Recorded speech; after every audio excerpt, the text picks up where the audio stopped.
Hello hello हाँ जी hello sir क्या कर दो मैंने स्टॉप कर दूँगा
Dear participants, I request you to please be seated.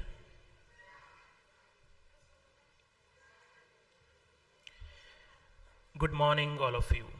Distinguished guests, esteemed colleagues, and dear participants, it is my privilege to welcome you to the International Conference on Exploring the Literary Space as a Bridge Across Disciplines, organized by the Department of English, Government College, UNA.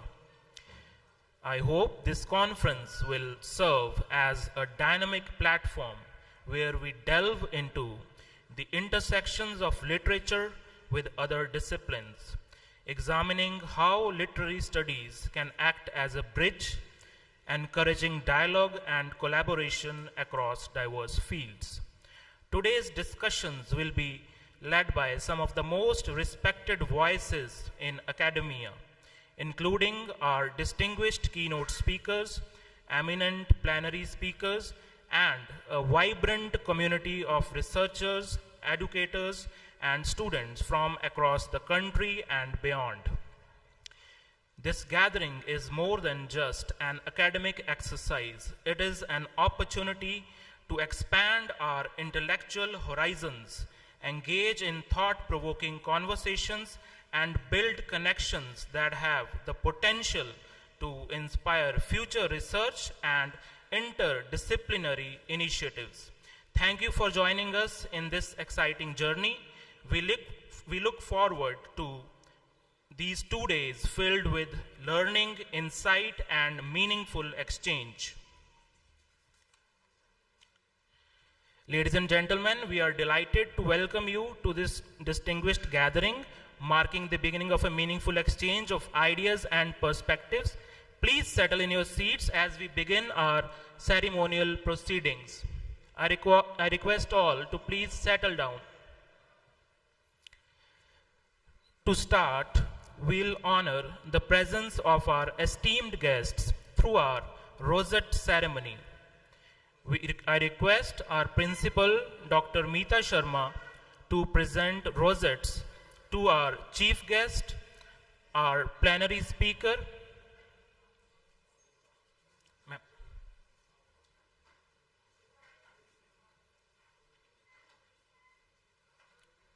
Round of applause, everyone.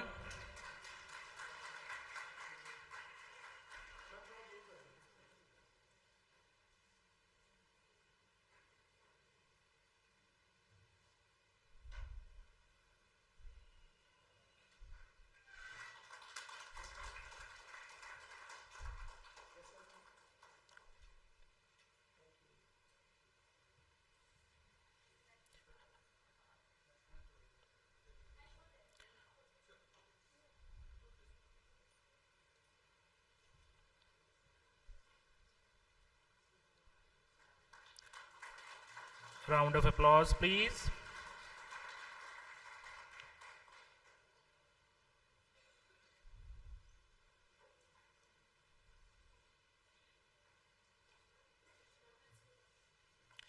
Now I request Professor Shashi Kanwar to honor our principal, Dr. Meeta Sharma, and then to honor the convener of this conference, Professor Anita Kumari.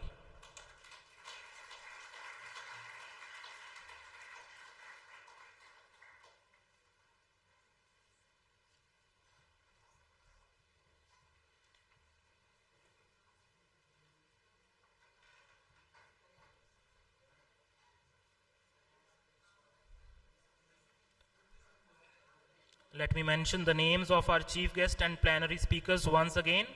Our chief guest and keynote speaker for today is Professor Roshan Lal Sharma from Central University of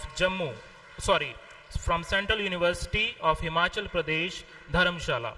And our plenary speaker is Dr. Neena Gupta Vij from Central University of Jammu. A round of applause, please.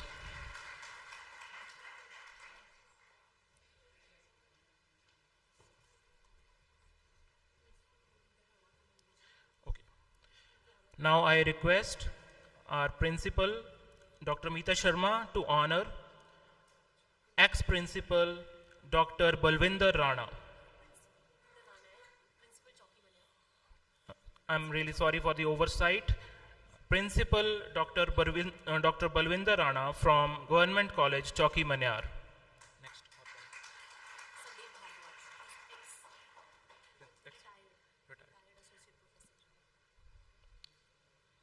Next, I request our students to honor Professor Saddev Bhardwaj, retired principal.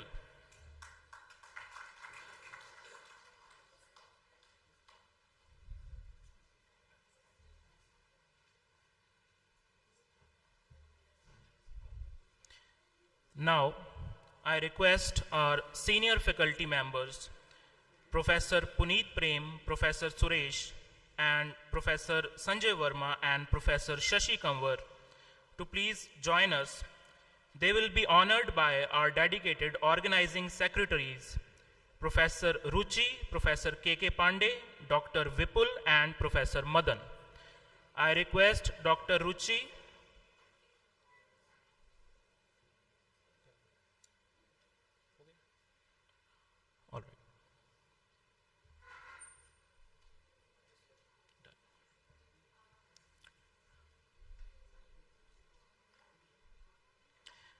as we invoke blessings for an inspiring event, we'll now witness a performance of Saraswati Wandana by the talented students of our college.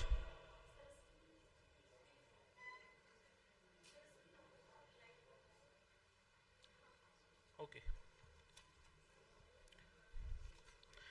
I would like to invite our chief guest, principal, plenary speaker, and our guests to join us for the Deep Prajwalan ceremony symbolizing the illumination of knowledge and wisdom.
Saraswati वंदना के बाद, ठीक है। उसके बाद abstract book भी launch होगी, ठीक है। उसके बाद आपको मैं कॉन्सेप्ट नोट के लिए बुलाऊंगा, ठीक है। फिर चीफ गेस्ट के इंट्रोडक्शन दूंगा और उनको बुलाऊंगा।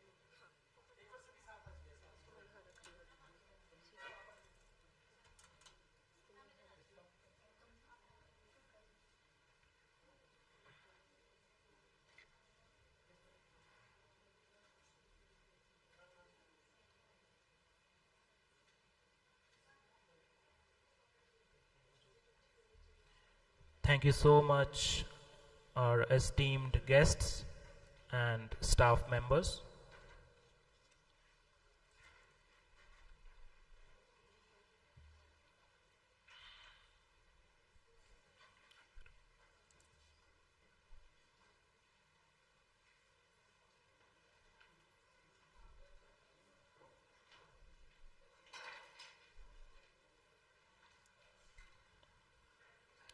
Ladies and gentlemen, as we invoke blessings for an inspiring event, we will now witness a performance of Saraswati Vandana by the very talented students of our college.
That was a very beautiful performance by our students.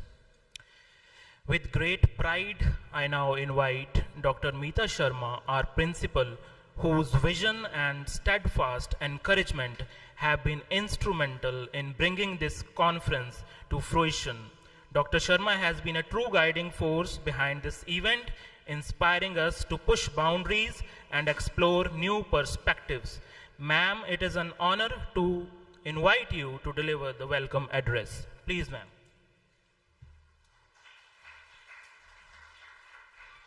Thank you, Amarjeet. Ladies and gentlemen, a very good morning to you. It is with a sense of singular pride and pleasure that I stand here before this august audience to welcome Dr. Roshanlal Sharma, Senior Professor and Head of Department of English and Dean, School of Languages in the Central University of Himachal Pradesh. He has been kind enough to spare time to be with us and be the chief guest and the keynote speaker in this inaugural session of this two-day international conference titled Exploring the Literary Space as a Bridge Across Disciplines. Being an authority in his domain, it has always been a pleasure to hear him discoursing on any subject he speaks on. I am really grateful to him for being with us today. Along with him, I feel privileged to welcome Dr. Neena Gupta Vij, Senior Assistant Professor, Department of English, Central University of Jammu, who has been gracious enough to travel all the way from Jammu and join us as a guest for today and as a plenary speaker for tomorrow. Welcome, ma'am. Dr. Balwinder Rana, Principal, Government College, Chowki Manyar. Professor Satdev, retired principal from this college. All other dignitaries, teachers from the vicinity. Any other distinguished guests who are present here or have joined online.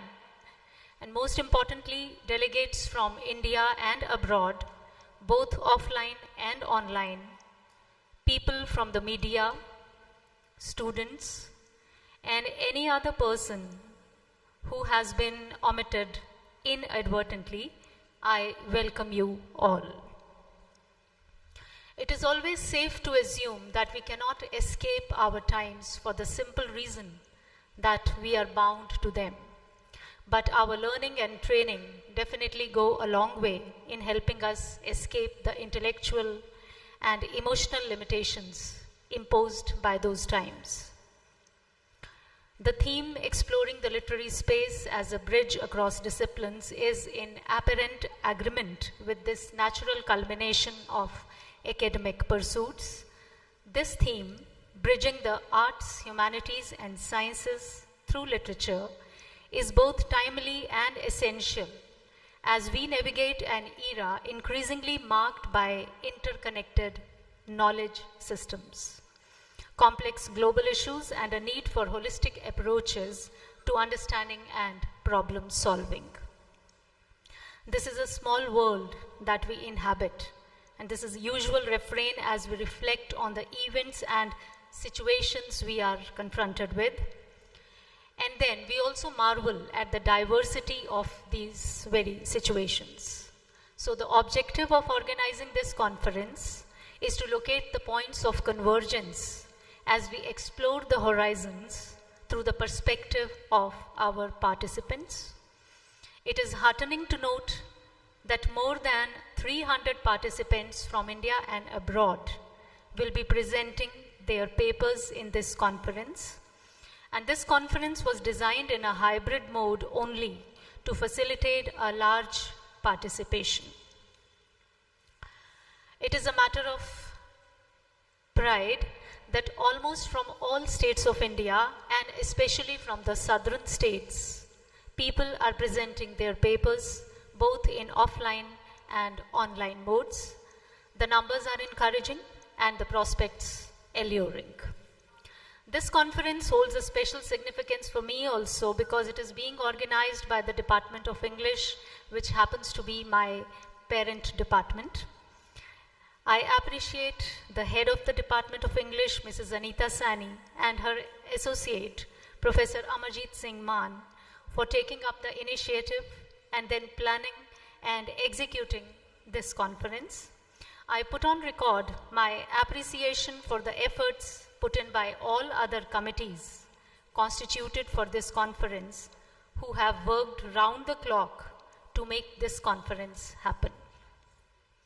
Although every care has been taken to put things in order, yet if some flaws are visible, I, as the head of the institution, am ready to take the onus for the same.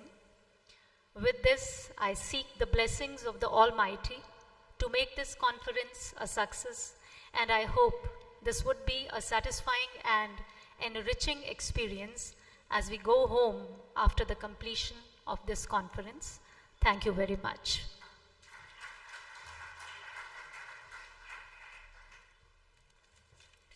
Thank you so much, Meeta ma'am, for your welcome address. It was really insightful. Ladies and gentlemen, we now have the privilege of unveiling the abstract book, a thoughtfully compiled volume that encapsulates the essence and spirit of this conference. I invite students Nivedita and Akshu Sharma to please bring the abstract books to the stage. Now, I respectfully request our chief guest, principal ma'am, plenary speaker, and other esteemed guests to please join us in the launch of this publication.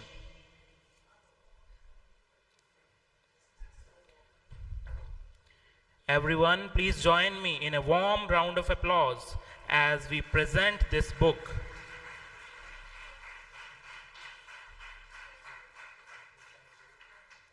It is a testament to the diversity and depth of research being shared over the next few days.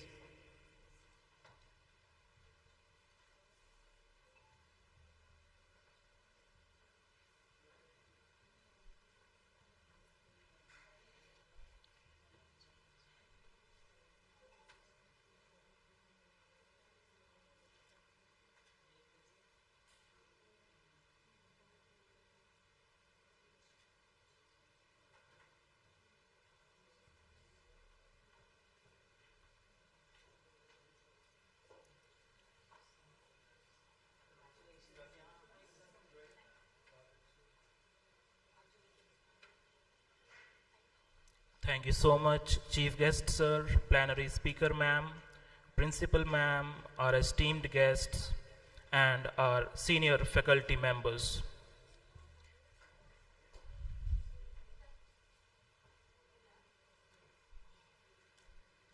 Ladies and gentlemen, now we have the concept note address by the convener of this conference, Professor Anita Saini. A mentor, scholar, and visionary, Professor Saini has been the driving force in transforming this conference from an idea to the event we are witnessing today.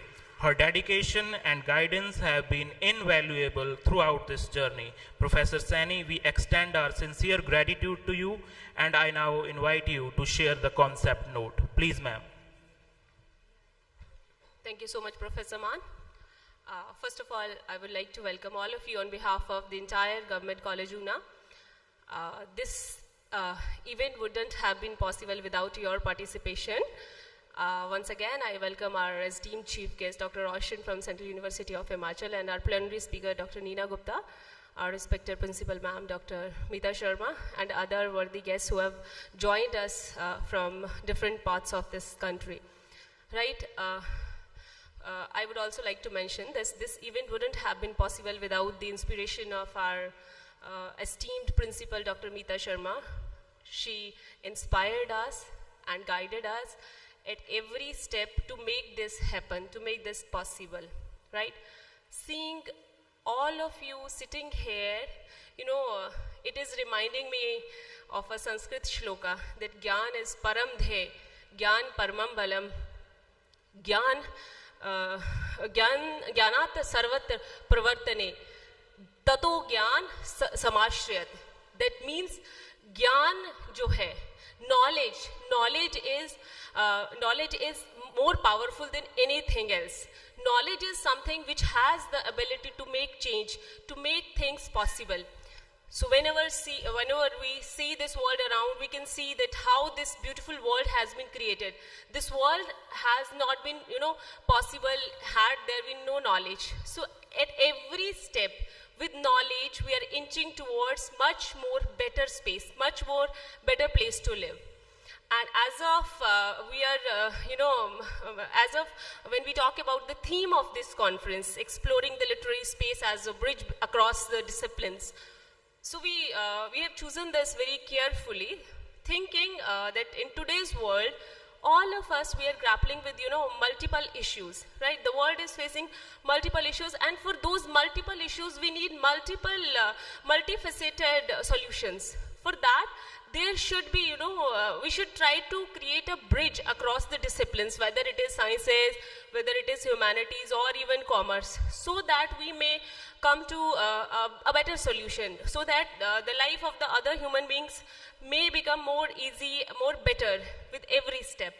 So once again, I welcome you all, and I would like to mention that we have received, as ma'am has told, we have received more than 300 participants across the nation and some from the foreign also. So we will accommodate these participants in parallel sessions. We'll be having, offline sessions and online sessions to accommodate these participants.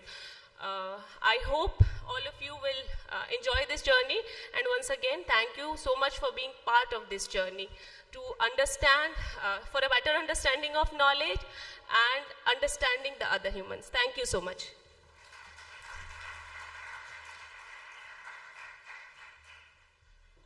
Thank you so much, Anita ma'am, for the concept note. Ladies and gentlemen, it is with immense honor that I introduce our chief guest and keynote speaker, Professor Roshan Lal Sharma ji. Professor Sharma is a senior professor, head of the Department of English and Dean of the School of Languages at Central University of Himachal Pradesh, Dharamshala. He has held numerous prestigious positions throughout his illustrious career, including Vice Chancellor, Dean of Humanities and Languages, Director of Research, and Dean of Students' Welfare, among many others. Dr. Sharma's international academic influence includes his time as a senior Fulbright Fellow and Honorary Fellow at the University of Wisconsin-Madison, where he contributed significantly to cross-cultural literary studies.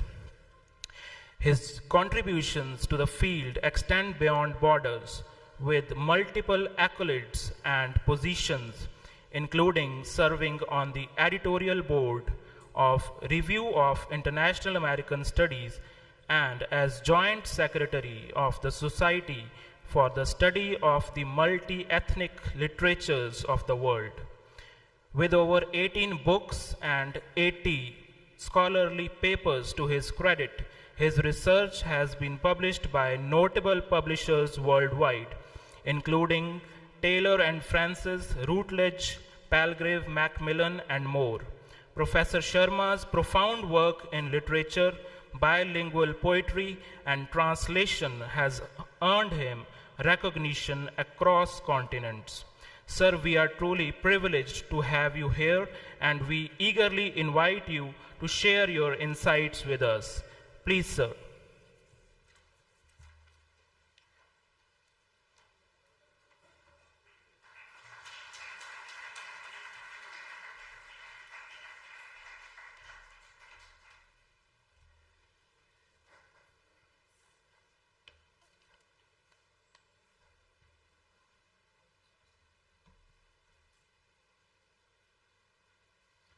Can I place it here? Like, will it be fine?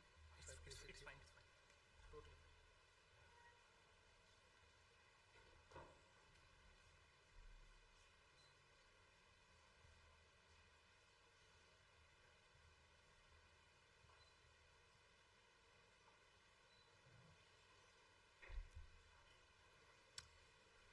Good morning, namaskar. Sabko. Well, first things first. So, my gratefulness to Dr. Meeta, who's the director, who's the brain behind the conference, for giving this opportunity to be here in the precincts of Government College, Una. Once again, I remember, I think it was 2 years back, I was given the opportunity to be here. And this was a conference on diaspora, if I remember correctly. I'm also thankful to Anita, and Anita has been in touch, and I appreciate the kind of effort that she has put in, alongside, of course, her friends or her team members.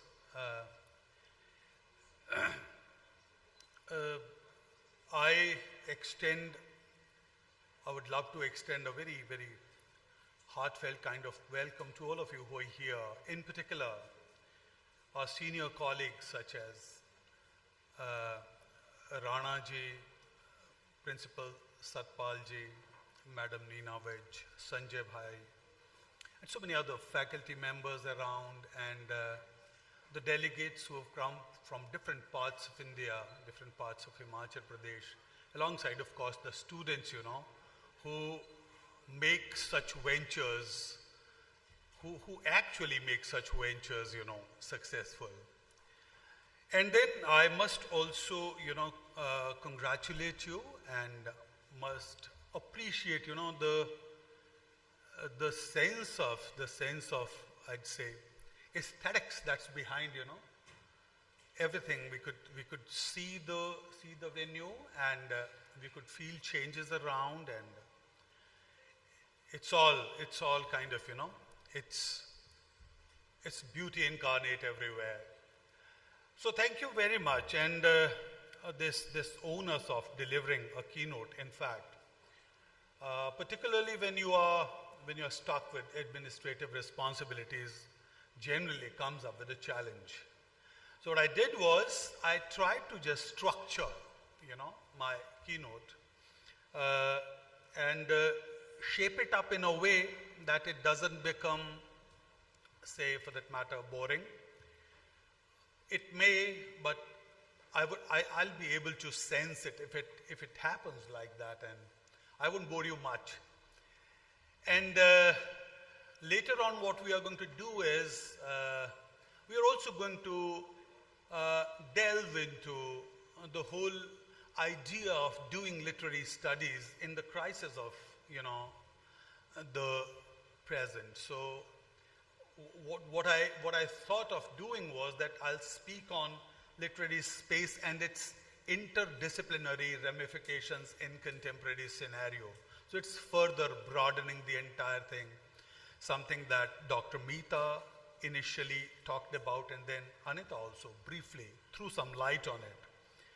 So when it comes to literary space, the first question that comes to our mind basically is as to what should this notion of space signify, particularly in literature. And then, of course, when it comes to the understanding of what this notion of space is, as to how do we theorize space in literature. So theorizing space in literature basically opens up a vast range of interpretative possibilities, as space is not merely a static backdrop for action, but an active force shaping characters, themes, and narratives.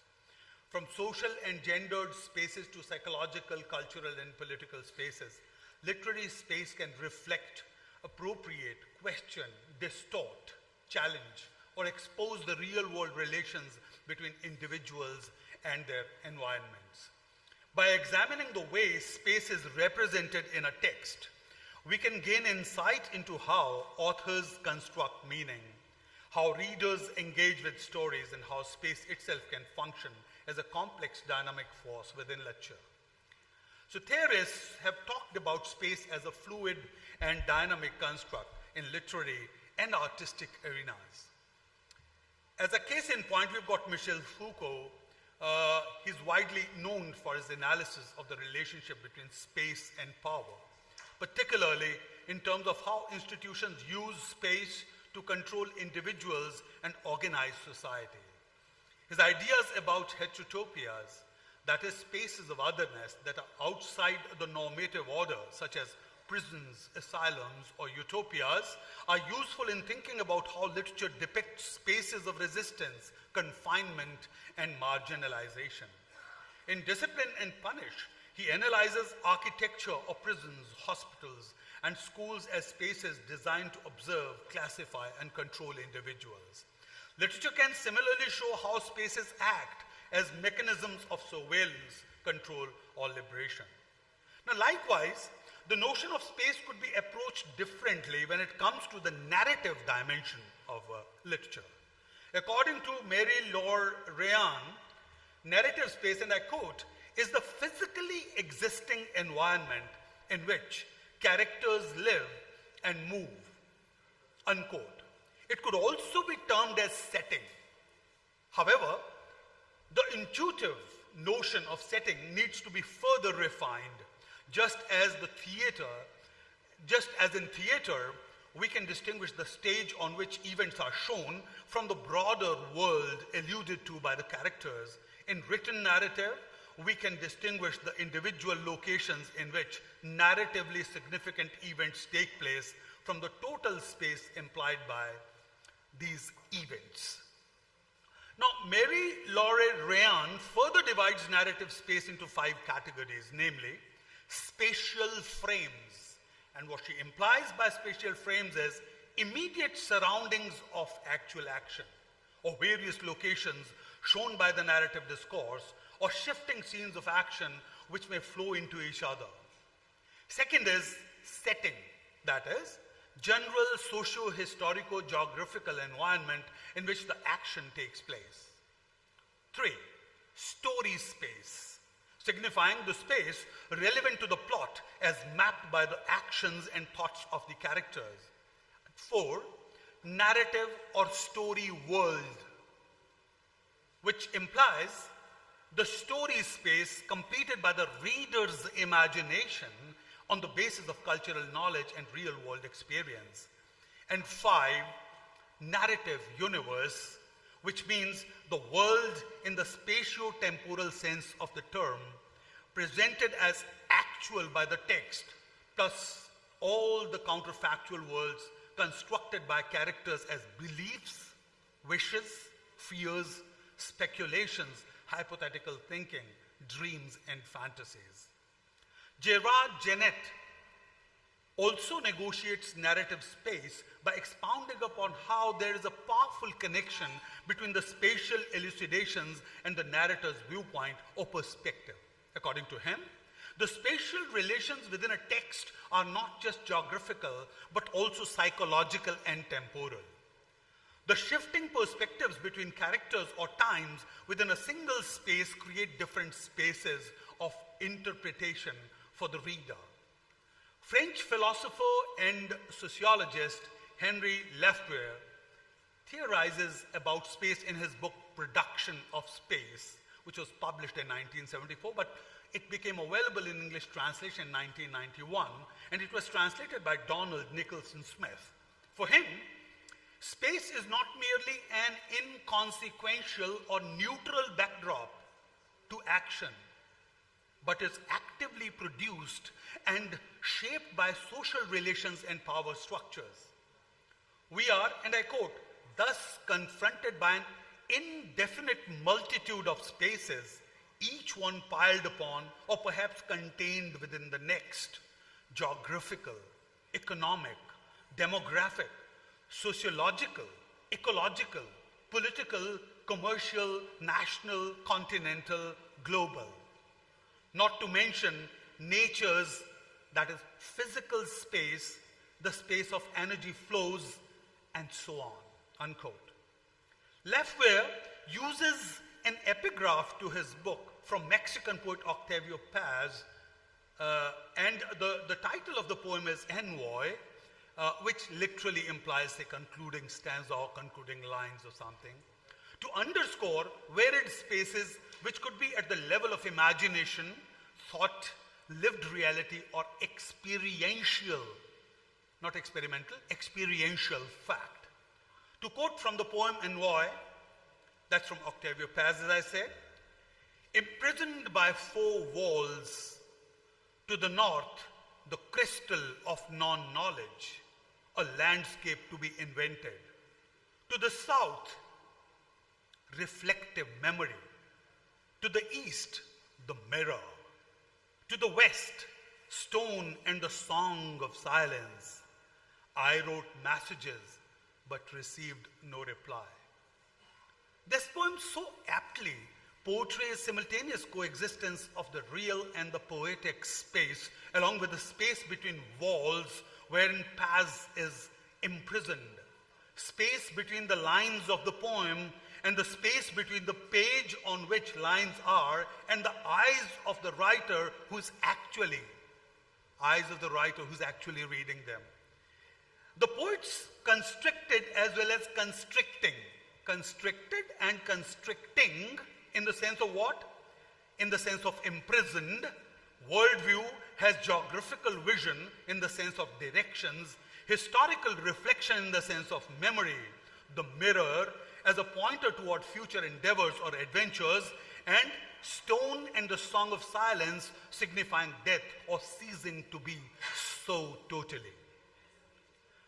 French Jesuit priest and scholar Michel de Certeau's work on space, particularly in his book The Practice of Everyday Life, offers a dynamic view of how individuals produce space in their everyday practices. He distinguished between places that are fixed, stable, and defined spaces, and spaces that tend to be open, dynamic, and formed through action. De Certeau argues that individuals subvert and reshape the meaning of spaces through everyday practices which can be applied to literature to show how characters challenge or conform to the spaces they occupy. Now, feminist theorists basically, they have extensively explored how space is gendered, considering how public and private spaces are assigned to men and women. Of course, we can think of theorists such as Judith Butler and Louise Ida Gray, among others. They've examined how space can reflect patriarchal structures and gender dynamics. And we have got, the likes of Edward Said and Homi K. Bhabha and Gayatri Spivak, the post-colonial theorists, who actually, they tend to focus on relationship between space and the colonial power.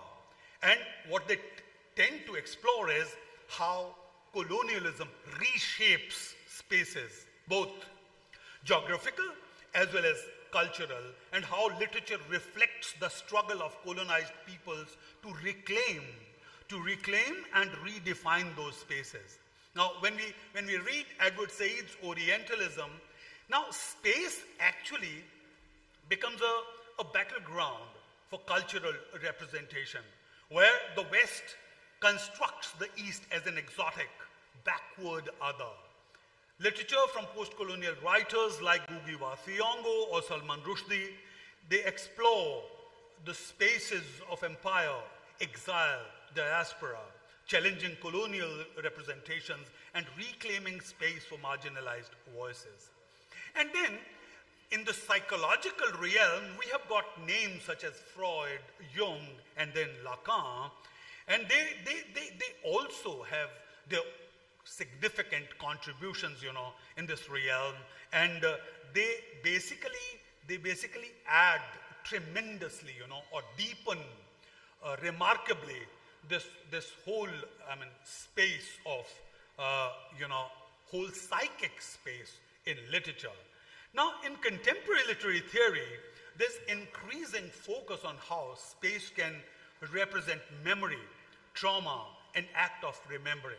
So space per se becomes not just the backdrop, but a vessel or a means for carrying personal or collective history, particularly in works that deal with the aftermath of war, exile, or loss.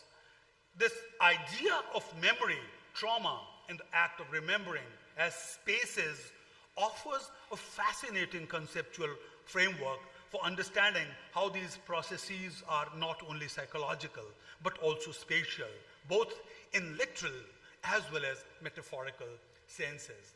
So when it comes to thinking about memory and trauma as spaces, we understand the ways in which experiencing things that we experience, the way we recall them, and the impact, the deep down that rattles us, that does not let us who we have been thus far, shakes us, shocks us, and completely kind of changes us. So these impacts of trauma, they're stored, negotiated, manifested in both individual consciousness and collective cultural consciousness. So the act of remembering becomes an interaction with mental, physical, and social spaces. And this act of remembering, of course, is something which is absolutely intrinsic to the entire literary, endeavor of creativity in the literary realm. Now, when we move further on, though you must have developed that idea what literary space is, let's formally take a brief plunge into what it is. When we envision literary space, it simply implies that we are thinking about the physical, emotional, psychological, and symbolic spaces that are represented through literature, that are explored or negotiated through literature, and that are experienced by us as readers in literature. So let me tell you, when it comes to space in literature, we're not talking about geographical facts for that matter. We're not talking about something which is concrete in the sense that you're out there and going to say empirically verify as to what is happening. That's not the point, basically. The entire literary order tends to be symbolic in the sense that representations are at symbolic level, So, the locations and settings certainly are there in literature. For example, if there's a narrative, a fictional narrative, it certainly has a locale. Even when you think in terms of science fiction for that matter, you've got a locale which is well defined and very well etched out, say, for that matter. And when we read the likes of, say, for that matter, Dickens, Hardy as novelists, setting and locale tends to emerge as a powerful character, having very tangible kind of bearing on the transactions, that various characters, indulge in the course of the development of narrative. So when we talk about literary space, it can go psychological, it can go emotional as well, because inner landscapes of characters become very important. When I say inner landscape of character, all of you must understand that again, we are not talking about, this geopolitical entity called, say, the earth or the ground, where the soil is, where trees are, flora and fauna is. So we in literature tend to envision, landscapes anywhere. So you can have landscapes of the mind.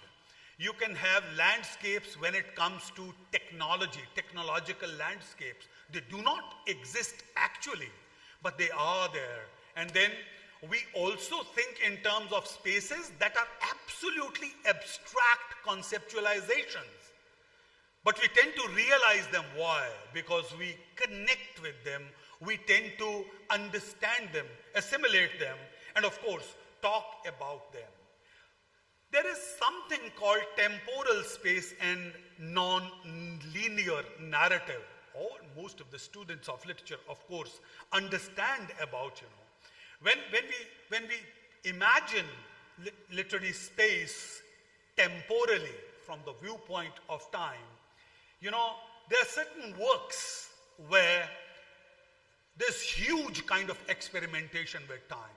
At times, the representation of time or temporality is linear, but at times it is punctuated or expunged so totally. And what happens is time past, time present, and time future, they start coexisting simultaneously, particularly when we say the narratives that emanated out of that movement called stream of consciousness novel. All of us know. You can think in terms of Virginia Woolf, you can think in terms of James Joyce, you can also think in terms of Gabriel Garcia Marquez, you know. Now when it comes to psychological time space, think of a novel like Ulysses, you get to know that the entire narrative of a day, say June 16th, 1904, actually is exploration of things that happen on the surface in the outside world, but actually the things are getting realized in the minds of the character. Just a single day, and it's a huge and a mammoth novel. We also think in terms of symbolic space, you know, and that tends to be more abstract, as I just said, often serving as a metaphor or a vehicle for larger thematic exploration. When we talk about Franz Kafka's The Trial, the courthouse is not just a physical place, but a metaphysical one representing an oppressive and unknowable bureaucracy. So the court and its space are symbols of the protagonist's entrapment in an absurd, alienating system. And then, of course, we have got a novel such as The Stranger, also titled as The Outsider by Albert Camus.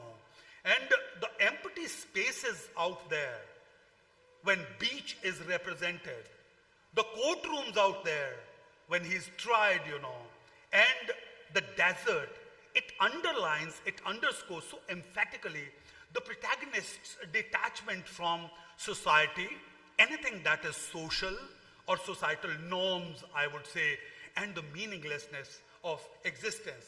So these spaces are often voids marking the protagonist's existential isolation. So space can be a social construct as well. It can be a solid and a powerful political statement as well. And powers that be, they tend to control, they tend to go after you, they tend to, you know, indulge in the surveillance of a sort. The entire Pegasus controversy in India, all of us know about that. So, you know, when we read George Orwell's 1984, we imagine an altogether different kind of dystopian space, you know, which is dominated by surveillance. The big brother is watching you. Control, repression.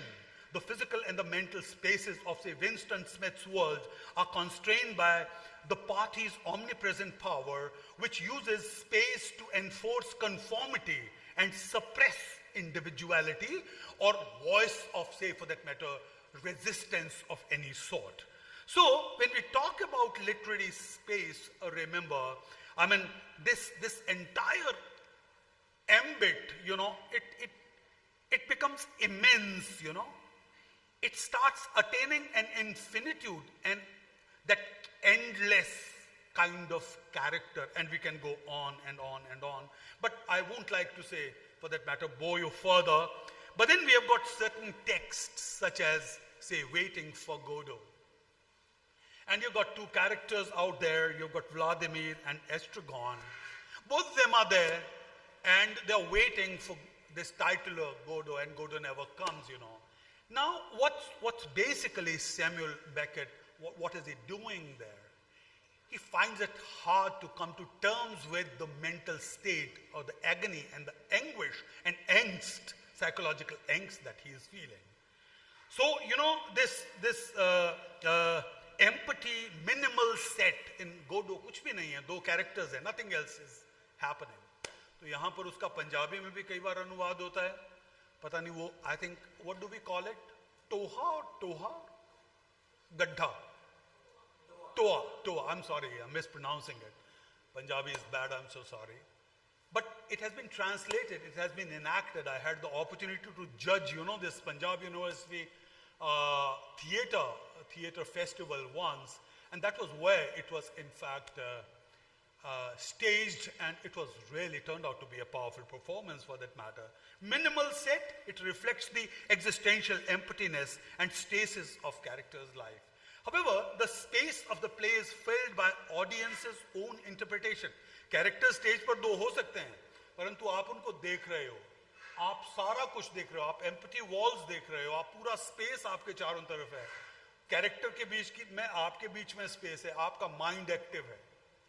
एक level पर क्या कर रहे हैं आप, अपने mind को strain कर रहे हैं, और जब आप अपने माइंड को स्ट्रेन कर रहे हैं, this is basically an effort and an endeavour to connect with what is happening basically on the stage. Now this connection, sometimes there could be a connection, at times you fail miserably. ये जरूरी नहीं हमेशा connect करें आप, but at times you don't connect and you, what happens is you tend to recoil, you tend to withdraw into yourselves, and whatever is happening before you has nothing to do with what you are realizing inside. What's important here is that, you know, this performance becomes instrumental, it becomes a means to a particular end that is transforming you from within. You got my point? Now this is how. So when it comes to space, तो हमारे सामने as such तो दिखता नहीं, हम महसूस करते हैं सिर्फ, परंतु स्पेस को अगर किसी भी स्तर पर आपको मीनिंग देना है, और स्पेस अगर मीनिंग पाता है, तो it's all because you are there, you negotiate it, you sense it, you smell it, you touch it, you speak it, you dance it, anything. It's corporeal kind of, you know, sort of interaction with the space. And the beauty of space is that it's going to acquire the meaning that you tend to lend it, tend to give it. That's a beauty. That's the beauty of space, basically. But, you know, more important for us is, अब वक्त है, interdisciplinary dimension of literature. मुझे थोड़ा सा उसका भी ख्याल है. So, this basically, when we think about interdisciplinary dimension of literature, I have basically touched upon quite a few disciplines, you know, very initially when I started off basically. तो उसमें मैंने physiology की बात तो नहीं की, और physiology और physiognomy की बात तो वॉल्ट विटमैन करता है, और बहुत पावरफुली करता है, और बड़ी छोटी सी एक कविता है उसकी. पर मैंने ज्योग्राफी की बात की, मैंने इकोनॉमिक्स की बात करी, पॉलिटिक्स की बात की, हिस्ट्री की बात की, आप फिलोसफी की बात कर लीजिए, किसी भी तरह की बात कर लीजिएगा, ये बहुत एक एफर्टलेस कनेक्शन है. This linkage basically does not require too much of Endeavour, कि हमें बहुत एफर्ट करना पड़ेगा ये जस्टिफाई करने के लिए that when it comes to literary space, when it comes to literary studies, particularly in the context or in the crisis of contemporary scenario, कि उनका कैरेक्टर इंटरडिसिप्लिनरी है. नहीं, इतना एफर्ट की जरूरत नहीं है, सब समझ में आता है. Particularly for humanities scholars, let me tell you, I have got a bad news for you.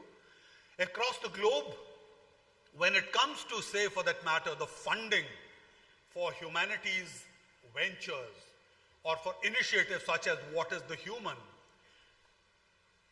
the funding is gradually dwindling, it's decreasing. And the scenario out here in our part of the world, and particularly in India, is equally abysmal, I'm sorry. And Nina would agree with me.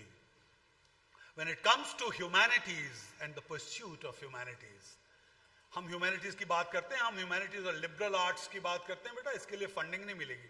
Funding आपको मिलेगी अगर आप IIT में हैं, पर IITs के लोगों के साथ बात करने के बाद वहां भी पता चला कि वहां भी श्रिंक हो रही है. फिर NITs के लोगों के साथ बात की, वहां भी पता चला थोड़ी श्रिंक हो रही है. Anyhow, but I think more specialized kind of knowledge is what is being preferred. But I'd like to share it with you, something very crucial as to how crucial, how important, how critically significant, you know, our presence is as humanities scholar. When I was there as a Fulbrighter in the United States, they've got an initiative called What is Human.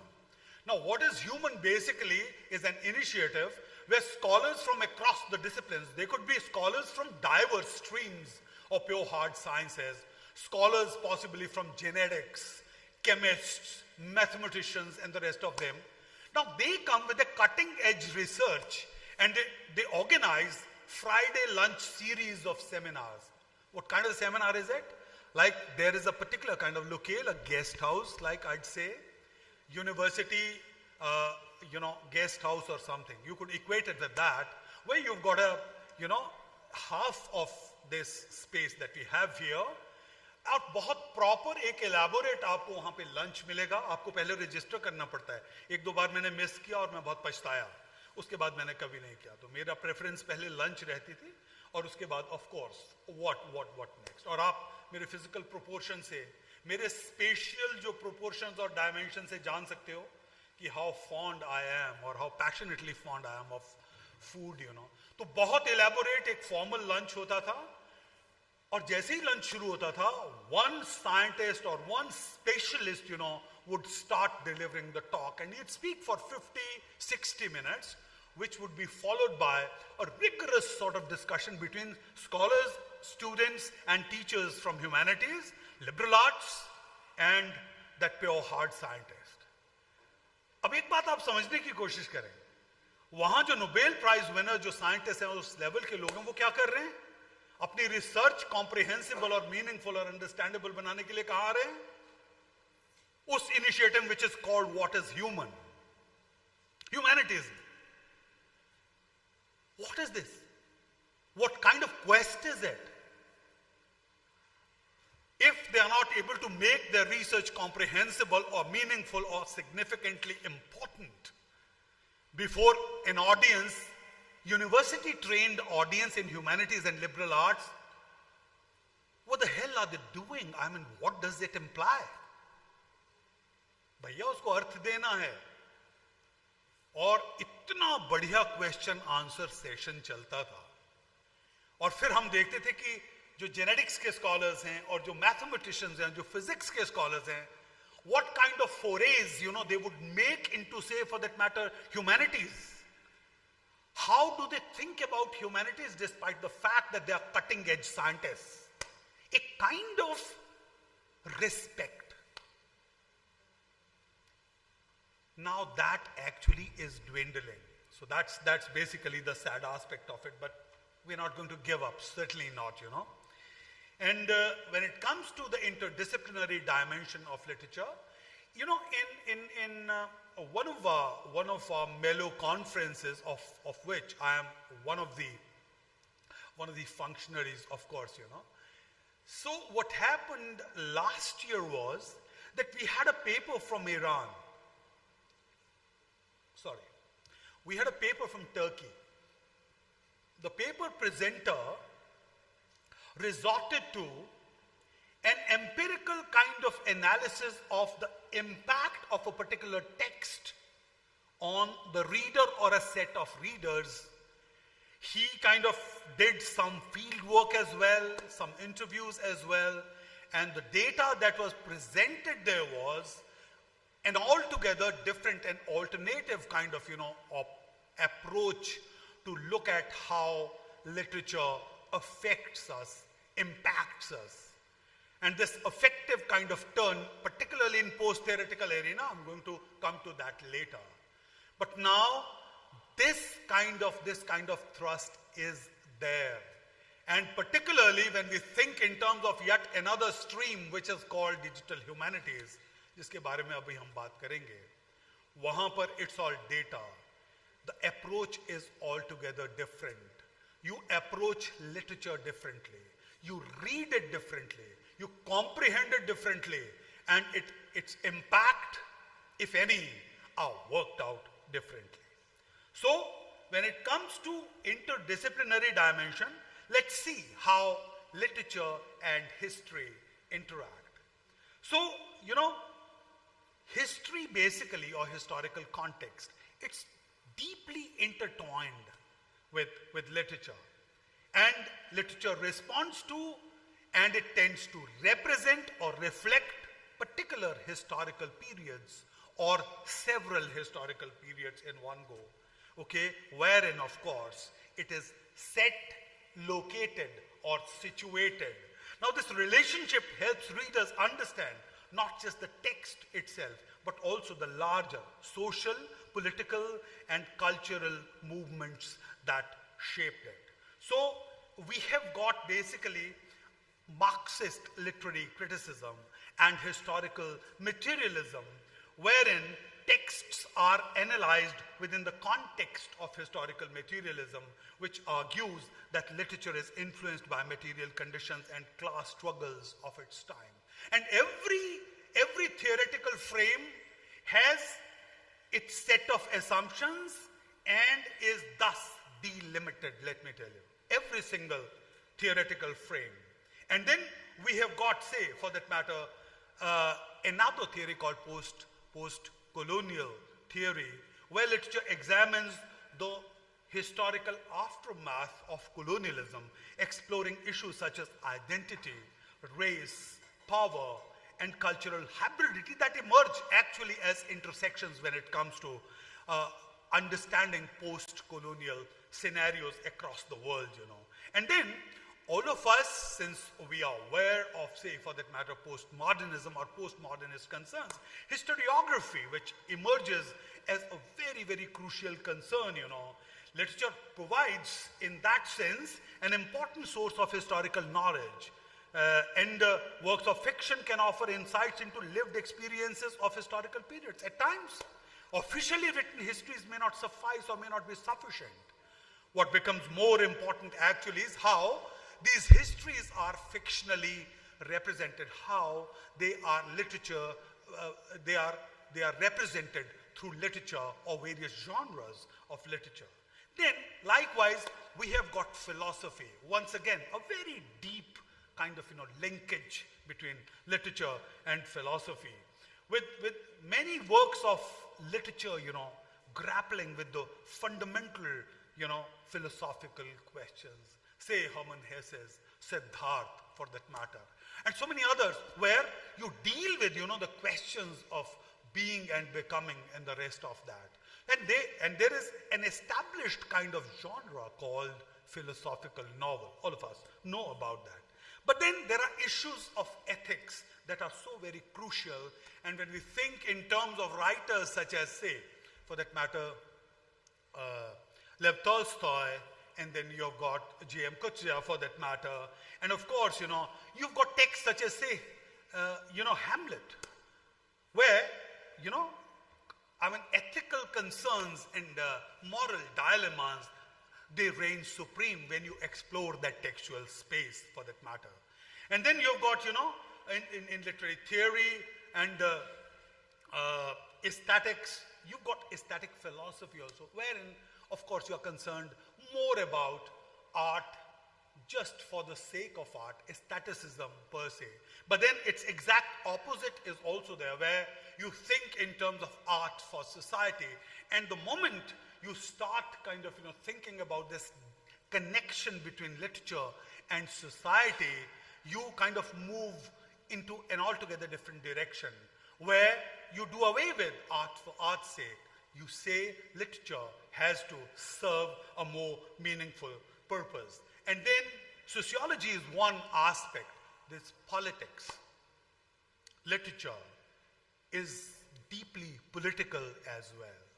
You've got, literatures from the margin, African American writers writings from the African continent, writing, from the marginalized women, writings from Dalit writer.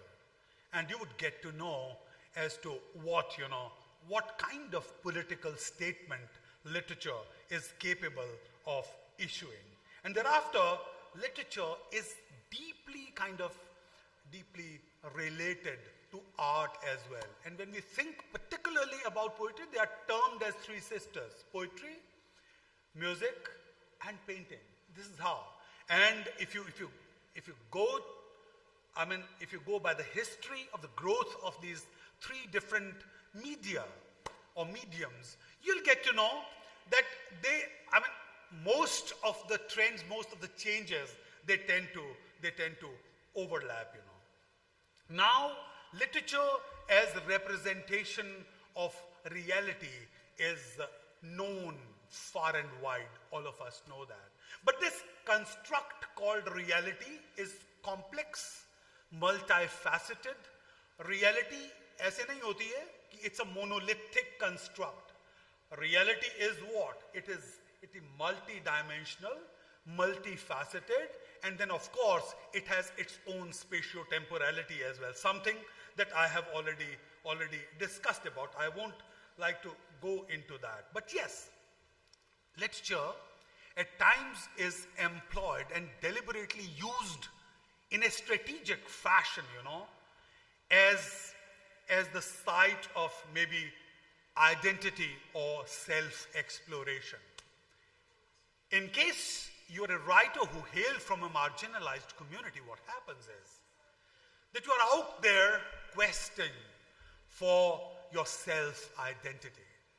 Assert. Now, when it comes to literary expressions, irrespective of the genres that we resort to, okay, we tend to express our deep felt concerns.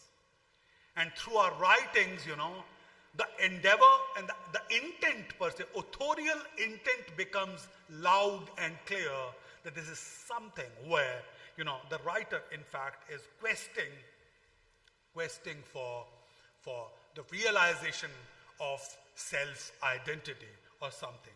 Now, when it comes to the interrelationship between the text, textuality, the writer and the reader, you've got to be slightly careful. Understanding them separately too is important, but these 3-4 constructs are crucial when we think about literary space, for that matter.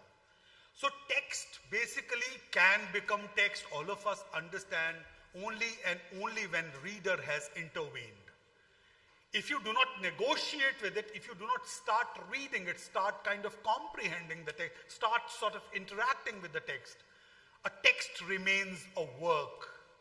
But when it comes to, say, for that matter, the textuality, okay, textuality is different, It is the way in which structure of the text itself generates meaning independent of authorial control.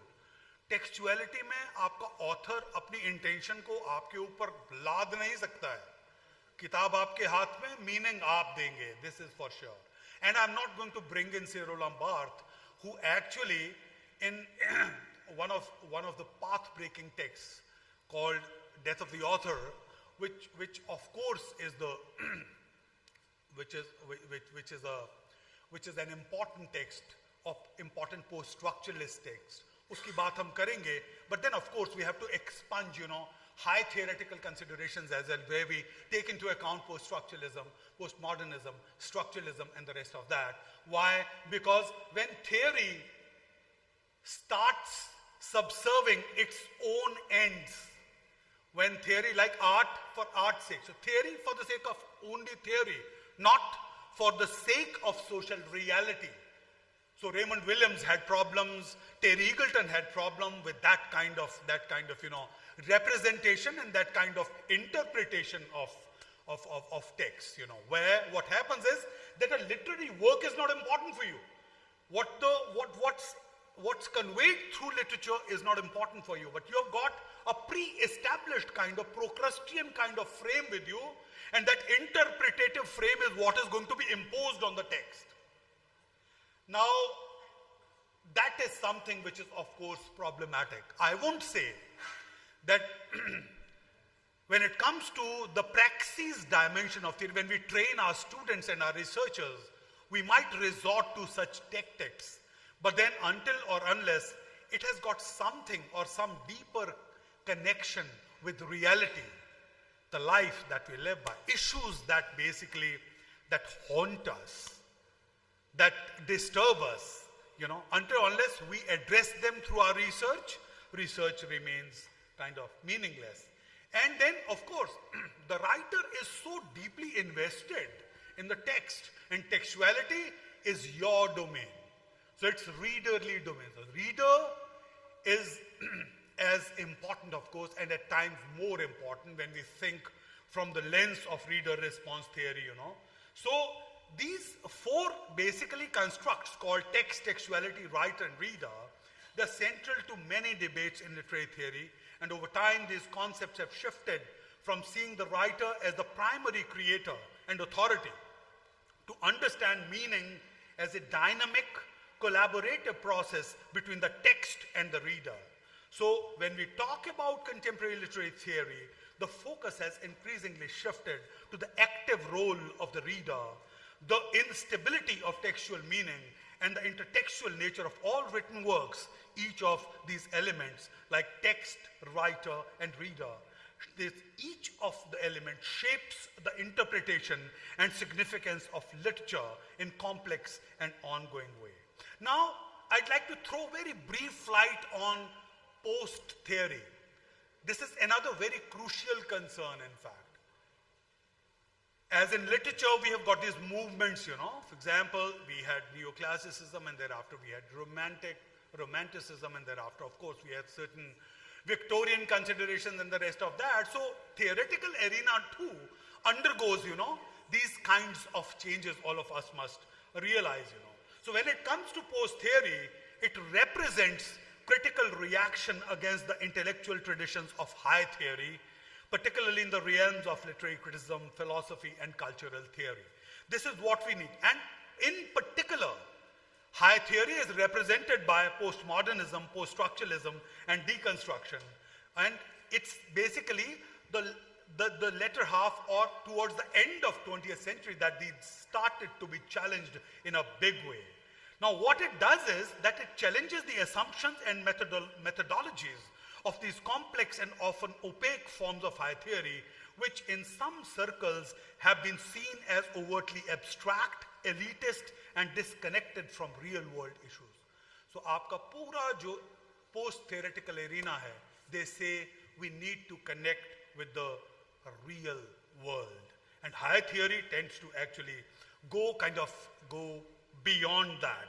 So what's important further is when it comes to post-theoretical analysis of literary space, we are concerned more about, say for that matter, you know, literature and ecology, issues such as literature and ecology. Literature as eco-critical space, where you're concerned about ecological problems, where you're concerned about, you know, the environmental degradation that is happening all around us and we are doing nothing. So, is there that literature that is being written or created particularly to serve this kind of purpose that sensitizes us, literature that sensitizes us about this great derangement which Amitav Ghosh actually talks about? And then we have got, you know, literary space as what? Literary space as a means of accommodating or undertaking disability studies. This is yet another field. Now, we are basically in that post-theoretical arena.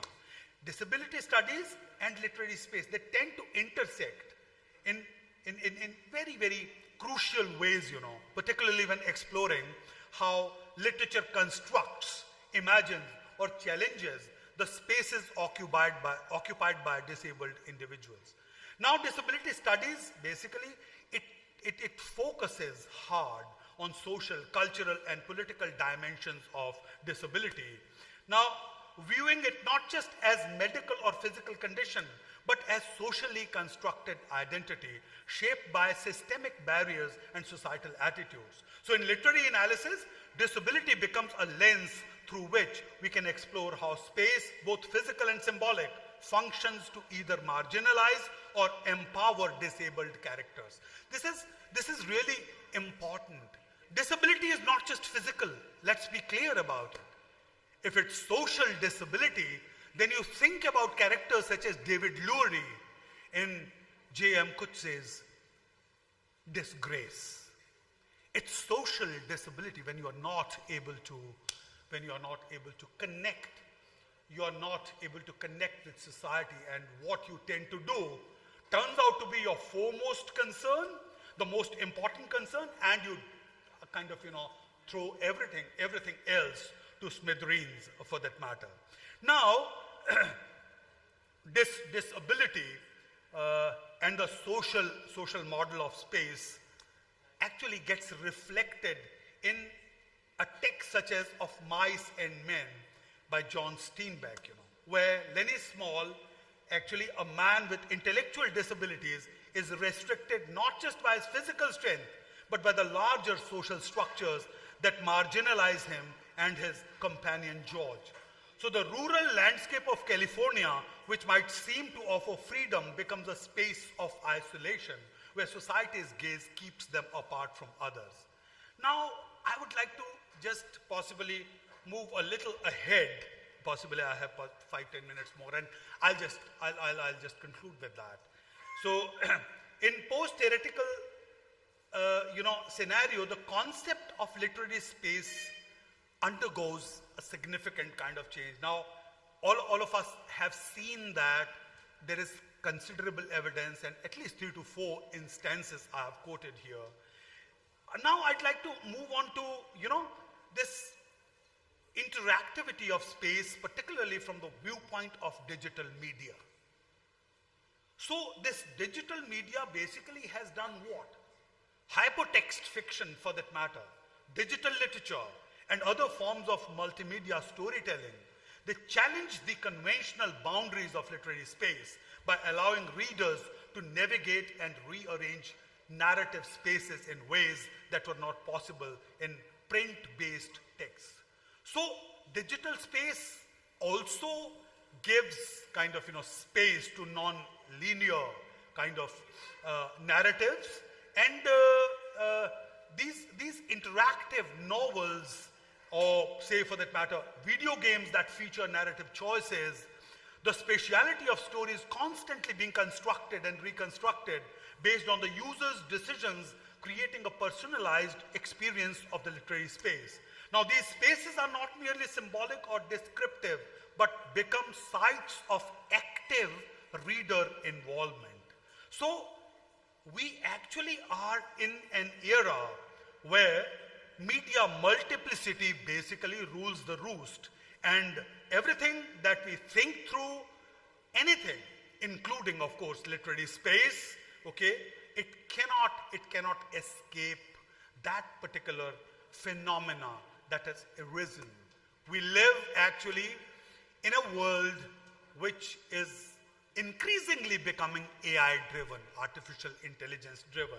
And out here, the entire notion of what we term as printed word, it has also changed immensely, And when we talk about the printed word, all of us now know, because of this hypertextual space, because of newer ways of critiquing these hypertexts, such as, say for that matter, techno-criticism, and all of you must be aware of that. There is a solid shift now in the printed word, So these concepts are, of course, crucial, and when we talk about techno-criticism, it's an interdisciplinary critical approach that examines the relationship between technology, culture, and literature. And this approach is concerned with how technological advancements, particularly in media, digital technology, and internet, affect textuality, literary production, and reading practices. And technocriticism is influenced by various theoretical frameworks, including media theory, cyberculture studies, and new media theory, and it seeks to understand how technology influences the way we write, read, and think about. So about literature. So there are changes everywhere now, So this print to screen kind of shift. We've got our handsets with us, we've got our mobile phones with us, we've got our Kindle devices with us, so many of them, And digital screens are much more important for us. Why? Because of the accessibility and the rest of that. But then, of course, their spatiality and their temporality cannot be in any way undermined, let me tell you. And then you have got, in digital age, what's happening to the printed word?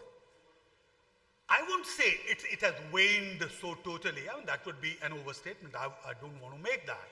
It's there, certainly. But textual materiality, actually, the way you realize textuality, experience it, understand textuality, is undergoing tremendous change, because there is the shift from print to digital text, and it has changed the materiality of the world itself. So printed books are static physical objects, while digital texts are dynamic and mutable. So digital text can be reformatted, hyperlinked, so they are searchable, and they are interactive, allowing for a more fluid and modular experience of reading. So now this is where we are, and then we have got this ebook revolution and the rise of online publishing platforms like Amazon Kindle and Wattpad, WATTPAD.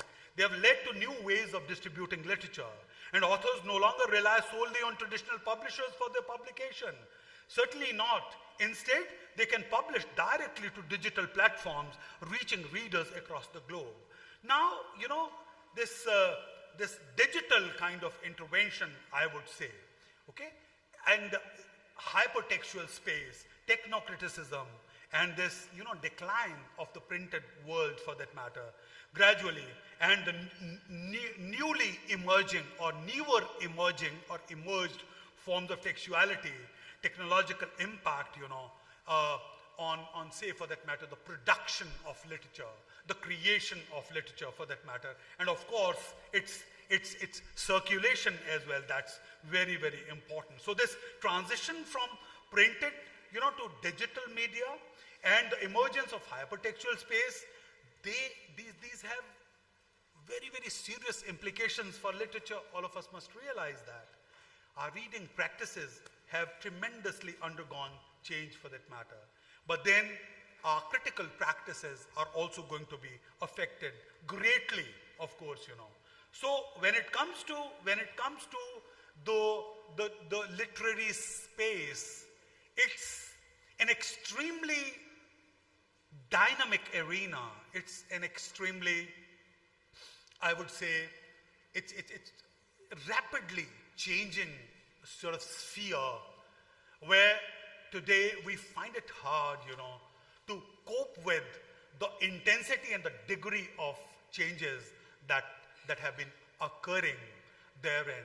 However, we cannot imagine literary space, you know, without, you know, devoting that equally serious attention to whole range of disciplines around you.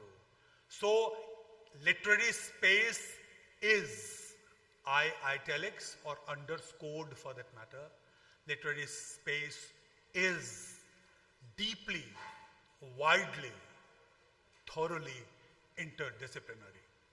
Thank you very much for your patient hearing.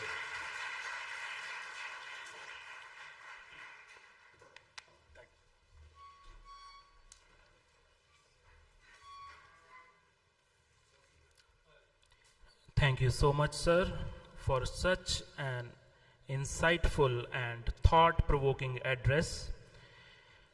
Professor Roshan Sharma has expanded our understanding of the literary space as a realm where the audience, much like in the plays of Samuel Beckett, becomes an active participant, straining to grasp the layers of character and meaning.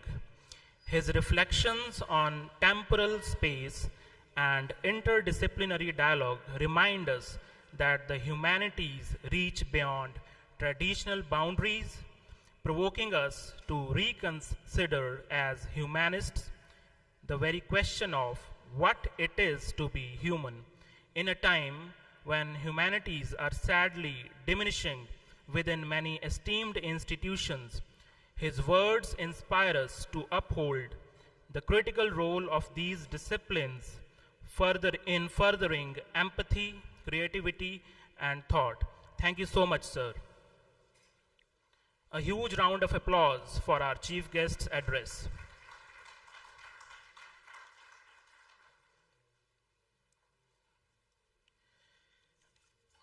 Ladies and gentlemen, we have a very esteemed guest among us who has just joined us, Dr. Gurpreet Kaur, Associate Professor of English from Sri Guru Tegh Bahadur Khalsa College, Sri Anandpur Sahib. I would request Professor Shashi Kanwar to kindly honor Dr. Gurpreet Kaur with the Rosette.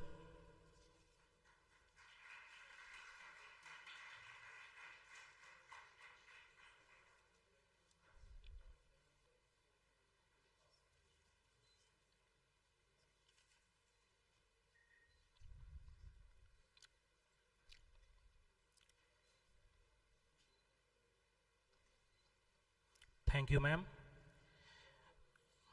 Ladies and gentlemen, before we proceed for tea, a quick announcement for our participants.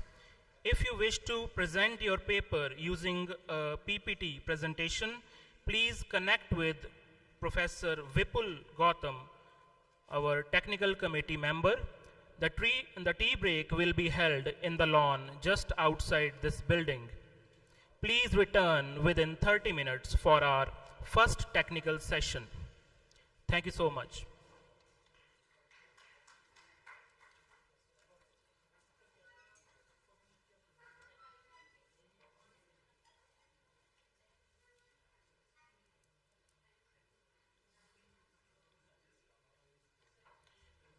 Dear participants, please return by 12:30 p.m.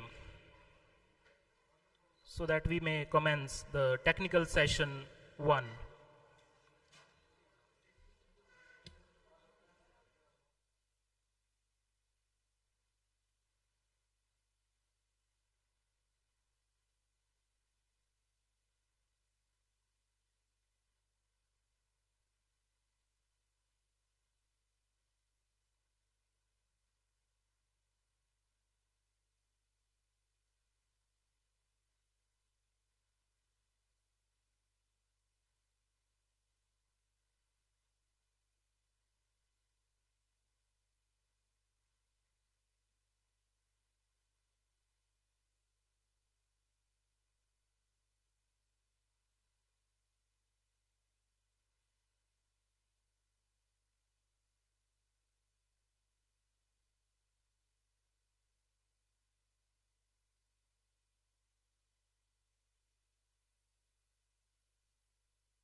Am I audible?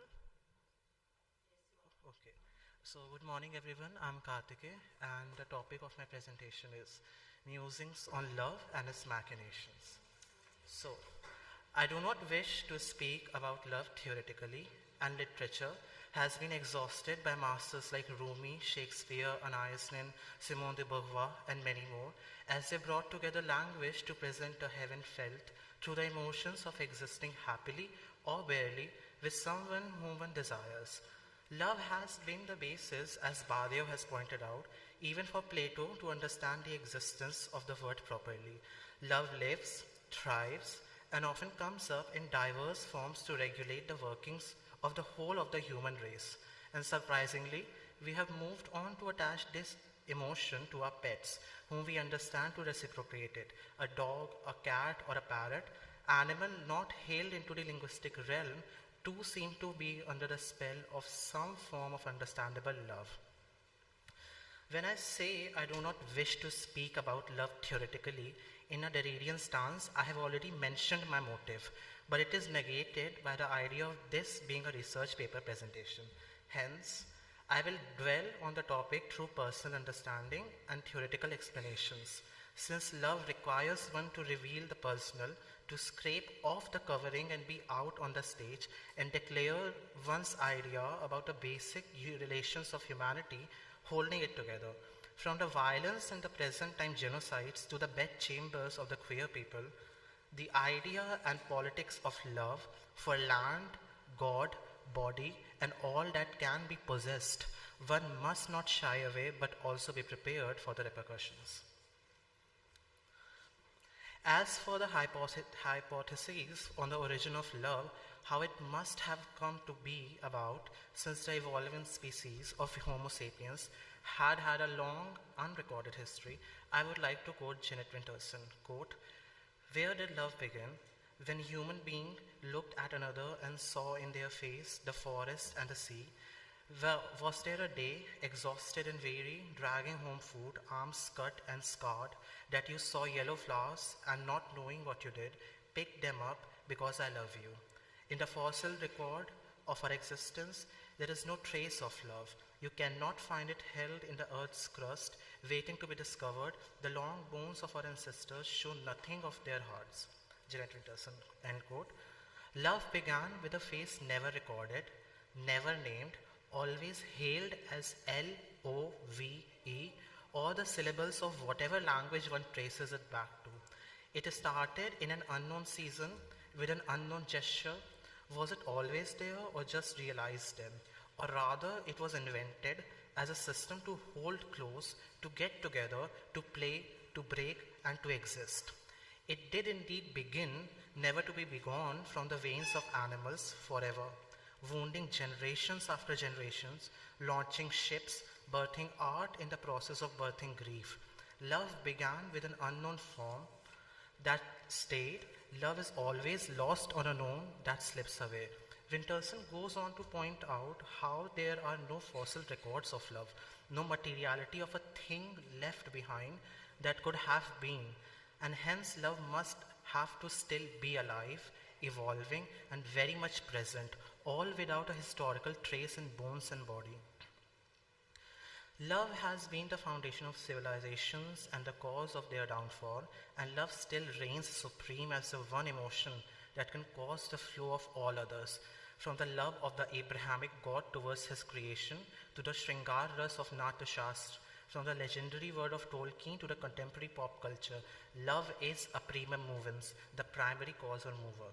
Bardeo revels in the idea of reinvention hailed by Rimbaud, a new idea of love or a new way of assessing it, as it is supposedly under threat in the ever-growing online world. It has been renamed, repackaged, and redistributed as if a new movement of the whole idea of being, of happenings. The verbology has to be understood to recognize love in its varied form. But the forms are diverse. From the idea of misconstrued love as an alleged situationship to the polyamorous ones, we have come to live in a society where love has indeed been reinvented by the popular culture. The love that emerges now is fleeting more than ever. It is as if the growth in population and the availability of the world at hand in the form of all media types has not only elevated beauty standards to toxic heights, but has also made the relationships more distanced and real. A sort of Baudrillardian dilemma, the image of love from romantic movies to the short form contents like Instagram's Reels and YouTube Shorts has been duplicated in so many ways that the possibilities have overwhelmed the general population. I'm not taking a stance against such liberating movements of content or emotion, but the understanding of their effect must be sketched out, since these platforms are simultaneously used by fascist and capitalist organizations to lose supporters. Let's focus on the part when one says my/mine.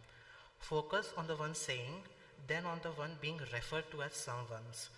What is it that lets the latter slip under the domain of the former and become this new entity, this figure of non-self, and how is one feeling while becoming this being? How can one be while simultaneously being someone's? Judith Butler states that to say I love you is through the strange logic of citationality and transitivity to be located over here and over there, at risk of disappearing into anonymity or of being exposed in ways that sometimes seem impossible to bear. The utterance is a wager we make, but it is also bodily a wager we become. Yet this locating of the self does not recognize the possession I talk about. It will be out there, a willful giveaway of identity to the other. When reciprocated, it forms a two-way path. In some moments of this channel, there must be moments of complete surrender in minute ways, what we call changing for and with the loved one, adapting certain habits, gestures, and even idiolect. Is that the moment the slip happens? So one is ripped apart in love. Again and again, the utterance transfers one from one to the other, and in the hope of retracing of the path by the other. How can one be while simultaneously being someone's? Let's modify it for the time being. How can one be while not being the desired one? This can work out in multiple ways, one of which causes splitting, a visible rupture, and tearing apart from head to toe, the person's entirety being rationally and emotionally divided forever, and both the sides knitting the other in an eternal loop. Here, this very document is a form of one of those loops, trying to understand, undo, see under the magnifying glass of the language, manifest the turmoil and itching the sides into something with a recognizable form of materiality, forcefully yoking together very heterogeneous ideas, for they need to be out, up front, not in the mirror laterally inverted, but on the very surface of the irises, for them to be clear for the very first time.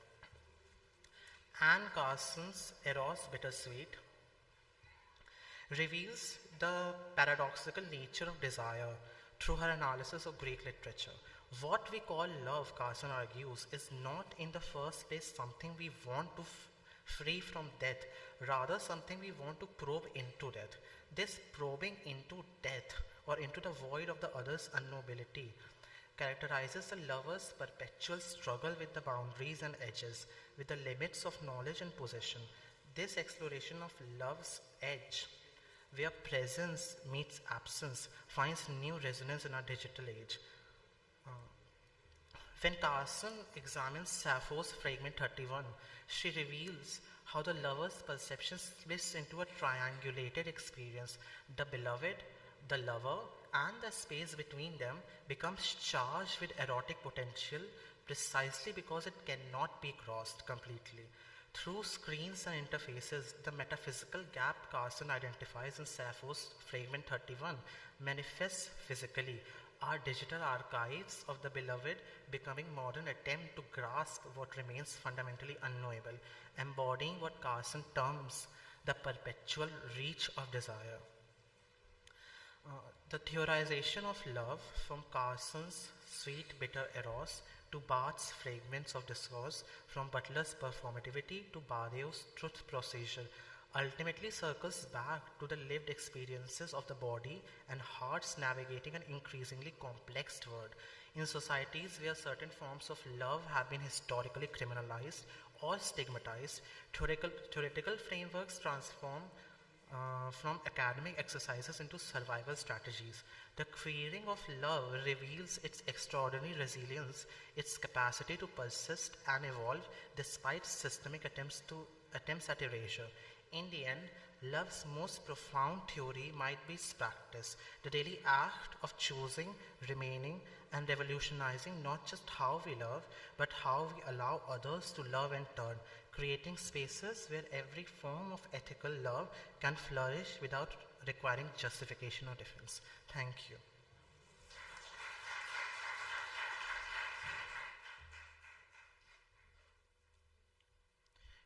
Thank you so much, Mr. Karthike Malviya from JNU.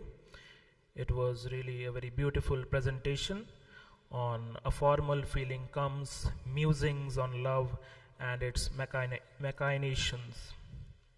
Next, I would like to call upon the stage Mr. Rahul Dev Ambedkar from School of Open Learning, Delhi University. A round of applause for Mr. Rahul Dev Ambedkar.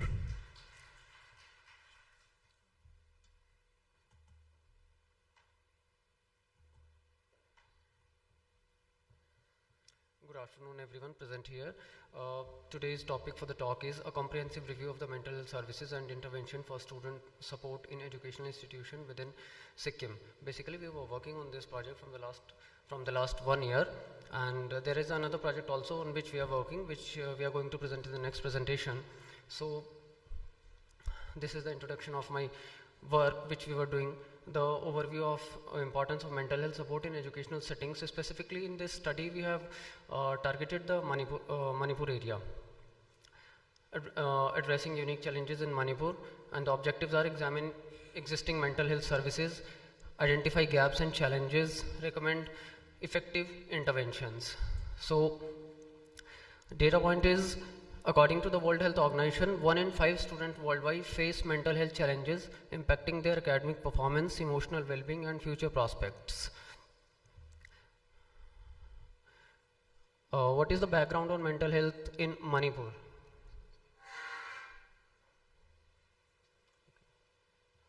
So what is the background on mental health Manipur? The data states few of the things here. Manipur is in a little bit of better state when we compare the other northeastern states in comparison of the students' mental health who are going to, basically we targeted the school children's. According to the National Mental Health Survey in 2016, mental health disorder prevalence in Manipur is above the national average, especially in youth demographics. And there is a report in 2021 by Government of India which states that high rates of anxiety and PTSD among youth due to socio-political unrest.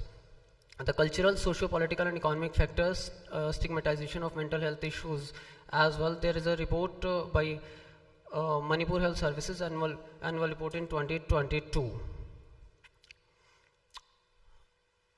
This bargram states that what is the national average of mental disorder and what is the when we compare the student of Manipur. The national average states that it is 20% only, but in Manipur it is 27.5%, which states many of the reasons why it is happening there. Current mental health services in educational institutions, like type of services available: on-campus counseling center, peer support program, awareness and education programs. This would be the type of services which should be available, and luckily these services are available in the Manipur. When we compare these services to other states or other regions of the northeast, very much deprived basically. Only 15% of educational institutions in Manipur offers formal mental health services. When we compare these services to, like I'm living in Delhi, when we compare these services to Delhi, we feel that the students are underprivileged in these terms. There is a report of National Mental Health Survey in 2019 which found that only 10 to 15% of school provides adequate mental health support, especially in rural and conflicted areas. Studies in Northeast India, including Nagaland, Mizoram, show similar trends with limited access to counseling and professional care. Another one by World Health Organization in 2021, it states that mental health services in schools are severely underfunded also. Like we require lots of funds to educate the people to start the mental health services for the students into the schools. So contributing to rising rates of anxiety, depression, suicides among students. Suicides are the major cases there. That's why we are studying these things in the northeastern region. So suicidal rates are as high as 70% of the students reporting significant mental health struggles but limited access or care. Key challenges faced by the students, the very important is stigma and cultural factors. Culturally relevant screening tools is essential for accurately identifying schools. Standardized assessment tools developed in Western context may not capture the unique experience and expression of mental distress among students in Manipur. This is a report presented by Sharma and Longterm in 2022. Like whatever the methods we are having to judge the students, we are having basically Western models in India, which won't work in Northeastern region because the cultural diversity is there. Northeastern region is culturally very much diverse as we compare rest of the India, so we cannot apply those methods to the students present there. The study by Nimhans in 2019, 60% of youth in the Northeast are hesitant to seek help due to stigma because their parents don't allow them. They feel that if the students are talking about the mental health, they are madman. So they are having fever in their heart that the people will say madman or mad girl to my child. Accessibility, only 1% psychiatrist per 1 lakh people in Manipur. NHS 2022, there's a report. Environmental stressor, there are so many of factors like which environmental triggers, like role of influencing mood, behavior and cognitive functions, reported by Kumar and Singh 2022. By designing a school environment that prioritizes mental well-being, educators can enhance students' overall learning experience and emotional resilience. So this is a pictorial graph which is showing different variables, showing the percentage how those variables are important in the questioning the mental health of the students, like stigma 40% nearly, environmental stress 30%, accessibility of the mental health services are 30%. Key challenges faced by the student. These pictures we have taken from news itself, from Google or from some newspaper, to show that how we are treating the northeastern student in rest of the India. They have to unite for their rights. Like they are facing a situation that they are feeling that they are not Indians basically. Key challenges faced by the students. Manipur State Education Departments reacted by stating that the government had not provided any NOC to the school seeking CBSE affiliations. If they would like to pursue education in the CBSE school, the schools are not getting affiliations by CBSE. They are a state funded or state government institution which is having their different curriculum. So to get the admission in the different universities in rest of the India, they have to face the challenges, even many challenges. Effective mental health interventions, counseling and therapy. There is a meta-analysis study by WHO in 2020 which states that school-based mental health services reduced anxiety by 25% in adolescent population. So for that we need awareness campaigns also, which results from Youth Mental Health in India 2018. Program lead to a 40% increase in help seeking behavior. So we know that this is an effective method. We should give some funding to the community so that the mental health can be triggered there. People will ask help for the mental peace. Peer support network, if we are having funding, if we are having educated teachers there in the schools, we cannot have a counselor there. One counselor cannot give the mental health support to each and every student. Our teachers basically must be educated up to a certain extent so that the student can get the mental health support. If that would happen, the third one is the peer support network. A student can support among themselves. They can give the mental support to each and everyone. But what is happening there, if they are having some mental issues, they are not feeling well mentally, they cannot talk to their fellow students. This is the basic stigma. So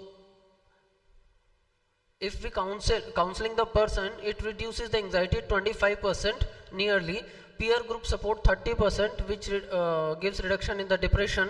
Then digital tools, which are very much important nowadays, 50% increase in the engagement. So that if I am having a mental health issue and I can go to the digital help via some app or some website, people won't be able to know that what kind of problem I am facing, and silently I am getting some kind of cure. This is a report by WHO 2021 and Indian Journal of Psychological Medicine 2021. Next we have case studies. The very beautiful case studies by Kerala and Delhi. Kerala's there is a program, Our Responsibility to Children. It reduced dropout rates by 25% through integration mental health programs. Dropout rates, which is very much important for us, 25%. And as you may know about the Delhi's happiness curriculum in the schools, it increased student satisfaction and mental well-being as per Delhi State Evaluation 2021. Research suggests that engaging in creative activities can have therapeutic benefits and improve mental health outcomes among students. It is a report by Kumar in 2023. This is a program which is now running. Government has implemented few years back, and the ratio of the student in the classroom increased dramatically. So what are the takeaways for Manipur? It is very much important of adopting culturally sensitive models. We have to create that. Leveraging government and community partnership. We have to think of our next generation, or what we can say is Gen Z. They are very much alone. Recommendation for improvement. Policy must be initiated by the government. Funding should be increased. So Manipur Mental Health Policy Recommendation 2022, it states that, but I don't know whatever is happening on the ground. Training and capacity building programs, which is already there in Manipur only, not in the rest of the places. Community engagement, successful community models and neighboring states. Northeast Health Review 2021, it states that there is a community engagement also. Few people are there who is giving mental health suggestions to their kids. Integration of digital solution, 40% improvement in accessibility through digital mental health tools in pilot studies. It is a report by Manipur Digital Mental Health Initiative 2023. Expected outcome, data driven projects and benefits. 30% reduction in the school absenteeism, based on the similar initiative in Assam and Nagaland. 20% increase in the academic performance following mental health interventions, UNICEF India study 2020. Then what are the benefits? Reduced stigma, better mental health outcomes, enhanced student resilience and academic performance. Stigma is a very important thing. We must remove that from the community, because the next generation, whoever is coming in the next generation, they won't follow our rules exactly what we want from them.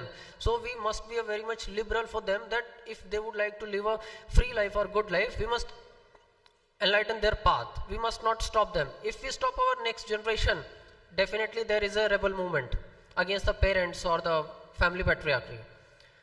Thank you very much. Now if there is any question.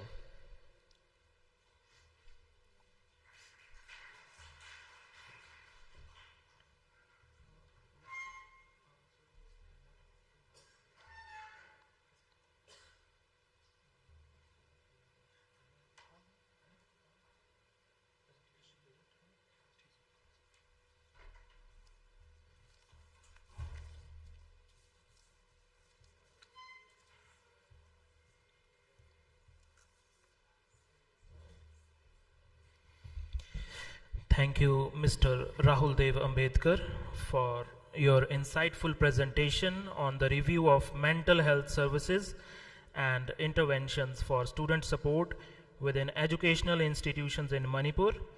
Your work highlights a critical area of need, shedding light on the essential steps we must take to support student well-being and cultivate a more compassionate educational environment. Next, I would like to call upon the stage Miss Priya Vash. Miss Priya Vash, are you available?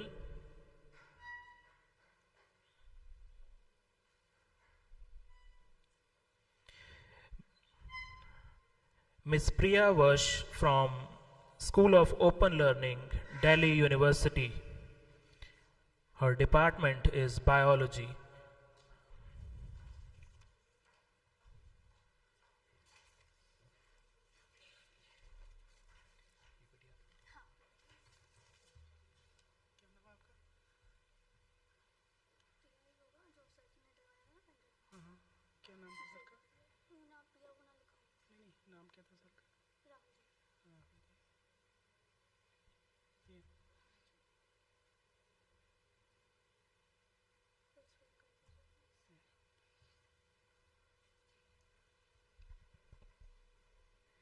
Good afternoon, everyone. My name is Priya, and today I am going to represent the literature review on availability and effectiveness of mental health services in schools of Sikkim. In my previous slide, you have insight about the Manipur. Let's explore Sikkim now. This review is solely focused on the availability of the mental health trained professionals, effectiveness of mental health programs, barriers which can affect the delivery of mental health, and stakeholder perspectives as well as policy implications. Now, why we choose Sikkim? As you can see the graph, pan-India suicide rates is 11.3, whereas Sikkim holds 42.5% itself. These are few news readings from the Times of India. As well you see, Sikkim retains #1 position in highest suicide rate in the country. Among all of the states, Sikkim holds highest position in suicide rates. These are the tabular representation of the district-wise breakup of suicides in Sikkim. Educational status of the victim of suicides in Sikkim. Figure shows that out of 1,181 victims of suicide, 22% were graduate, and above 296 victims, only 22% are graduate. Victim had studied up to class 5, 294, and completed middle schools are 149 only, according to NCRB. What are the common challenges about mental health in Sikkim? Few common challenges are such as anxiety, depression, stress, bullying, and academic pressure. According to UNICEF, a survey conducted by the UNICEF, 14% of 15 to 24-year-olds in India, or 1 in 7, reported often feeling depressed or having little interest in doing things, which we call in clinical terms anhedonia. Few culture-specific issues which we have faced in Sikkim. According to the study, which is done by the Taizang in 2017, stigma had social pressure within the close-knit communities, further discourage open discussion about the mental health in the society. And the similar findings is also supported by another study in 2018 by Singh and Singh. Few mental health programs which is initiated by the government. How many of you actually listen about the mission Malware, which is launched by the Indian government for the teacher, for their training, as well as a lot of them, such as Manodarpan, Telemanas, Ayushman Bharat School Health Wellness Program. But these are not implicated properly. Teacher training is critical, but inconsistent. Positive impact counseling services are only available in urban areas, not in rural areas. According to the study by ICICI Lombard, one of India's largest journal insurance, suggests that Gen Z and millennial Indians are far more prone to stress and anxiety. And these are the reasons that why the government initiative hasn't achieved their target. We are lacking on the availability of mental health professionals. According to the Parliamentary Studying Committee on Health and Welfare, Family Welfare in August 2023, we only have 2,840 clinical psychologists pan-India. And these are the different domains that we are lacking on. Few key findings of this literature. We need more culture specification studies for the Sikkim. That area is culture specific. Accessibility of the services for mental health is needed, and as well as needed trauma-informed approach also. Trauma-informed care is essential due to the prevalence of adverse childhood experience. Resolution of mental health service in Sikkim. For the resolution, we need strong policy framework and collaboration between the government, educational institutions, and community for the successful implementation of the policy, as well as teachers as mental health advocates. We need teacher training initiatives to understand the well-being and the social and emotional need of the student. We have few limitations as well. While doing this review of literature, many studies focus on specific program like Manodarpan. How many of you actually know about the Manodarpan? Limiting broader insight into the overall mental health service. Apart from the Manodarpan, there is a lot of initiative which is taken by the Indian government, but we do not find that specific sort of literature on that. Geographical constraints. Research often emphasizes urban area, neglecting rural and remote setting, whereas access to the service is even more challenging. Publication bias. Of course, we have studies demonstrating positive outcome may overrepresented, which is skewing the data, understanding of program and effectiveness. Our suggestions for the future research is we must have done few longitudinal studies in Sikkim and Northeast. We should go for the comparative study. We must explore how culture, beliefs, and practice affect mental health. We need more innovative research to give them a solution to the accessibility of mental health. We must explore a specific factor which are contributing to the stigma. We must explore the engagement of stakeholders as well as the policy developments. These are the reference of my reviews. Thank you. If you have any question, you may ask.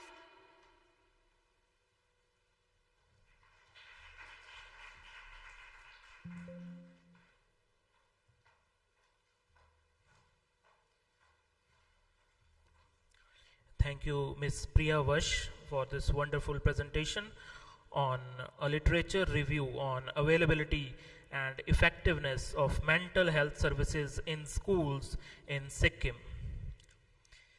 Now, I would like to call upon the stage our next presenter, Dr. Vaibhav Pathak from Government Degree College, Sri Naina Devi Ji.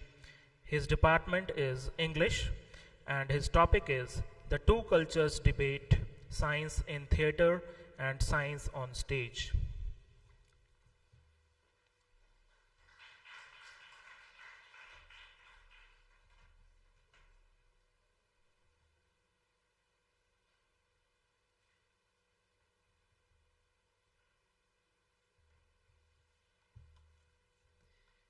Respected Chair of the technical session, Professor Gurpreet, respected convener of the conference, Professor Anita, members of the organizing committee, fellow professors, fellow presenters, and students.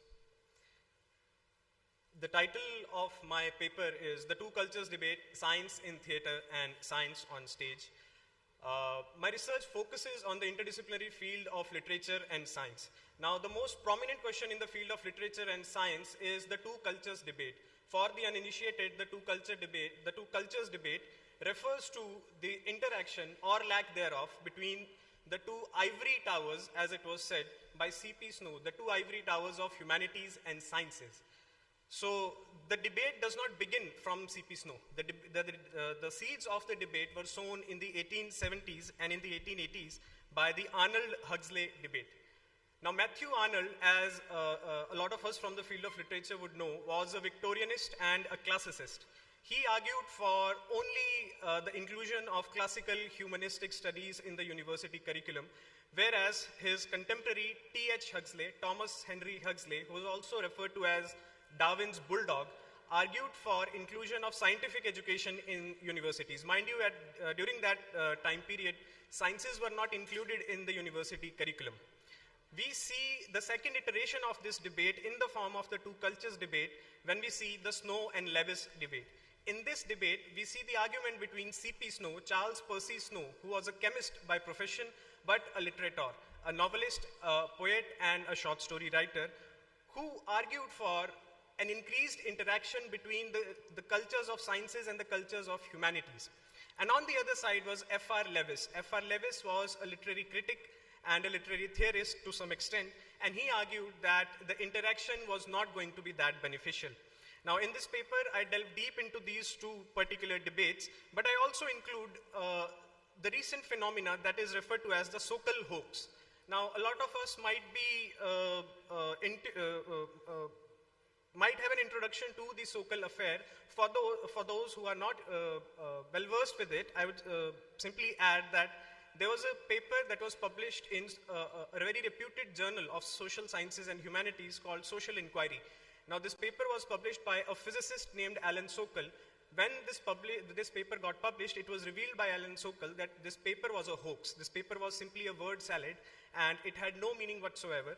And it simply meant the entire exercise was simply aimed to point out the lack of editorial oversight in journals of humanities and social sciences. Now, that led to what we today refer to as science wars, where we have the discussion about whether there are three cultures, whether there is only one culture, or a more appropriate or more time-relevant feature, that is that there is no culture whatsoever. It's just a mixed bag. Now, this particular paper focuses on the idea of performance of science on stage in form of science plays. Now, in order to define what a science play is, it is important for us to first define what science is. For anyone who is from the field of sciences, they would realize how difficult it is to pinpoint or to define or to encapsulate in the form of a definition what science actually is. In order to do so, I had to resort to the field of philosophy of science and history of science, wherein it became evident that even those fields could not be of much help to me in order to define what science really is. Thank you, sir.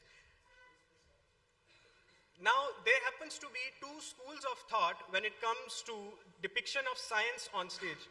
When talking about the performance of science on stage or studying science in science plays, there happen to be two schools of thought. The first school of thought argues for a term or presents to us a term which is called science on stage. Now, this is forwarded by Kirsten Shepard-Barr. Kirsten Shepard-Barr is currently the head and a professor of English literature at Oxford. Now, she argues for a more inclusive idea of science on stage, wherein we can have science plays that have science either in the background or added merely as an appendage in science plays. On the other hand, we have a more rigid and a more strict definition of science on stage in the form of science-in-theatre by Carl Jeracy. Now, late Professor Carl Jeracy was a chemist by training, but he was also a playwright, a novelist, and a poet.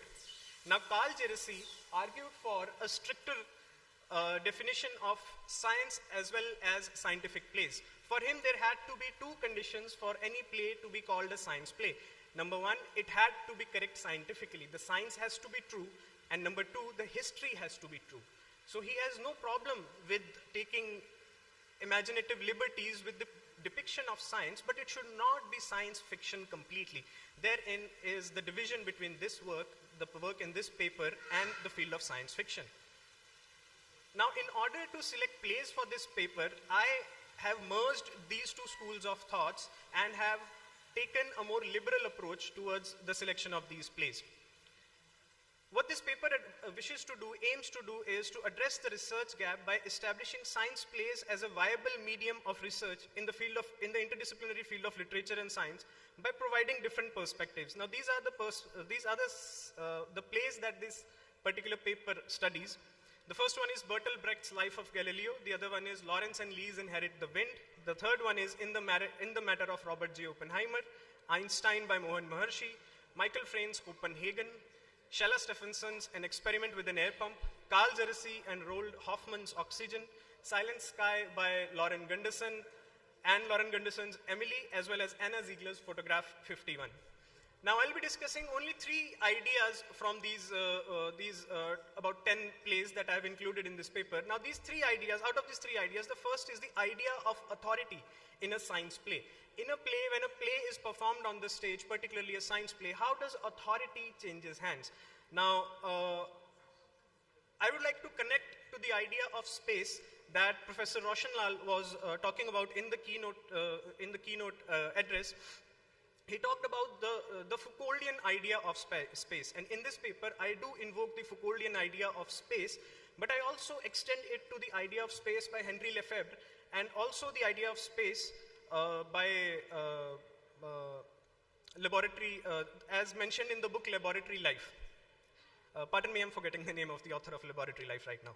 Now, in this particular idea, using these particular ideas, what I'm arguing in this particular section in the paper is that the moment a scientist is wearing the white overalls of a scientist, he is the head in the laboratory.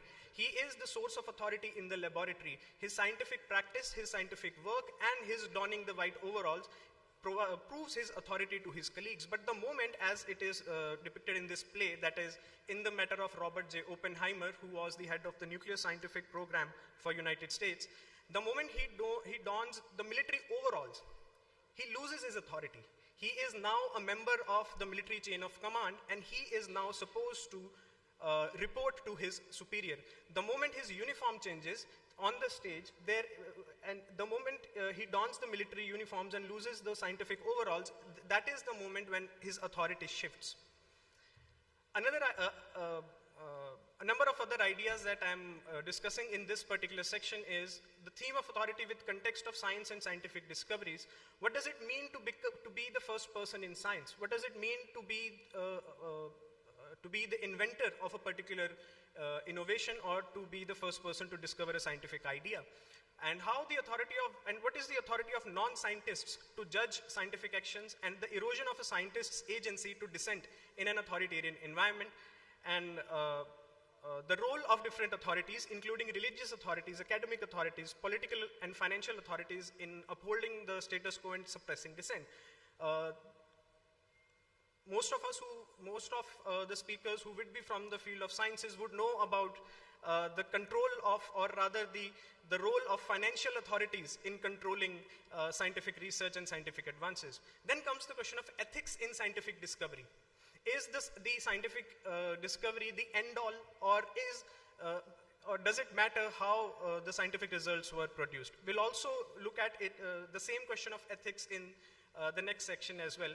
But now, let us move on to the use of literary devices in scientific plays. Now, this is one science play from India that I have worked on. This is Mohan Maharshi's Einstein. Mohan Maharshi was the head of Department of Indian Theatre in Punjab University for quite a long time. And this play, Einstein, he wrote in collaboration with a number of his friends from the Department of Physics and Chemistry at Punjab University.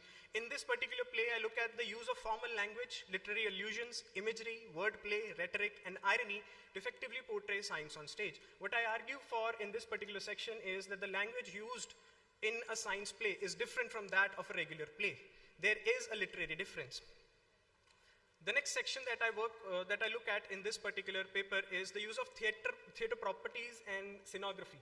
Theater props, or ideas, or items used in a play on stage that are used in science plays. Now, what we have in front of us is this play is Shella Stephenson's An Experiment with an Air Pump, but the painting over here is Joseph Wright of Derby's 1679 oil on canvas titled An Experiment with a Bird in an Air Pump. Now this depicts a natural philosopher who used to move from town to town to display that he had a machine which could create vacuum. Now in this glass jar, as you can see, in this glass jar, it might not be that clear, but there's a white bird that's there in this glass jar, and using a very rudimentary form of an air pump, he's creating vacuum in this glass jar, and when there is vacuum, the bird starts to flutter and eventually is on the cusp of dying. Now in this play, as well as in this painting, it is always ambiguous whether the bird dies or not. This painting, as well as the play, brings into question the idea of ethics of scientific discovery. To what extent can we stretch the idea of scientific discovery? In this section, I also look at various scenographic elements, documentary elements, stage instructions, props, and costumes in science plays. I also study the use of projectors, projected texts, audio and video elements to enhance the theatrical experience, and also the idea of immersion in a science play. I also see the use of props like military uniform and other time period specific costumes in these selected plays. Now the last section that I included in my paper is a particular section that I realized was missing from all the literature survey that I did. That is, there were no science plays that either represented women scientists or were written by female playwrights. I could only find three plays that were written by female playwrights that discussed women scientists, and not fictional women scientists, but real women scientists. One of them is Lauren Gunderson's Silent Sky. I could not get the text of this play in India. Then I contacted Lauren Gunderson personally on Twitter, and she was gracious enough to send me the text of these plays. Now in this play, we look at the story of an astronomer, Henrietta Leavitt, who was the first lady to be given the title of an astronomer. Women were not granted the title of astronomer, and she was the first female astronomer in Howard Observatory. They were only given the title of observers, but not astronomers. She was the first person, and she is said to have been the bookkeeper of the stars. Now, in these four sections, while studying science plays, what I am trying to establish is, I'm trying to establish science plays as a viable medium of research in the interdisciplinary field of literature and science. And I've tried to provide four unique point of views to study these plays. The first is the idea of authority in science plays. How does authority intertwine with science? What is the authority of science? So for example, from where does the authority of a scientist emanate from? The authority of a scientist emanates from the scientific experimentation, the scientific principles, and his persona as a scientist. When we see advertisements where we see 9 out of 10 dentists recommend this and this brand, it is his white overalls that communicate to us that this is a person that can be trusted. Where is that authority coming from? I also take a more traditional approach while studying the literary devices that I use in science plays. I also look at from the field of performance studies and basing from the field of philosophy of science and history of science, the idea of scenography and performance of science. The name that was eluding me is Bruno Latour, Laboratory Life by Bruno Latour. Bruno Latour, in his Laboratory Life, points out to the idea that the performance of science is not simply doing science, but performance of scientific activity in a laboratory, wherein the laboratory ends up becoming a stage. And that was the germ of this paper, that the laboratory in itself is a stage where we perform science. And I realized that the representation of women playwrights and women scientists was scant in this field, therefore I wanted to study this. In terms of limitations, the only limitation in this field is that there are too less research material that is available. There are too few of us who are working in this field, and there should be more and more interaction between the two cultures, the two ivory towers, so to say, in this field.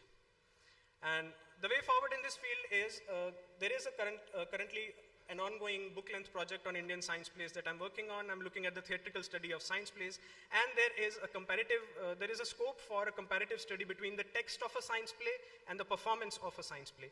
There are similar studies that are ongoing in different fields, but not in the field of science plays. These are the references that I've used for this particular paper. And thank you. If anyone has any suggestions or questions, please.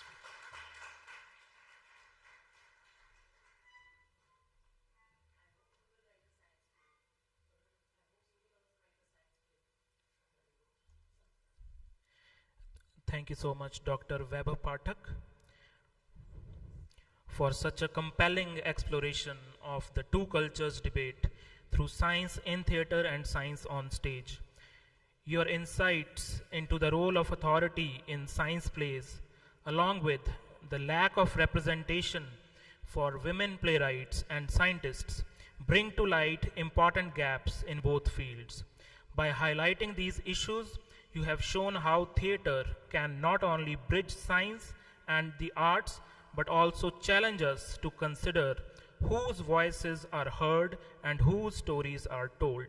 It is a powerful reminder of the need for diversity and inclusivity in both storytelling and science. Thank you, Dr. Weber Pathak.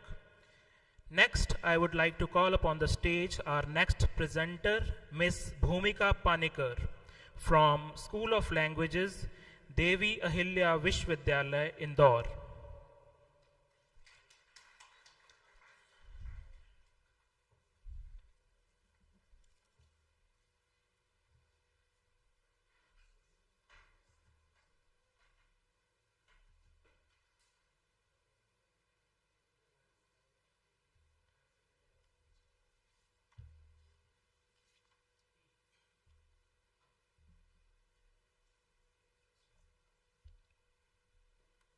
Good morning, everyone.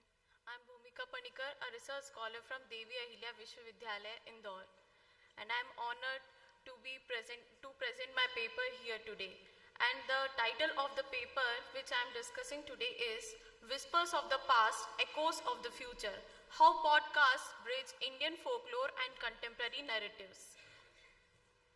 This research investigates how podcasts serve as modern-day storytellers and how they rejuvenate Indian folklore, making it relevant for the contemporary audiences. In India, folklore and oral traditions are deeply embedded in its history and culture, as Indian culture resonates with millions of rituals, traditions, myths, legends, and stories emerging from all walks of life. In India's rich cultural heritage, folklore has been a vibrant thread weaving together various forms from major to minor, such as epics, fables, proverbs, riddles, songs, jokes, insults, nursery rhymes, and so on, which are disseminated across generations through oral tradition of storytelling. Oral tradition have been the soul of cultural preservation for centuries, as Indian society has always privileged oral narration over the written form, as they believe in the sanctity of sound. Folklore embodies not just stories, but also communal identity and shared history. However, urbanization and modernization have posed threat to this tradition, as they emphasized on documenting the folklore, which lacks the most important charm, that is, storyteller's voice, their gestures, expressive language accompanied with music, which creates an intimate relation with audiences. Mahmud Farooqi, an Indian novelist, has also asserted that storyteller is the custodian of both the history of community, narratives of community, rituals of community, as well as worldview in a larger scenario. But the interference of technology, advent of internet, extensive accessibility of portable media devices facilitate a more personalized and flexible approach of storytelling. Blogs, social media, and streaming platforms emerged as modern vessels of cultural preservation. Podcasts, in particular, emerged as a powerful medium retaining the intimacy and immersive nature of storytelling. As podcast has expanded the realm of folklore, allowing stories from regional communities to be easily accessed by global audiences. Podcasts appeal to all our senses, as its ability to create immersive audio experience, evoke the listener's imagination, and transport them to different worlds. There is a surge in Indian podcasting in the recent years, as it has become the third largest user base with 57.6 million active listeners. And a and Indian scholar Dr. Dharmendra Kumar in his research work Podcast Revolution, Transforming Social Media Conversations has also asserted that the outbreak of podcasts is revolutionizing discourse on digital platforms by democratizing folklore and encouraging inclusivity and promoting a more personal mode of communication. Podcasts allow the creators to adapt and evolve the core elements of folklore to suffice the modern context and listeners. This research uses qualitative approach to analyze specific episodes of the select podcasts. Time Machine by Nilesh Mishra, Indian Noah by Nikesh Murli and Epifight to understand how they adapt Indian folklore for modern audiences.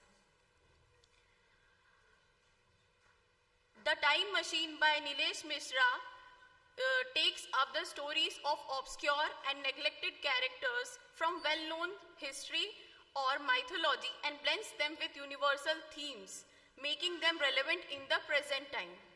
In the episode Ek Thi Urmila, Mishra sheds light on Urmila, who is often overshadowed by her sister Sita, and the story is taken up from the epic Ramayana, where Mishra brings Urmila to the forefront, highlighting her sacrifices, silent sufferings, longing, and unwavering love. This episode offers a feminist reading of Ramayana, emphasizing the plight of women relevant in the contemporary time. This story is integrated with cultural insights such as family dynamics, social norms, that echoes with Indian listeners, providing authenticity to the narrative.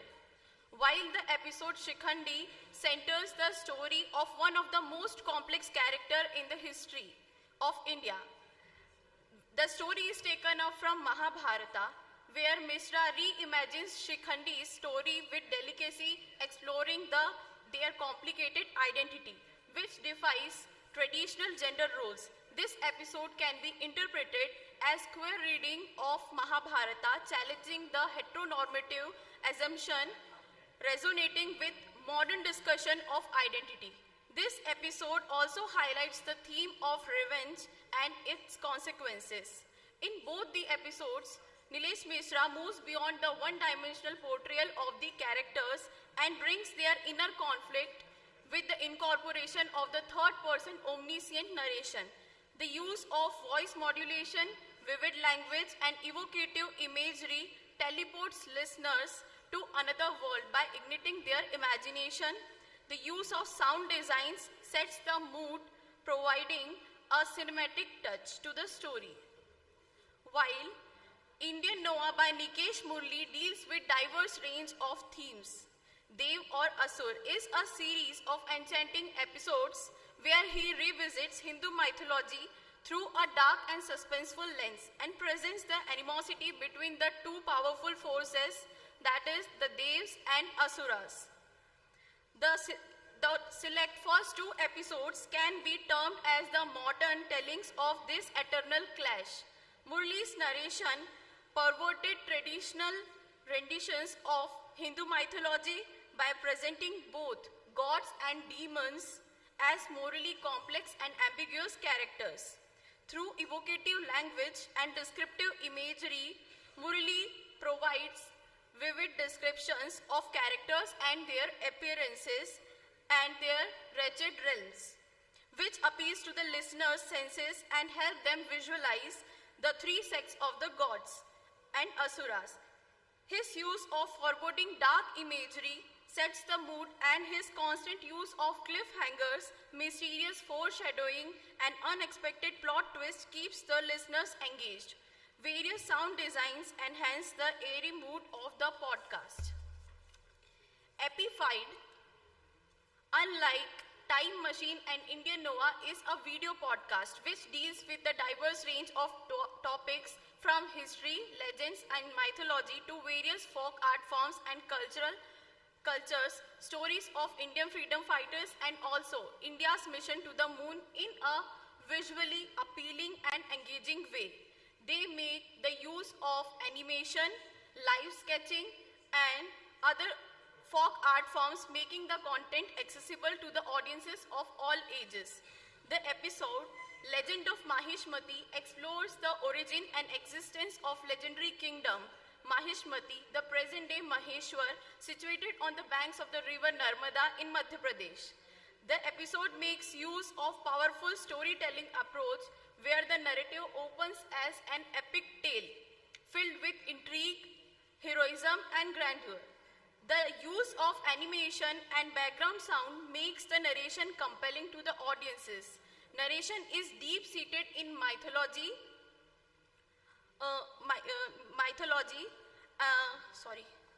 yet it attempts to reason its existence in historical context, referring to the legend of Agni as mentioned in Mahabharata and Sahasravir Arjun as mentioned in Ramayana. While the episode Tale of Jagannath told through Tanjore brings out the mythological story of Lord Jagannath, the supreme deity of Hindus, narrated through the lens of Tanjore painting, which inserts an artistic layer of interpretation to the traditional narrative.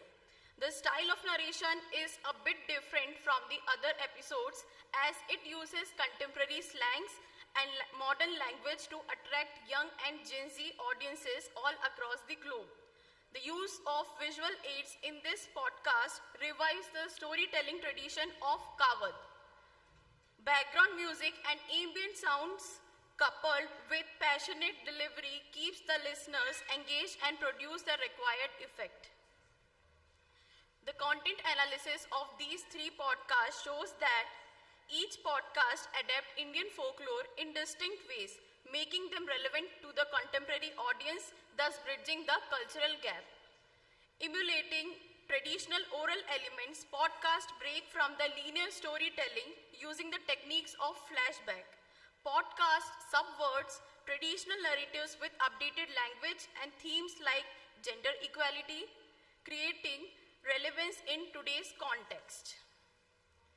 And the study concludes that podcasts play a vital role in reviving the age-old tradition of oral storytelling by blending it with modern sound designs and narrative techniques.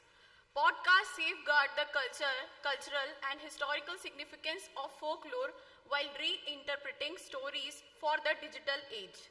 This duality ensures folklore remains relevant, fostering a collective cultural identity in an increasingly globalized world. Thank you.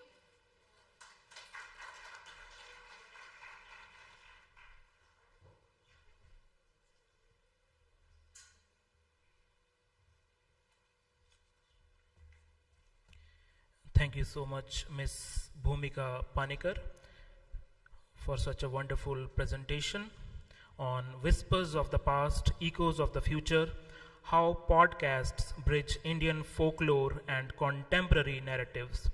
Your discussion, enriched by examples like The Time Machine by Nilesh Mishra, beautifully illustrates how podcasts are breathing new life into traditional stories while connecting them to modern realities. By merging the timeless charm of folklore with the immediacy of digital media, you have shown how storytelling continues to evolve, preserving cultural heritage while engaging contemporary audiences. It is a fascinating reminder of the enduring power of stories to bridge the past and the future. Thank you once again. Ladies and gentlemen, before we proceed to the upcoming presentations, I would request the chief guest, Professor Roshanlal Sharma ji, Principal Ma'am Dr. Meeta Sharma, and our senior faculty members to please come on the stage to honor our esteemed guests.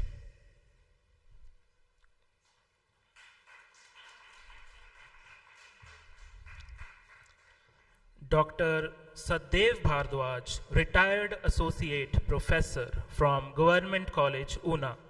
Sir, kindly come on the stage. A huge round of applause.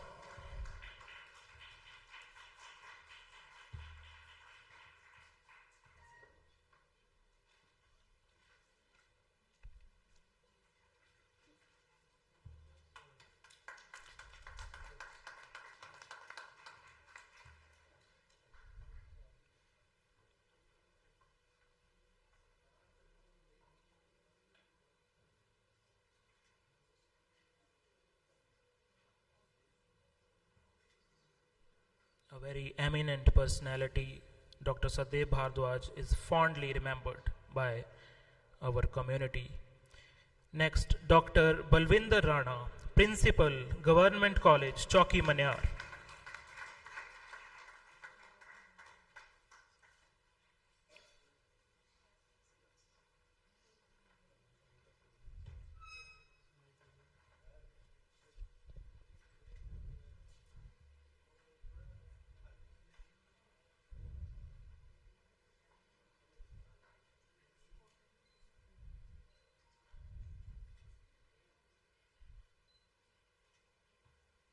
Thank you so much, sir. Dr. Vinod Chopra, Principal, School Cadre. Please come on the stage.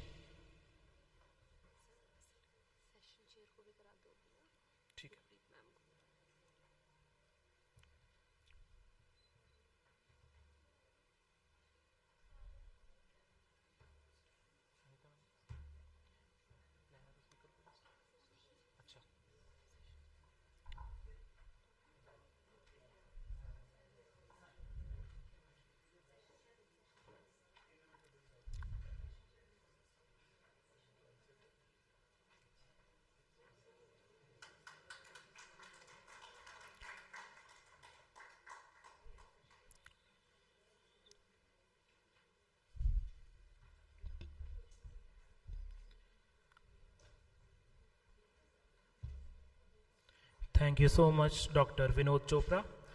Next, I would like to call upon the stage our session chair for session 1 and 2, Dr. Gurpreet Kaur.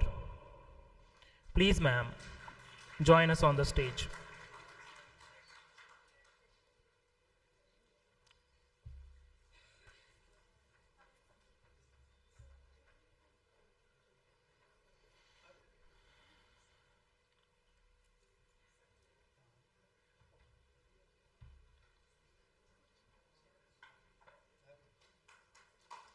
A huge round of applause for Dr. Gurpreet Kaur.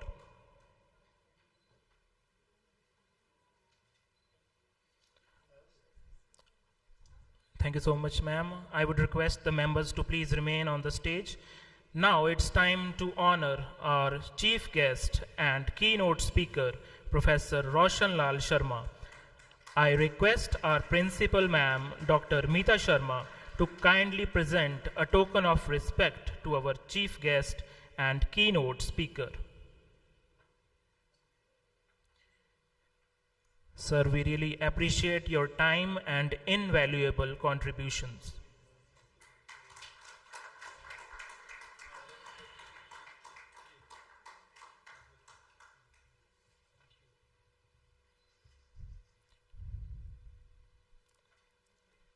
Thank you so much, sir.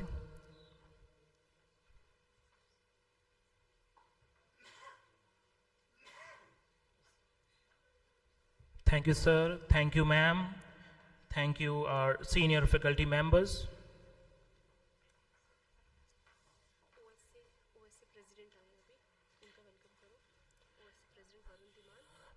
Ladies and gentlemen, we are honored to have with us the OSA President, Shri Varun Dhimanji, a huge Shri Varun Puri ji. A huge round of applause for Shri Varun Puri ji. And another esteemed guest, another OSA member, Upmanyu Tejasvi ji. We are honored to have you, sir.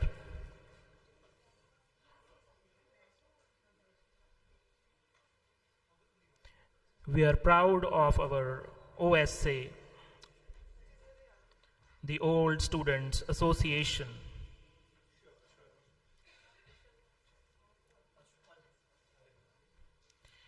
A huge round of applause, everyone.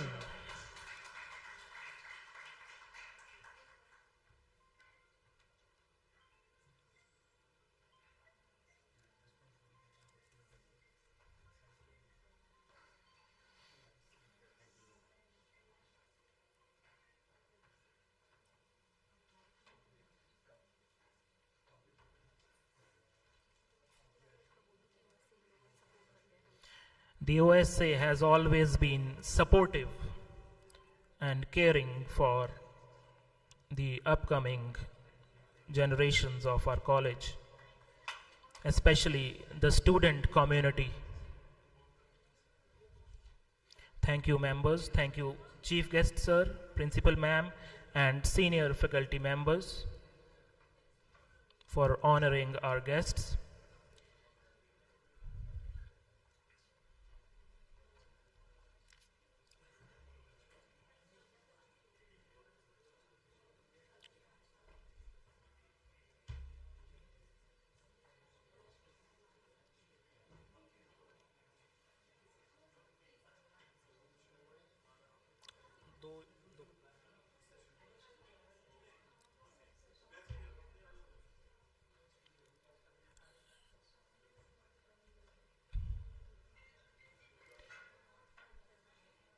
Two presentations of this session are pending.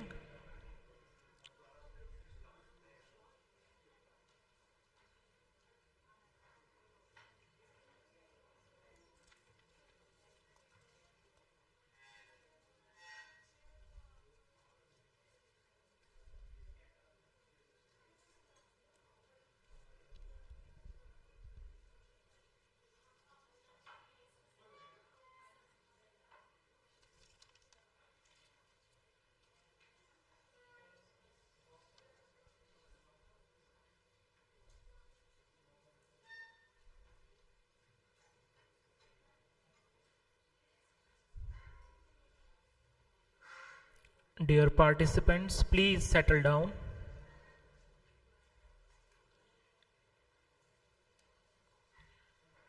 The next presentation is by Miss Palak Kumar. Do we have Miss Palak Kumar here? Okay.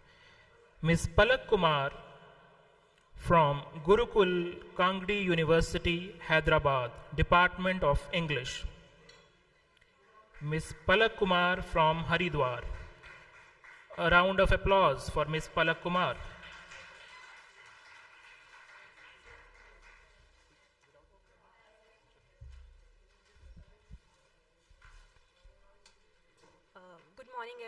Good afternoon, everyone.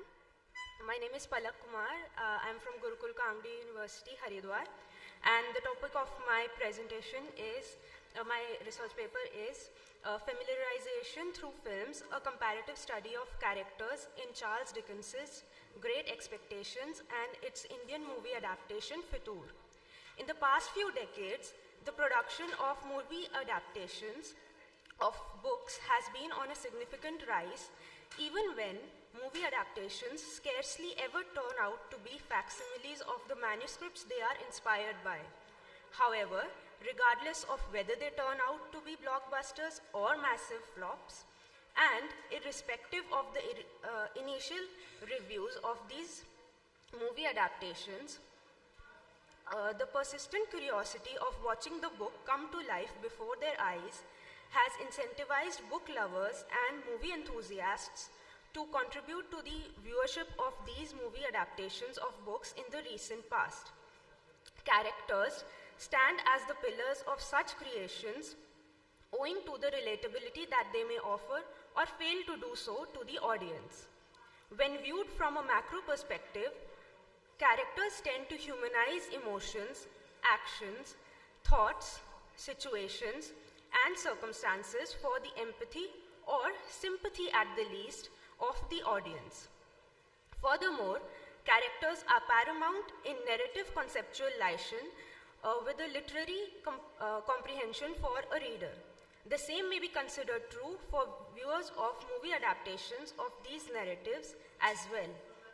The characters in adaptations may be interpreted as the nexus between the written word and the young minds, making narrative comprehension plain sailing to a considerable extent.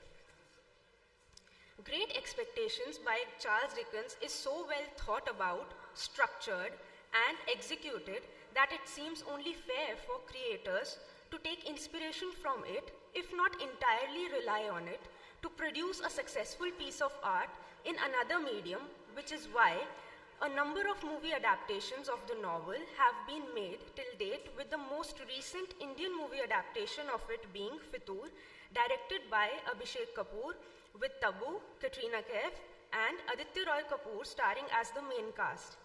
Although the movie received an underwhelming response at the box office due to its screenplay and pacing, the movie adaptation, and I quote, stays true to the complex plot and the novel's themes of social alienation and moral redemption are especially resonant to Indian society today, end quote, as reviewed by Anil Sinan from Time Out. The novel, Great Expectations, and its Indian movie adaptation, Fitur, shares a fair share of similarities and dissimilarities with respect to aspects relating to their characters. The place of residence and surroundings greatly impact a character's personality and traits. The same holds true in the present case. Different locations hold different cultures in them. The story narrated in Great Expectations, based in London, is very different from the story narrated in Fitur, primarily based in Kashmir and Delhi, with the characters behaving accordingly in this regard. On the face of it, the titles of the two differ greatly with regard to the language and the symbolism thereof. Great Expectations and Fitur highlight different guiding themes of their male protagonists thrown amidst the same basic plot. The former shows the great expectations or personal aspirations of Pip of becoming a gentleman and rising in the social hierarchy prevalent in England at the time, while the latter highlights at the male protagonist Noor being guided by his love, passion, or obsession for winning the love of the female protagonist Firdaus. The titles are equally true for the other characters involved as well. All the major characters in Great Expectations are turned down with unfulfilled hopes by the end of the story. Similarly, the obsessions and passions of the major characters hinder them in leading a content and satisfied life in Fitur, be it Begum Hazrat Jahan's obsession with breaking the hearts of young men, Firdaus's obsession with obeying orders from her mother, or Noor's passion of or obsession with proving himself worthy of Firdaus's love. The same may be applied to some of the character names as well.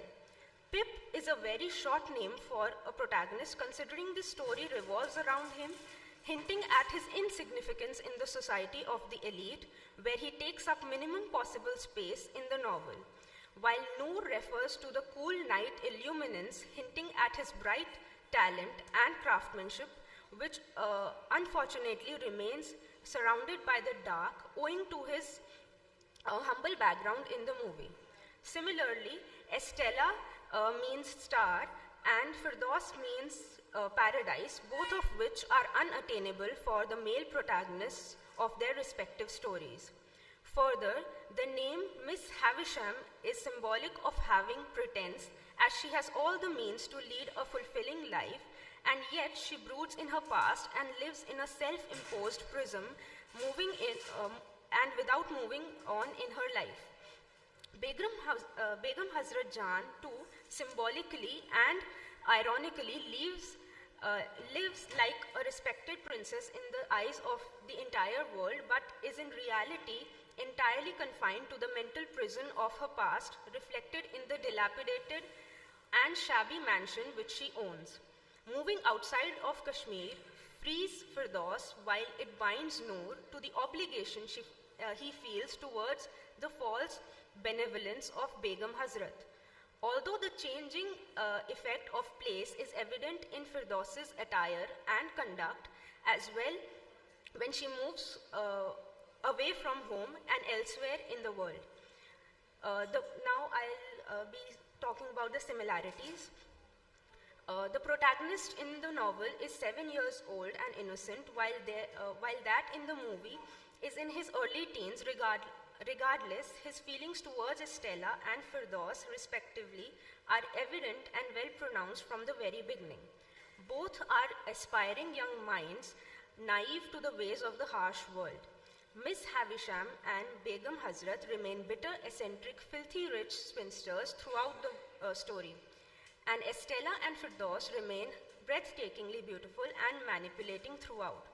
Although Magwitch in Dickens's novel and Mufti in Fitur serve entirely different purposes to the story, they both share the commonality of being convicts with inordinately problematic pasts. Now for the differences. Pip's retrospective narrative reveals his introspective nature, while Noor is impulsive and passionate as he is presented as an artist, venting out his emotions into the creation of art. At multiple instances, he instinctively creates art. First, after he meets Muazzim, he sketches his face on a piece of paper. His first art exhibition took place after he encountered Firdaus in Delhi and was inspired by her. And his rage at the revelation of Begum Hazrat not being his patron and having been played with by Muazzim as his real patron makes him set fire to his art collection. Miss Havisham's personal history is intricately woven in the novel, while Begum Hazrat's only stirs sympathy among the viewers. The adaptation of the novel into a movie has resulted in transposition of the setting of the story drastically, both geographically and culturally, and certain characters have been added which are entirely new to the source text as well, like Ishfaq, who is Noor's friend, and Bilal, who is a Pakistani diplomat. Also, considering the time limitation of a movie, a few episodes from the novel have been omitted. Hence, although the Indian movie adaptation of Great Expectations performed underwhelmingly in the theatres, it crossed a few milestones in an ambitious attempt to exposing a wider audience to the classic, who would have otherwise let it go unnoticed. It complied to the basic plot line. While not making it seem contrived, while also incorporating Kashmiri cultural heritage in the form of art, embroidery, and craftsmanship, hitherto putting the English Victorian classic into perspective for the predominantly Indian audience. The differences and similarities in various aspects related to the characters as presented in the paper bring to light and enable a better understanding of the story to the viewers in the context of their homeland. This study also demonstrates the functionality of Indian movie adaptations as an aid to a finer conceptual acquaintance with classical texts for the viewers by means of familiarization of the plot, themes, and concepts through the movies, with the help of Fitur as an Indian movie adaptation of Charles Dickens's Great Expectations. Thank you.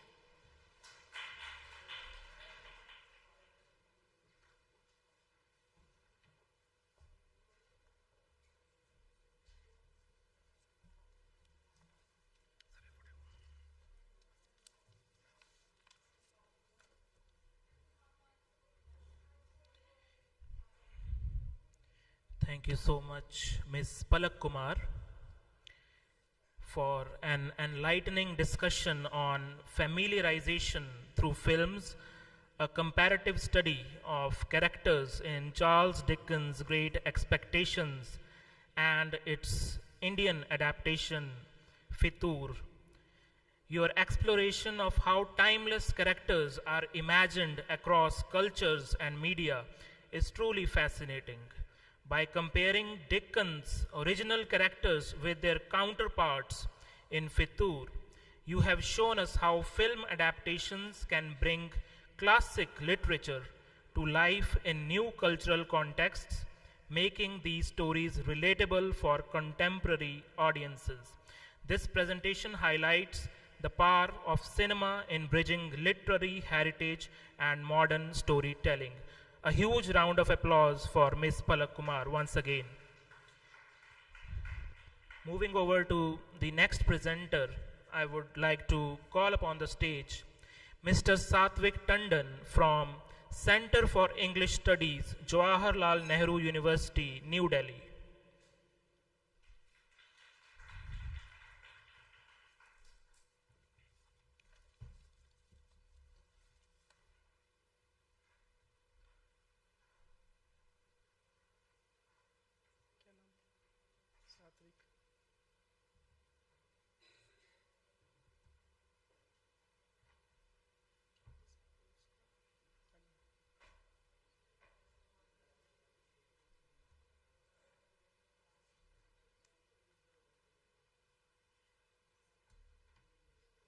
Good afternoon, everyone. I've titled my paper, How to Do Things with Poetry, a concentrated version of which I'm presenting here.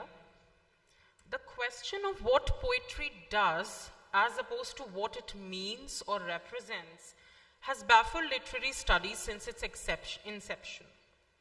What I want to do instead is to productively reframe this query by asking instead, what does poetry enable us to do? How does the practice of reading and engaging with poetry work upon us, transform us, open spaces for healing, understanding, and critique? My paper sees poetry as a form of doing, a transformative practice that operates across multiple registers of experience and knowledge production. When we speak of doing things with poetry, of course we are echoing J.L. Austin's foundational work on performative language.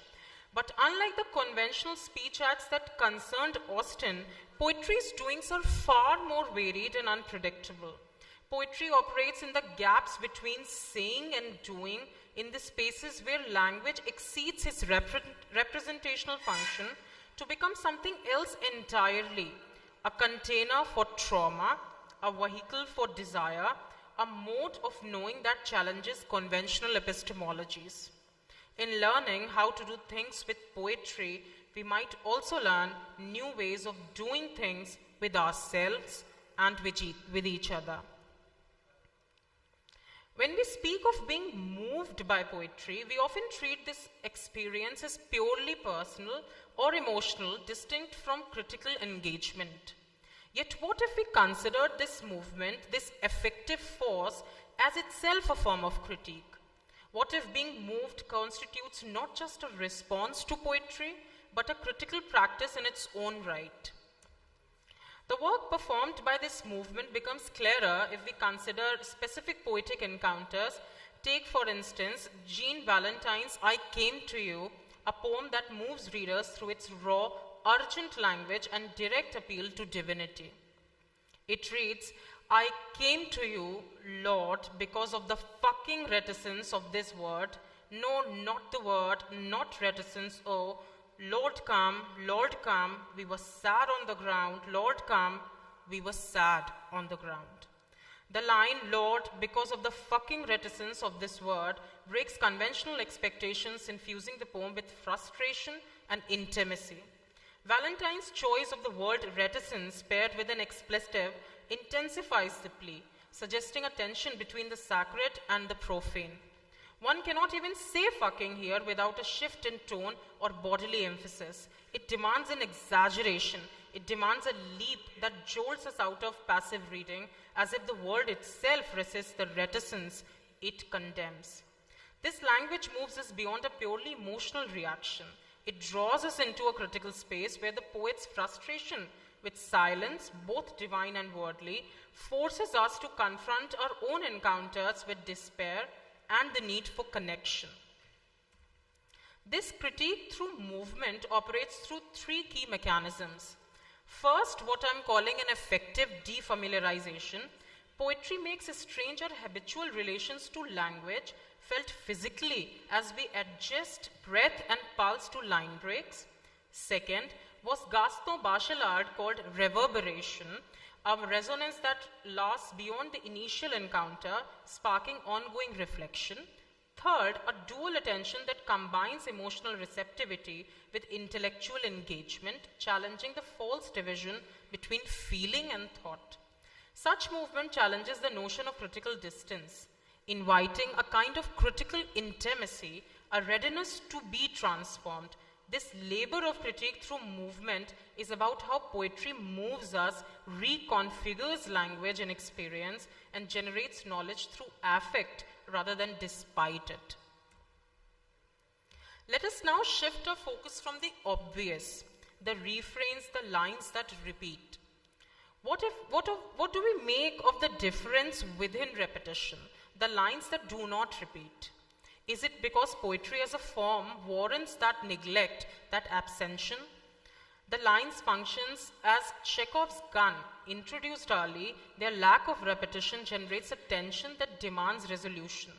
The poet and the reader must confront this self-imposed constraint either by subtly echoing the line's essence throughout the poem or by deliberately subverting the expectation it creates. The haunt of the lines that do not return is both sail and anchor. To illustrate this, I shall zoom in on Elizabeth Bishop's villanelle, One Art. It begins, "The art of losing isn't hard to master. So many things seem filled with the intent to be lost that their loss is no disaster." Ending in, "Even losing you, the joking voice, a gesture I love, I shan't have lied. It's evident the art of losing's not too hard to master, though it may look like, write it, like disaster." The unrepeated second line here, "So many things seem filled with the intent to be lost," casts a long shadow, introducing the concept of inherent loss, an idea that silently qualifies every subsequent instance of loss in the poem. From keys to houses to entire continents, they are not just accidentally misplaced, they fulfill their inherent intent to be lost. When finally confronting the loss of you, the speakers struggle to maintain composure. Notice the hesitation, "I shan't have lied," and the parenthetical, "write it," and how it becomes increasingly palpable precisely because each new loss confirms the truth of that line, making you increasingly aware of the void that opens up where its repetition should be. That missing verse, but also the people that should have stayed. Why does everyone seem so filled with the intent to be lost? That is an impossibly difficult question which I do not have an answer to, but perhaps we can try to deploy the villanelle as a talking cure. The missing line becomes the objet petita, always present in its absence, always cathecting, the void filled each time with new meaning, new losses. This replicates the way grief and desire operate, for to have desire is to never have it fulfilled. The final stanza reveals how that line has silently shaped the entire emotional arc of the poem, its ghost finally fully materialized in the speaker's moment of vulnerability. Poetry then is indeed therapy, allowing us to approach these overwhelming questions, truths obliquely, just as Bishop's speaker insists on mastery, while the poem's very structure betrays the struggle. In Maxine Cuman's villanelle for Anne Sexton's suicide, there is an impossible mourning. It begins, "Well, she didn't kill herself that afternoon. It was a mild day in October. We sat outside over sandwiches. She said she had begun." And it ends, "Accelerant dos, Julia child, and some expand along deep breaths to do in bed. So she didn't kill herself that afternoon. We ate our sandwiches.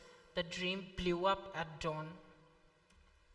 In an interview from 1990, Derrida talks of the attempt, always doomed to fail, thus a constitutive failure precisely, to incorporate, interiorize, introject, subjectivize the other in me. Even before the death of the other, the inscription of her or his mortality constitutes me. Perhaps then I mourn, therefore I am. Poetry's rigid repetition is this constitutive failure, each refrain an attempt to incorporate the lost other, yet inevitably falling short, the interlocking rhymes holding us in abeyance, the struggle between holding on and letting go. Each iteration of the haunted line that has gone missing is an attempt to re-articulate that inarticulable loss at the heart of mourning, yet its constant mutation delineates the impossibility of this task. This prosodic interplay, I want to argue, enacts Derrida's assertion that mourning is doomed to fail, not due to personal inadequacy, but because such failure is constitutive of the mourning process itself. Cuman's changing lines, which introduce yoga, piano lessons, and Russian translation, embody this struggle, each new activity an attempt to rewrite a reality without Sexton, whose trace shall now haunt each of these. Whom one now mourns is not really then a lost object for incorporation, but an infinite exteriority. All mourning is but melancholic. The non-repeated lines now lost are not to be internalized, but only transfigured again and again. And yet, because each of these deaths, these presences and absences are unique, because all of these unique singular deaths have come to form a series that grows only longer as we age, as we lose more people in our lives, as we read the third and the fourth and the fifth stanzas. Mourning is always a betrayal and a qualification. A betrayal for by having to mourn for more than one friend, often by means of the same gestures, the same repetitive words, refrains, one betrays the unique singularity. A reconfiguration also, because after a death, the world does not go on. Because my own self-relation within the world is constituted through the other and my mourning of the other, then the death of the other can never be just another event within the world or just one death among others within the world, but the end of that world itself. Poetry's strict rules and limitations paradoxically create a space for infinite variation within repetition, that singularity of each death, and thus each instance of mourning exists within the universal condition of mortality. Poetry's cyclical nature has the temporal disjunction inherent in mourning, where the future anterior will have been collapses into the present, creating a poetic space where loss is always both imminent and already occurred. As Derrida argues, the melancholic certainty of which I am speaking begins, as always, in the friend's lifetime. The lines of the very first stanza already initiate a mourning, for their loss is now predestined. This structural necessity does not, of course, and this is where my argument should not be taken to mean that poetry is an unsuccessful form of art, that its structural necessity, that is poetry's necessity, does not occlude, negate, or suspend the surprise, the wound, or the trauma of the event of the end when it actually does arrive. When you eat your sandwiches and the dream still blows up at dawn, morning come as if for the first time. Thank you.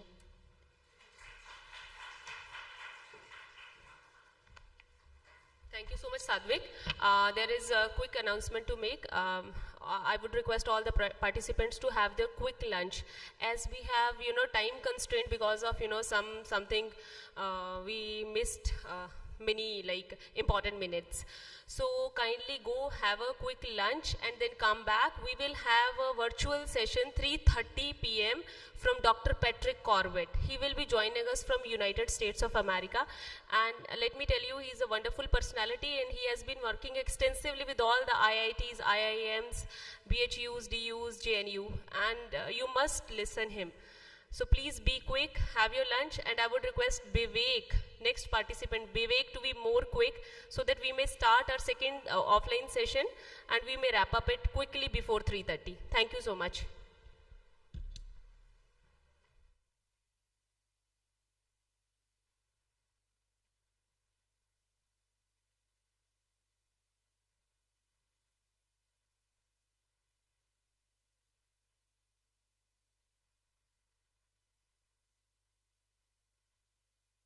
Non-human turn, the new materialist turn, environmental turn, post-human turn, affective turn, turns towards things, and most recently the mimetic turn, which serves as a theoretical basis for this work. Its justification for things or objects comes from Graham Herman's object-oriented ontology and Bill Brown's thing theory. In contrast to Graham Herman's speculative realism, Karen Barrad's essential realist ontology makes things essential. By forcing humanity's impending demise and starting the interruption, Michel Foucault was the one who questioned the idea of human centrality. He proposed a completely new order of things in place of the dogmatic theory of the great chain of being. By positioning each actor in the center and implying that the social is flat, Latour's actor network theory also questioned the social hierarchical structure. By offering a rhizomatic interpretation of the episteme, Deleuze questioned and dismantled its rigid framework. Theorists associated with new materialism had employed different terms to describe their own position. Agential realism by Karen Barad, schizoanalysis Deleuze and Guattari, cyborg feminism Haraway, post-human feminism Rosie Bretotti, speculative realism Graham Herman, actor network theory Latour, Calon, Law, Moore, speculative constructivism Stengers, monadology by Gabriel Tard, process theology Weinfeld, end of the quote. The new materialists' advocacy of matter being lively and vibrant challenges Immanuel Kant's 1790s pronouncement that the very idea of lively matter, and I quote, involves a contradiction since the essential character of matter is lifelessness, inertia, end of the quote. The evocations of lively materiality and the percolating vibrancy within things began with Baruch Spinoza, for whom everybody, person, fly, stone, comes with a conatus or impetuous to seek alliances that enhance its vitality. End of the quote. Henry Thoreau writes, Jane Bennett detects the presence of an effusive, unruly wildness inside rocks, plants, animals, and locomotives. And Walt Whitman, who aches with love for matter, because after all, does not all matter, aging, attract all matter? End of the quote. The Zaya theory also suggests that the earth is alive, thereby overturning the modern myth-making that claims that the earth is inert.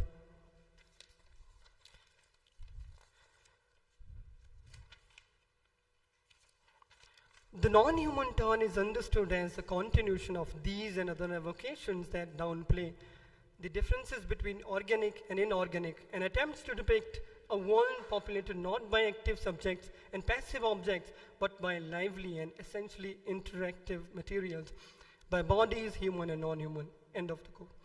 The allure of objects, to use Herman's phrase, brought along a paradigm shift in thinking about ontology, epistemology, politics, and culture. Object-oriented ontologists or speculative realists such as Graham Herman and Timothy Merton were attracted to Heidegger's emphasis on object's negative power, its persistent withdrawal from any attempt to engage, use, or know it, end of the quote. Bennett argues that Heidegger considered the uncanny agency of things. In several of his late essays where the incalculability of the thing and its persistent withdrawal are emphasized, end of the quote. An object, says Morton, and I quote, is a weird entity withdrawn from access that somehow manifest, end of the quote. Objects exist, says Herman, as, and I quote, entities quite apart from any relations with or effects upon other entities in the world, end of the quote. Bill Brown's thing theory makes a distinction between the objects and the things, fed up with the repetitive material of Garrett Butcher's theoretical seminars. Ace Byte made an abrupt decision, and I quote, I must have things.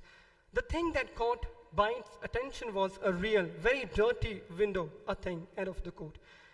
Brown argues that in Byte's novel, the interruption of the habit of looking through windows as transparencies enables the protagonist to look at a window itself in its opacity, end of the quote. As they circulate through our lives, says Brown, we look through objects to see what they disclose about history, society, nature, or culture. Above all, what they disclose about us. But we only catch a glimpse of things, end of the quote. He goes on to argue that we begin to confront the thingness of objects when they stop working for us, when the drill breaks, when the car stalls, when the windows get filthy, when they flow within circuits, production and distribution, consumption and exhibition has been arrested, however momentarily, end of the quote. The modernist literature was dominated by this demand for things, not ideas about the thing, but the thing itself, argues Wallace Stevens.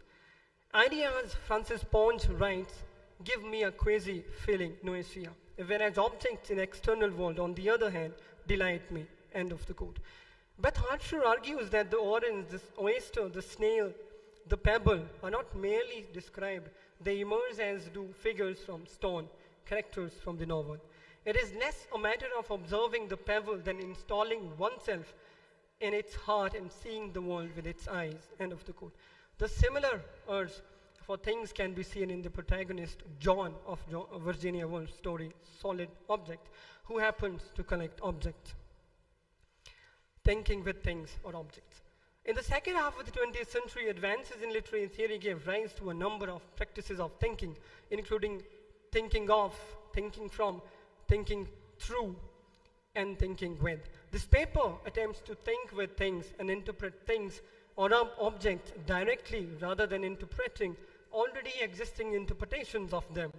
This diffractive reading deconstructs and overturns the Derridian urge to interpret interpretations more than to interpret things. Karen Barad's essential realist ontology proves to be an apt apparatus with which various things or objects, including the human body, are to be scrutinized, for it believes that everything is hybrid, interrelated, and interactive, and establishes a network, an assemblage, an entanglement. The objects or things are divided into three categories: traditional attire or clothing, jewelry, and the body, flesh. Every materialization seems to have interacted with or entangled with other materializations. Without this interrelating, no materialization, however unique and essential and vibrant, finds meaning in their specificity. Luanchri, Dora, and Rahira fall under the first category. The second category, jewelry, encapsulates chonk, mangtika, chidi, balu, singi, kandu, chandrahar, gozru, toka, anguthi, pajeba, and fulu. Within the third category comes the body or the flesh. The paper focuses on these objects or things and the body, flesh of the Gaddi woman. It's an effort to understand them in their specific places in or on the body and in relation to each other, in their interactive but also interactive materialities. It would be equivalent to adhering to the mechanistic philosophy to view them only as cultural objects, things, or as symbols of cultural tradition, that is, as parts of the whole. These things are not merely the images that reflect the Gaddi tradition, but they constitute the culture in and of itself. The Gaddi tribe, a brief introduction. The Gaddi tribe is native to the Brahmor area of Chamba, a district in Himachal Pradesh, and said to have its roots from Rajasthan. Etymologically, the term Gaddi connotes regal thrones, highlighting the community's historical significance. In fact, the Gaddi people played a key role in the founding of Brahmpura, which is now Brahmor, one of the first acknowledged polities in Himachal Pradesh, working closely with Raja Maru. Because of their continued significance in regional governance, the family name eventually came to be associated with the honorific Gaddi. The communities known as Gadareran are emblematic of the abodes of the Gaddis. The Gaddis, the pastoralists, view their sheep and goats as their most valuable possessions, referred to locally as dhan or riches. Among them, the shepherds, referred to as puhal, play a fundamental role in their society.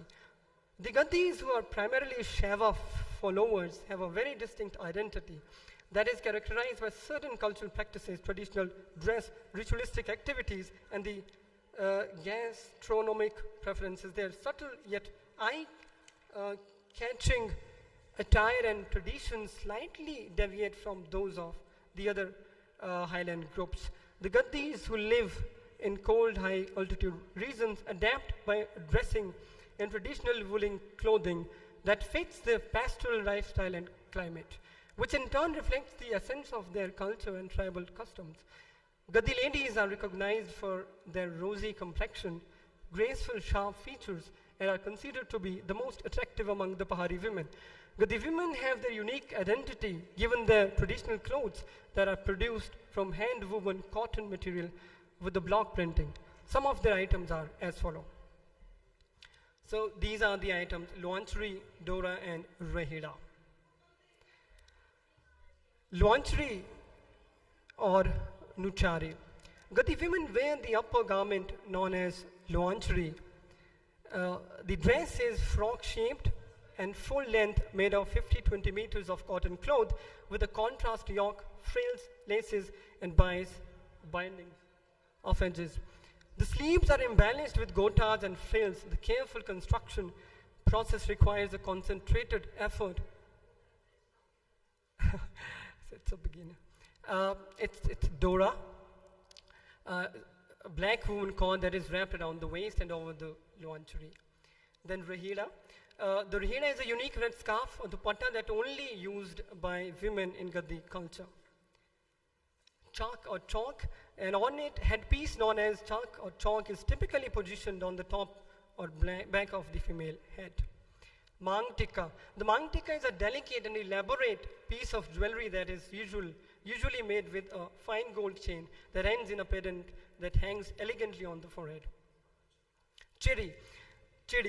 Numerous silver beads hang around the large disc silver pendant, which is decorated with colorful mina work. Then we have balu, which is a substantial gold nose ring, comes in a variety of shapes and sizes. Singi, a delicate necklace of modest size. The singi is meant to fit gently around the neck. And here's kandu. There is an attractive item that is customarily made of silver and has silver coins braided into silver chains. Chandrahar. The chandrahar is a large piece of neck jewelry made up of silver that incorporates mina workmanship, and then I'll have to skip. Gojru, a pair of exquisitely made silver bracelets known as gojru, are characterized by their thin white. Then these are silver bracelets called toke. Then we have this guthi. Pujeba or peri are ornately worked silver anklets that produce melodic notes when the wearer dance. And they are typically worn by the newlyweds. And this fullu is a special kind of touring that is made entirely of silver, and so I'll have to skip. Now the important part, what do pictures want? Gerard Richard, in his seminal work, The Daily Practice of Painting, argues that picturing things taking a view what makes us human. Art is making sense and giving shape to that sense. Laka writes, as subject, we are literally called in picture and represented here as caught. Michel proposes an understanding of a picture that refers to the entire situation in which an image has made its appearance. It is in such a context that the paper builds its argument that the pictures or object or things, jewelry, clothes, and body in this case, are not just the cultural parts that constitute the cultural whole, the Gaddi tradition in this case, but they also have their individual existence. The object-oriented, things that I've already said. Therefore, pictures, object, or things make sense to us both separately and in relation to one another. Anklets, fullu, feet, hands, these are object or things. As commodity first appears an ordinary thing, as Wright marks, so do these pictures or images.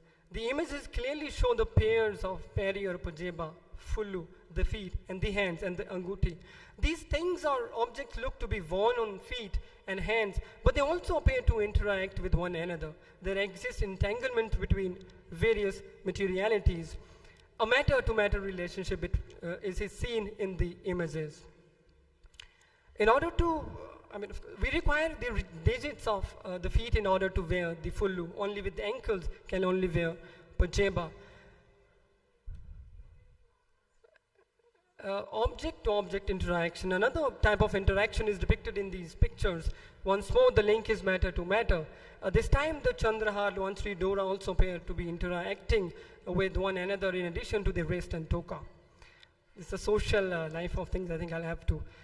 With the help of the aforementioned images, this experiment aims to comprehend not only the different phases of Gaddi woman's life, but also the life as a whole, as an evolution. A cultural biography is represented by these simulacra through a particular progression. The illustration shows another aspect of this evolutionary process. A delicate skin gives way to rotten flesh. The paper has shown that pictures, these simulacra, things or objects, including flesh, are distinct materialities in and of themselves, but they are also connected to other materialities and to their particular locations. According to Michel, the motto of the present day is things come alive rather than things fall apart. In fact, the paper has examined these things or objects, in this case clothing, jewelry and flesh, to understand what they reveal about our traditional history, society and culture. All materialities are vital. Mimesis matters since there is no way to avoid it. For mimesis and materiality, flesh becomes important because the first arts were inscribed on the body, and the cultural artifacts, objects, also preserve history. No longer is biography anthropocentric. Pictures clearly have wants of their own. Thank you.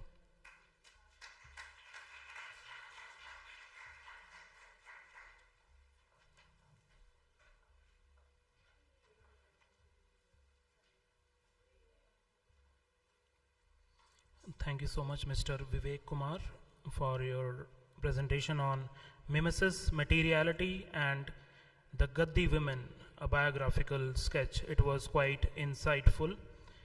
I request the upcoming participants to please respect the time limit and abide by it. Now, before the upcoming presentations, we are going to have a virtual address by our plenary speaker from New York, Dr. Patrick Corbett.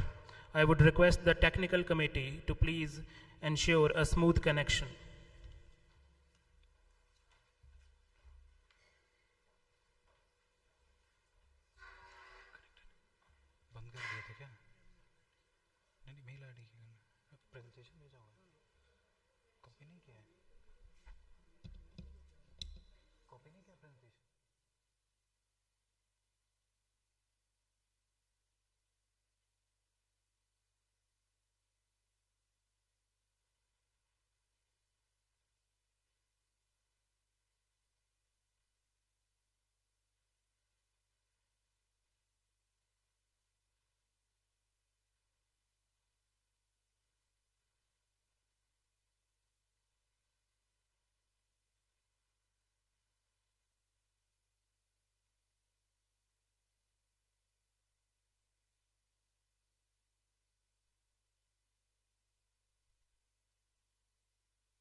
Hello.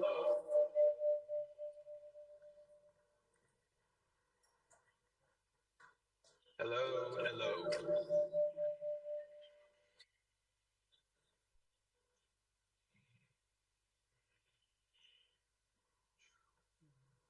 Okay. I am fully connected here. Sir, am I audible to you? I can hear you, but there's a lot of feedback.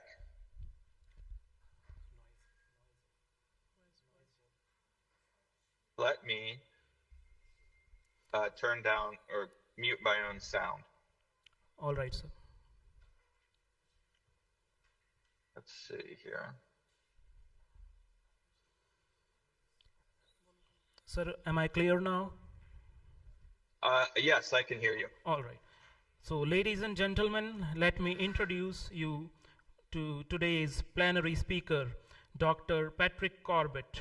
Joining us virtually from New York, we are honored to welcome Dr. Patrick Corbett, an eminent scholar in technical communication and the current director of professional and technical writing at New York City College of Technology, City Tech. As a tenured assistant professor of English, Dr. Corbett has been instrumental in elevating City Tech to a leading national public institution in professional and technical writing education. With expertise spanning technical communications, strategic initiatives, and AI's impact on writing and learning, Dr. Corbett's work has been recognized globally, including his 2020 fellowship with the Center for Research Impact in Society, ARIS. In 2023, Dr. Corbett was acknowledged as a speaker of eminence by the University of Allahabad's Department of English. His diverse professional background includes experiences in textile manufacturing, healthcare policy, and motion picture development. Sir, we are privileged to have your virtual presence today. I would also like to inform our audience that Sir has extensively worked with IITs, IIMs, IIITs, NITs, and other eminent institutions of India. Now I would like to request Now I would request Dr. Corbett, Dr. Patrick Corbett, to please commence his address. Thank you so much, sir. Namaste. Thank you so very much for having me here today. I was offered the opportunity to do something a little different than the traditional conference talk or address. And for that, I am very grateful. Typically, what I would do in a plenary address is I would develop a talk over, many weeks or months, and I would use that talk and deliver, some sort of theoretical disquisition on a given topic. But today, what I'm going to do is I'm going to have an informal talk that discusses my creative scholarly process and share with you how I develop the talks that I do, both from concept through ideation, through the creation of the assets that I use in the talk, how I produce the scholarly knowledge that ends up, being the background that the talk is the platform for. And, to give you a sense, I hope, perhaps even a bit of inspiration in your own work. Just to let you know, because of the feedback, I have muted the other members of the talk. So if you need to interrupt, please put a message in the chat, which I've just opened.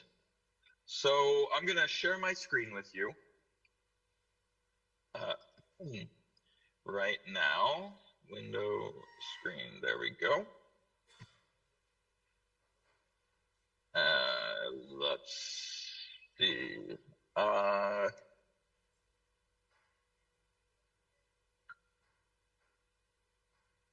There we go. Everyone can see it, yes?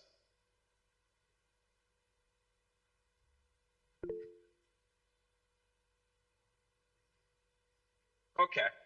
So this topic of exploring the literary space and disciplinarity is something that I have been working on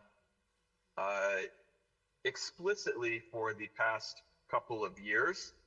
And as an English studies non-literature person, my background is in rhetoric, digital literacy, and technical communications. I tend to think of my entire scholarly enterprise, and in fact my career, as a multidisciplinary enterprise. My career has been built on connecting disparate spaces, and in fact, doing so at times with a flagrant disregard to disciplinarity.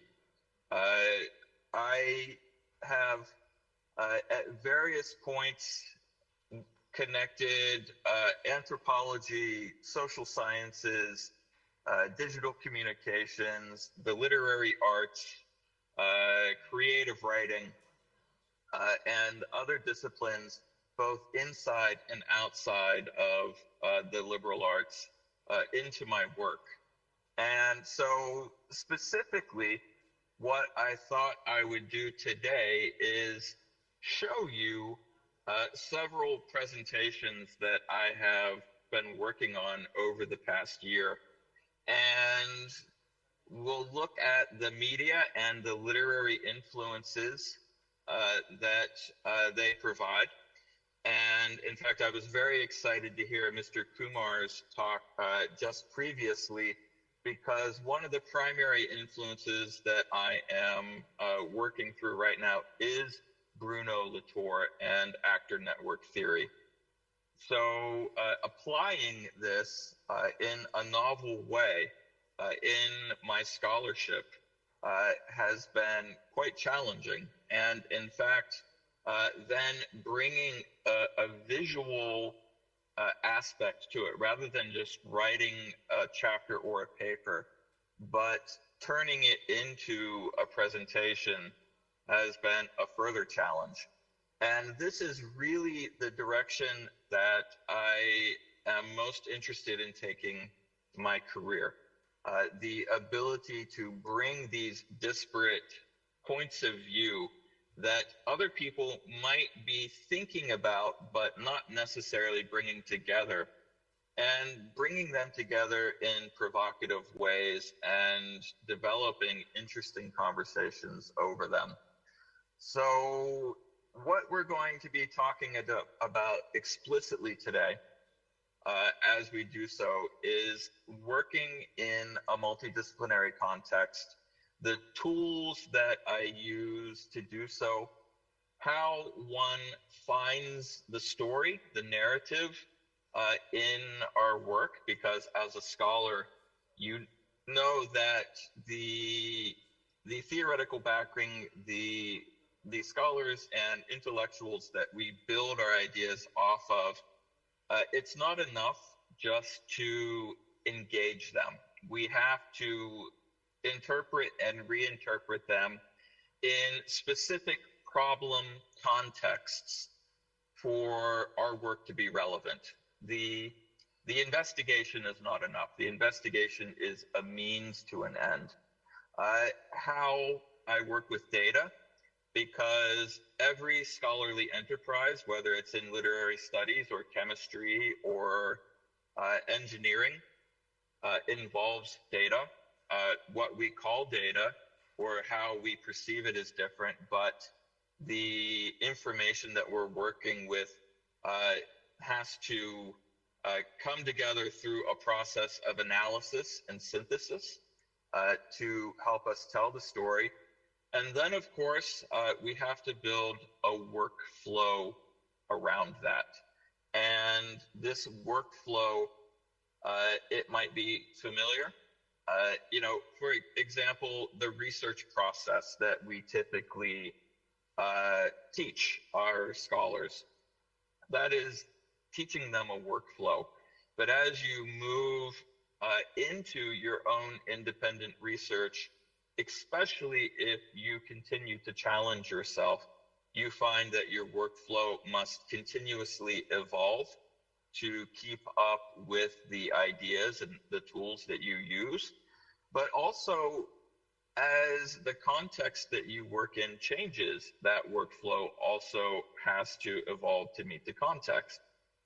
For example, the last talk I did, which was yesterday, actually, and then also one over the weekend, smaller talks.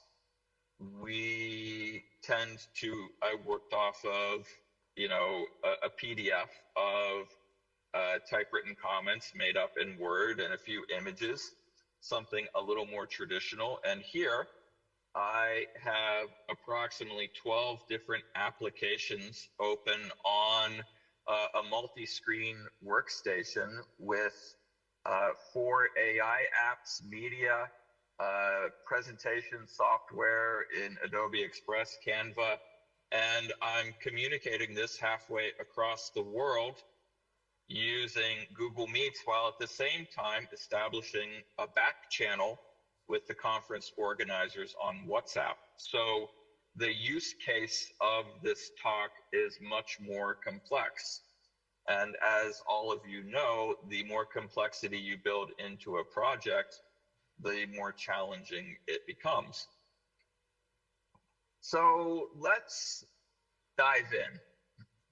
As I said, I consider myself to be not just a multidisciplinary scholar, but a multidisciplinary faculty in general. I have not once in my academic life, from the research scholar phase onward, do I remember doing a traditional project. My time as a research scholar in a rhetoric and composition program, it was expected that I would be both a theoretical generalist and have multiple specialities. And in that case, I chose from different components of literary theory, different components of digital and traditional literacy. In other words, understanding how and why people compose meaning and how that integrates them into various discourse communities that they want to participate in, and using technical tools in order to make arguments not just in traditional media, but in new media as well. So you'll find here what I talk about today mixes traditional literary short stories, specifically Jose Borges and his early science fiction work, motion picture feature films, specifically Ex Machina, which is a film here, and let's see if we can pull up. Anyway, it's a film from about 10 years ago that discusses or that is featured the relationship of humans and AI.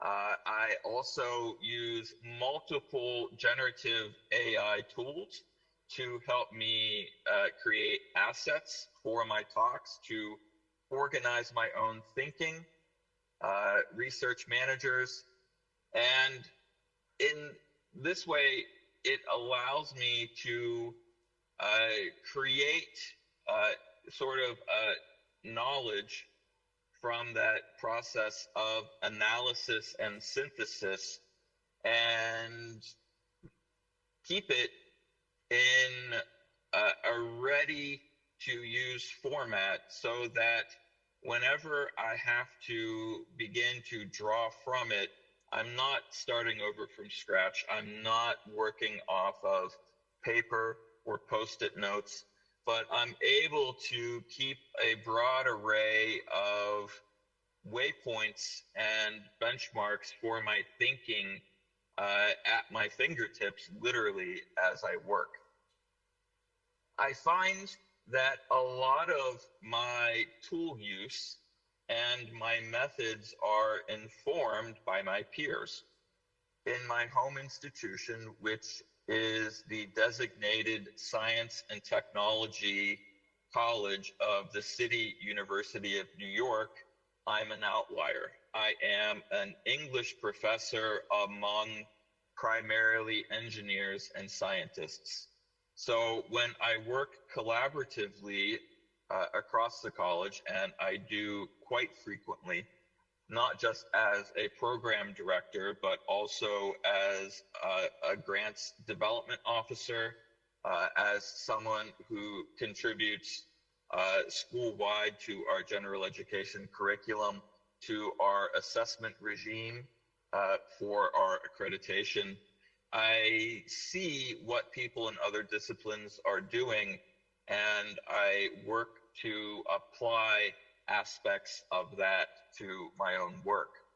And I find that 10 years ago, when I started working in this fashion, we had something called the digital humanities, which of course now is its own very well established enterprise. But people that were working like me were seen as outliers, or perhaps even on the vanguard of work being done in English studies. People working with automation, which I use quite frequently. People working with corpus level data, in other words, large amounts of data doing analyses. People crossing media bridges from literary arts to, say, video game studies, which is where my own PhD dissertation work was. You know, I have a colleague at Texas Tech University whose early research was all, you know, Makima, using video games to tell new narrative stories. But today, a decade later, I find that the kind of work I'm doing is not new. There are many of us who are doing it. And in fact, English studies itself continues to hybridize and connect to other disciplines. And I don't necessarily think that is a bad thing. It breathes new life into our methods and the relevance, both as others perceive it, but as we perceive the relevance of our own work to the other disciplines and to the general public at large. In terms of the tools, so what do I use? Believe it or not, my work always starts as analog. And let me show you what I mean as I go through my many open windows here to find an appropriate screen. Here we go. In January, I am coming to India for 3 weeks. Last year, I was in Una, which was an amazing experience. This time, I'll be in Himaripur. But before then, I will be in Uttar Pradesh at Deen Dayal University, giving a keynote talk at a conference on AI. And the development of a talk premise is, in my case, almost always collaborative. A conference organizer will come to me and say, you know, would you be interested in developing a talk on X topic? And you will see here that these conversations tend to be very informal, just like this talk, where we discuss back and forth our mutual interests, the capacity, where our theoretical alignments are, the kinds of concept that we are interested in presenting, the contexts that it would be useful, the disciplinary connections. And I save these, right? Because these notes are the initial guiding ideas for my own thinking. And as I go and off into the wild and begin developing these ideas, I tend to do things like in my work office, begin sketching out different analytical categories. So in this case, I am taking a previous talk that I delivered online at DAV University in 2021 on adaptation theory and the representation of messiahs in film. and connecting it to artificial intelligence through the concept of mimetics. Because my argument in 2021 was that a particular Messiah, Jesus Christ, who you may be familiar with, is the most successful meme of Western history, meaning that over close to 2,000 years, the concept of Jesus Christ has changed quite frequently and gets remapped onto different cultures, different media, and different ideologies depending on who is doing the mapping. And we look at many different examples. And that idea has stayed with me, especially as I do more and more work in artificial intelligence. And you can see here different maps. I need a better cursor. I'm not going to get a better cursor in highlight. There we go. A little, and we call this in the United States canvases, a little thing about the Messiah, and then the work that I'm currently doing on what I call literary AI and its role in popular imagination, some examples that I plan on bringing into my talk, from the literary to the filmic to the, what we would, Cyberpunk 2077 is a digital game. And, we would call that interactive media. And then, of course, real AI, which has very, very little to do with the AI of literary imagination. And there I am working off of a Danish scholar and semiotician named Parage Brandt and his concept of symbolic machines. And, of course, Bruno Latour's actor network theory and the relationship of the agency of machines versus, social groupings in their environment. Of course, mimetics, which I have done some previous work. And here we have my attempt at synthesis. And this is very early concept work because, what I'm trying to do here is I'm trying to find the story of the scholarship that I want to create. And where is that? I'm really looking in this case at some dichotomies, the discursive map of the ideas that I'm working with.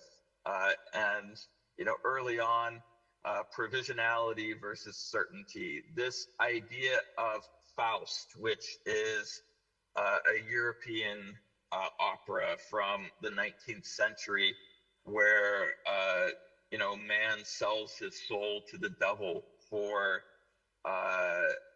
power. The concept of the Antichrist, the Messiah, and how we tend to think of our relationship to change. And of course, some of this, all of this, none of this might eventually end up in the talk. This is simply a way for me to begin thinking about what I find interesting and that it might be interesting to others. And, okay, so that's the same one. No. Let's pull up. From there, as I'm working, I also tend to pull up, say, a scratch space. And I just want to make sure that, yeah, okay. I'm pulling our meeting screen out of there so we don't get some wonky visuals. And I do this for almost every project. I just take notes. And by the time this talk is written, these will be my boilerplate notes, and it will be 15, 16, 20, 22 pages long. Thousands of words of free writing around the topic that I'm doing. So here, as I begin to pool my own thinking and ideas together, I am creating a soup, you might say, of various concepts. For example, in this case, I'm working on method. And one thing that when we step outside of the explicit literary study space that we always have to worry about is cost. Whenever we are reading a book and we are taking paper notes and putting it together and working on a departmental machine or perhaps even our own computer, cost is not something that we tend to think very heavily about. But when we are using a lot of higher technology tools that have subscription fees, when your research requires thousands of dollars worth of computational equipment, cost becomes a primary concern. And that is something that I have discovered working with my colleagues in engineering and the sciences. They are always thinking about cost because their instrumentation is extremely expensive and or simply unavailable, and they have to rent time on computational clusters and such. I am thinking about the story of how I came to this research because that might be useful to me. The differences in whatever methodology I'm working with versus how I am used to working, because as I encounter problems in my research, and for this talk, I have encountered a lot of problems, mostly on the technology end, because my home workstation is barely able to accomplish the computational tasks that I need. Notes out of the initial notes out of the literary works that I am looking at.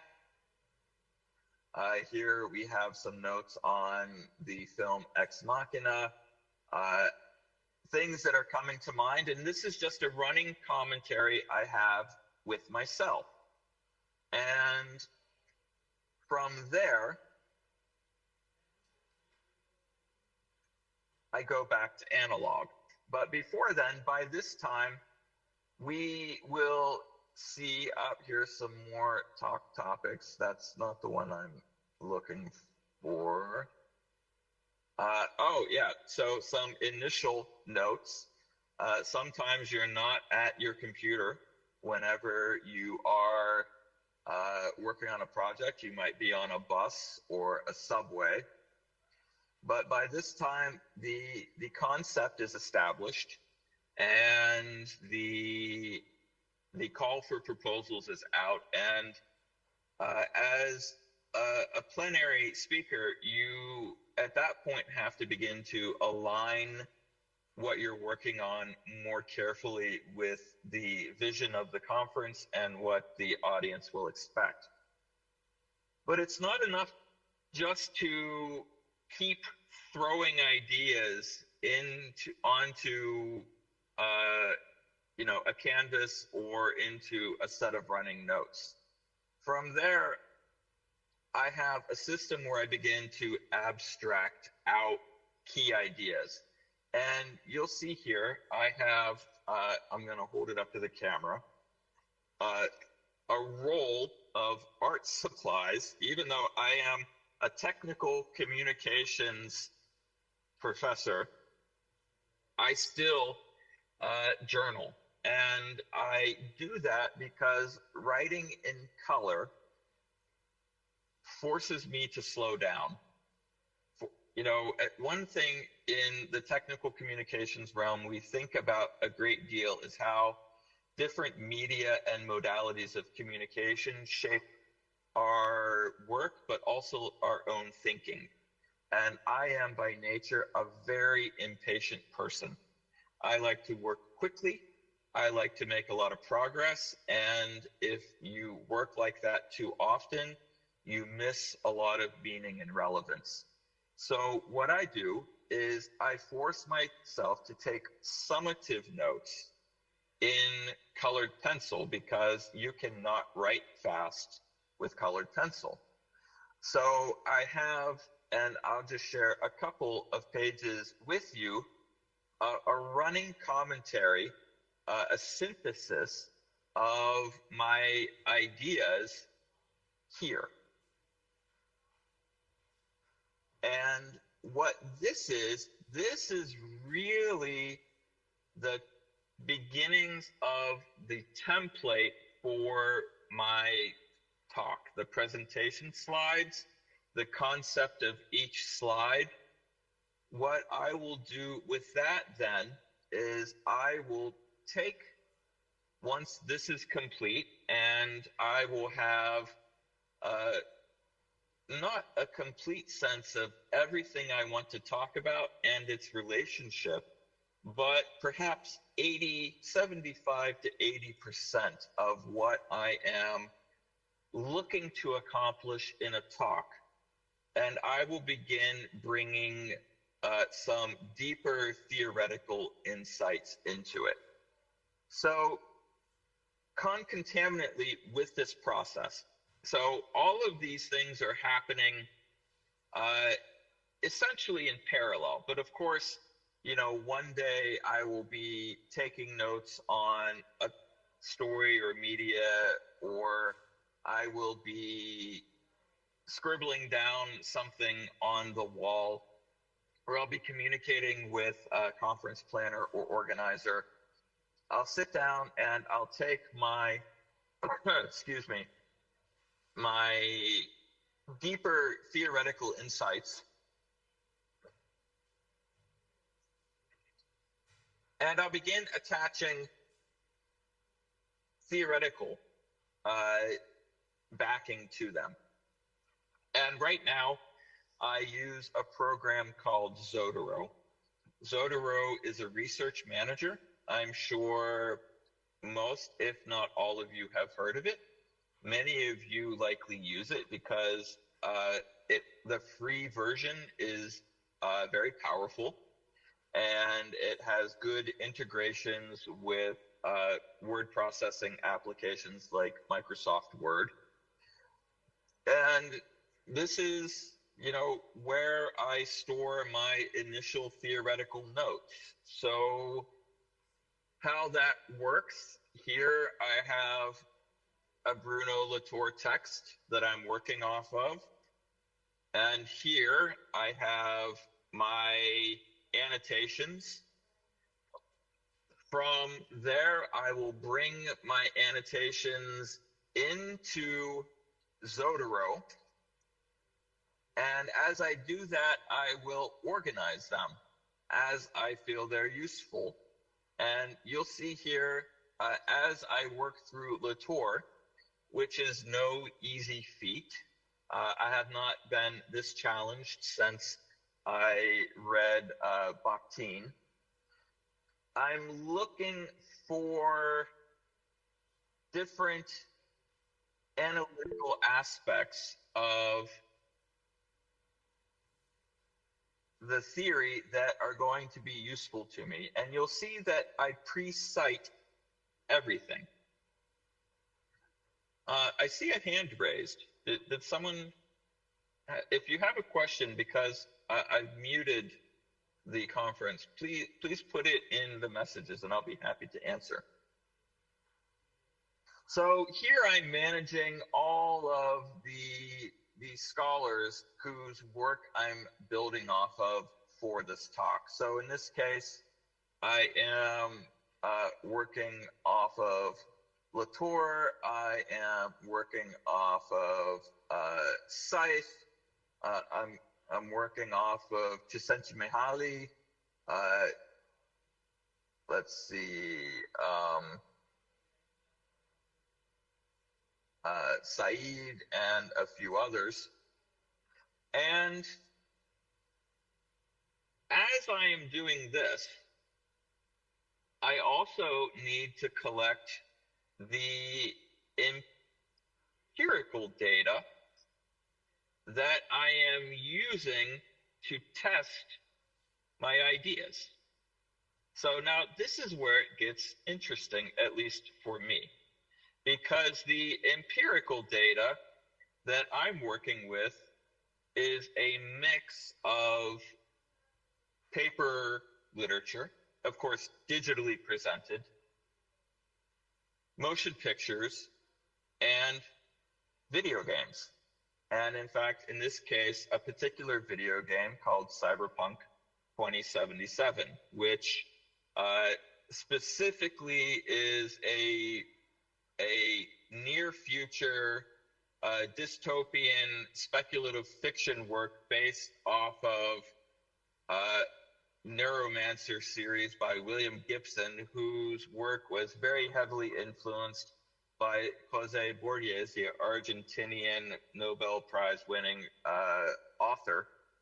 And I'm looking at the development of literary AI.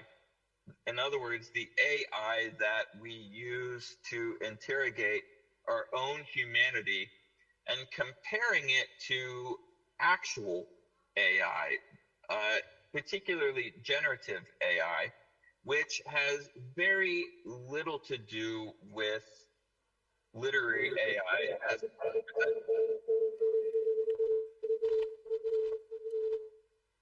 okay. Now, reading and taking notes on Borges, easy. I have done that in my entire academic career. Taking notes on a movie, also relatively easy. If you have ever researched film or taught film, you know that you can basically sit at your computer screen or your television and watch the film as I'm doing here. Let's see, it's lagging a little bit. The image will show up. And take paper notes, stopping and starting as you find something interesting. And in fact, I now remember that this right here are my paper notes while watching Ex Machina, the movie, which is a brilliant film, Academy Award nominated for set design and story, about the ability of AI to test our moral underpinnings. And again, not a difficult research challenge. In fact, quite easy. But if we are talking about, and let me pull it up here, working with a video game, and I'll pull that over, especially one that pushes the limits of current technology, and Cyberpunk 2077 is one of those games. You need a sophisticated computer in order to run it effectively, and mine barely keeps up. You might be playing through dozens and dozens of hours in order to find that same kind of connection that you are able to find in reading or watching a movie. And of course, video games are interactive. So as you're doing this work, you have to play, and you have to participate in the media and collect data and analyze the data. So this is where automation tools come in handy. Here is me using what OpenAI OBS Studio, which is, by the way, a very, very powerful, and let me turn off, yeah, you're going to get an infinite screen here. But this allows me to capture and record any element of what happens on my screen. And I basically recorded about 30 hours of playtime, including this.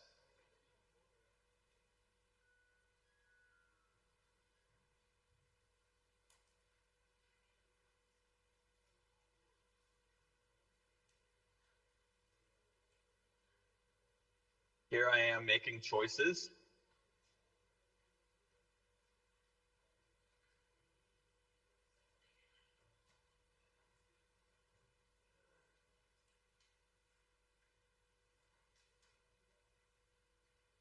So what's happening there is the main character of the story has entered the realm of artificial intelligence. They are in a cyberspace and attempting to communicate with a native artificial intelligence. And it's brilliant, you know, I mean, the art design is fantastic. The storyline is very relevant to my research, and the ability to engage the media and get what I need out of it is very difficult. So what I did is I used an AI application called Otter to review all of my videos of playthrough and transcribe them. So this is the transcript for what we were just watching, and you can see the characters. And by the way, I'm in here too, because as I'm encountering these different scenarios, I am inserting my own voice as research notes that whenever these are transcribed and summarized, I can find my own ideas and responses to what's happening and use those as waypoints for what I found interesting when I go back and analyze the data. And I have, I think, 16 different episodes, anywhere between 45 minutes and 3 hours long. And another thing that Otter does is transcribe them and give me an outline so that I can see the development of the story. And really, what this does is it creates a catalog of things that are happening in the media and my own interpretation of it. And what I can then do, if I need to, I can take these and throw them into Acrobat AI. It's AI assistant, and it will then further help me summarize and interpret. And I don't really need that at the moment. What I really need was that catalog, the ability to record not just the images, and of course, you know, as I build my presentation, I'll take screenshots and develop the visual assets of the story, but really follow the story and my own interaction with it. And that is a very challenging and powerful new dimension of my own work. And so as I continue this, which I am picking back up this week after our assessment period is over, it will allow me a month after I finish playing the game to go back through and understand and perhaps even bring new insight into what it is that I'm looking for.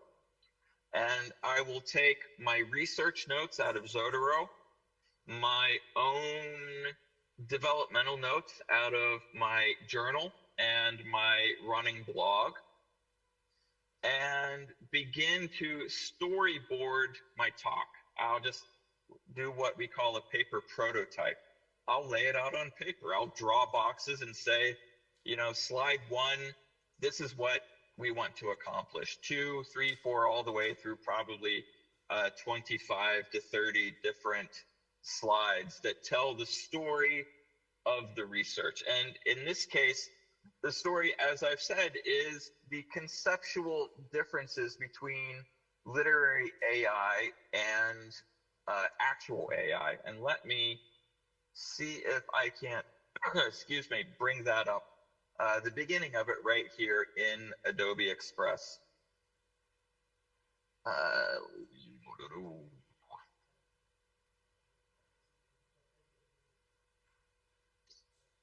Yes, here is in fact my title screen. I have already worked on choosing an aesthetic for the talk. And, you know, it's playful, it's provocative, it challenges the notion of what is literature and what isn't, because we go all the way from Nobel Prize winning traditional literature to modern video games. And we're really, what I'm doing is I'm making an ideological argument. And the ideological argument centers around the use of automation and AI to interrogate our own moral failings as a society. Because the argument that I'm making is that when we see AI come up in literature, particularly speculative fiction, that is what it is accomplishing. And in fact, this is a continuation of my DAV University talk, where I'm talking about the representation of the Messiah, the mimetic representation of, you know, the Messiah figure in literature and film, is again an ideological representation of different facets of power and representation here, different facets of our own moral architecture and or lack of it. And as I designed this talk, because I try to bring something distinctly new to each talk I give, but I don't want to recreate each talk from scratch, particularly the design concept, because otherwise I would only be able to give 1, maybe 2 talks a year. I've pulled in a talk from last year that I delivered at the University of Allahabad about how AI is impacting the humanities. So what I am pulling out of all of this, not the images are done, and not the ideas, because this is a new talk, but the framing of it. What we look at, the design of the slide, the placement of the images, the size of the text, the boxes, all of that. I like to recycle as much as is relevant to my current work.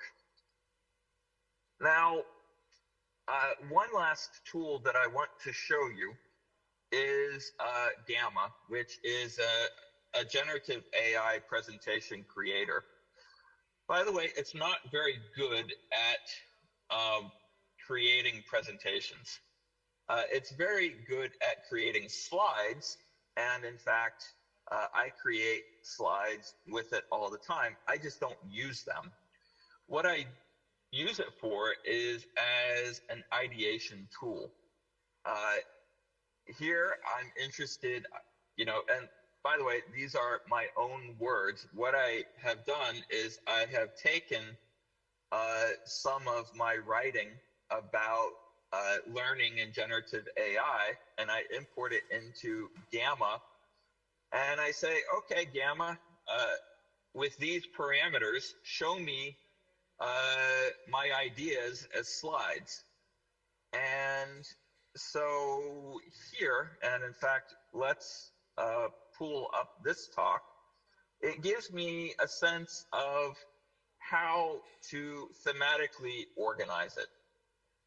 And from there, I can take this and I can interpret what I see into something brand new, and this is a talk I gave at Utah Valley University, a keynote talk on AI in the beginning of the year. This is the actual talk, maybe. Wait, that's only one slide. We need more. And this will be the last thing that I show you. And I'm talking about AI based or AI literacy and AI learning and symbolic machines, leading to an ending on the sociopolitics of domination and how we tend to use these tools to force our ideas on others.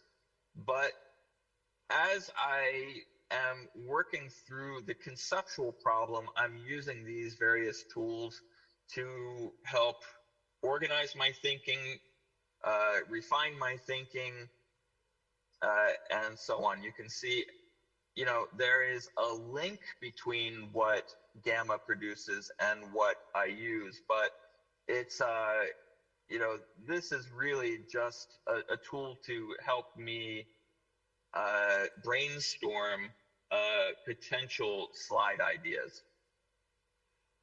Okay, so let's go back to, I have so many different open windows, which is the nature of doing this kind of online talk. Nope. Of course, the one I need is the last one I open. Where is it? Oh, I accidentally closed it, so let me just pull it back up very quickly. Doo-doo.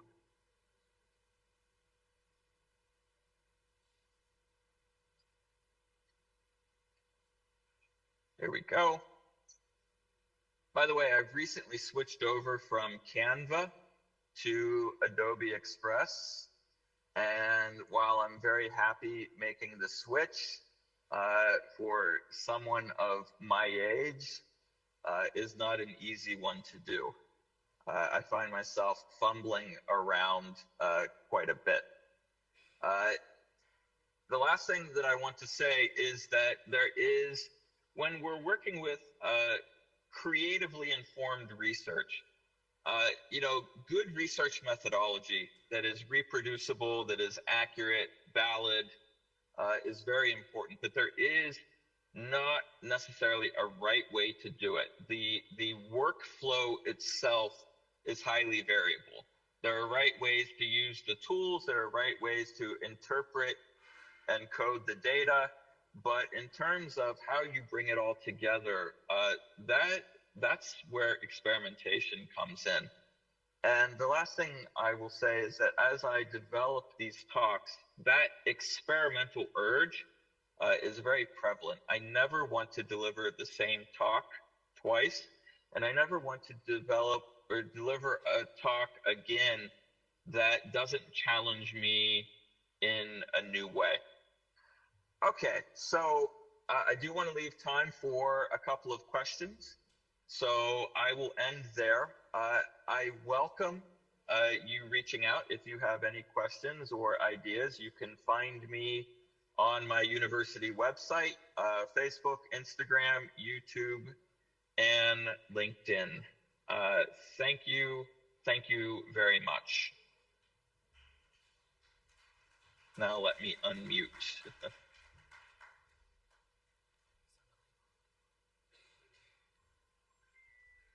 Let's see if I can. Okay, I can hear you. Hello. Sir, am I audible to you? Yes, hello. Yeah. Thank you so much, Dr. Patrick Corbett, for an incredibly engaging and thought-provoking address. Your exploration of multidisciplinary approaches, integrating digital and analog tools, working with corpus data and crafting workflows has offered us invaluable insights into the evolving landscape of modern scholarship. Your reflections on using research management programs to organize theoretical notes and the fascinating anecdote about taking notes from a movie to enrich your research were especially inspiring. These practical examples highlight the importance of creativity and adaptability in scholarly work. Hearing about your ongoing work in literary AI and real AI adds an exciting layer to this discussion, showcasing the future possibilities at the intersection of technology and literature. It is truly inspiring to see how you seamlessly merge innovative tools with a passion for storytelling and data management. We deeply appreciate your valuable contributions to our conference. Thank you for sharing your expertise, practical insights, and forward-thinking ideas, which will undoubtedly leave a lasting impact on all of us. Now, I would invite the convener, Professor Anita Sani, to give vote of thanks. Hello, Dr. Corbett. First of all, I would like to thank you for accepting our invitation at such a short notice. Like, I know you have quite a busy schedule, but still we approached you and you said yes. And today what you have discussed about AI, about different tools like Canva, Adobe, and Gamma, see how we can use these tools and enhance our writing, and I'm quite sure that in future we are definitely going to use such kind of AI tools. Definitely we'll keep in mind all the ethical aspects of AI, but I would like to tell that AI has quite, made our life easy. So thank you once again for joining us. Hope to see you in person soon. Thank you so much, Dr. Corbett. Dhanyavad, thank you.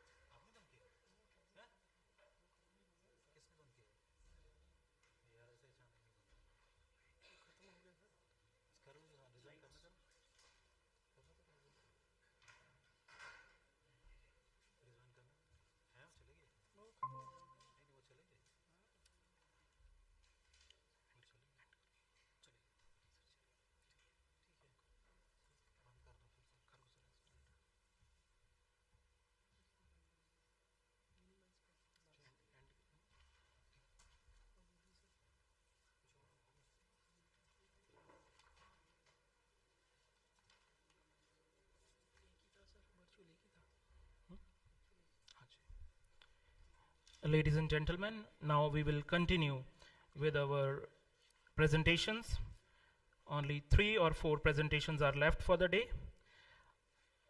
Now I would like to call upon the stage Dr. Parul Chauhan from Jawaharlal Nehru Government Engineering College, Sundarnagar, Mandi, Department of English.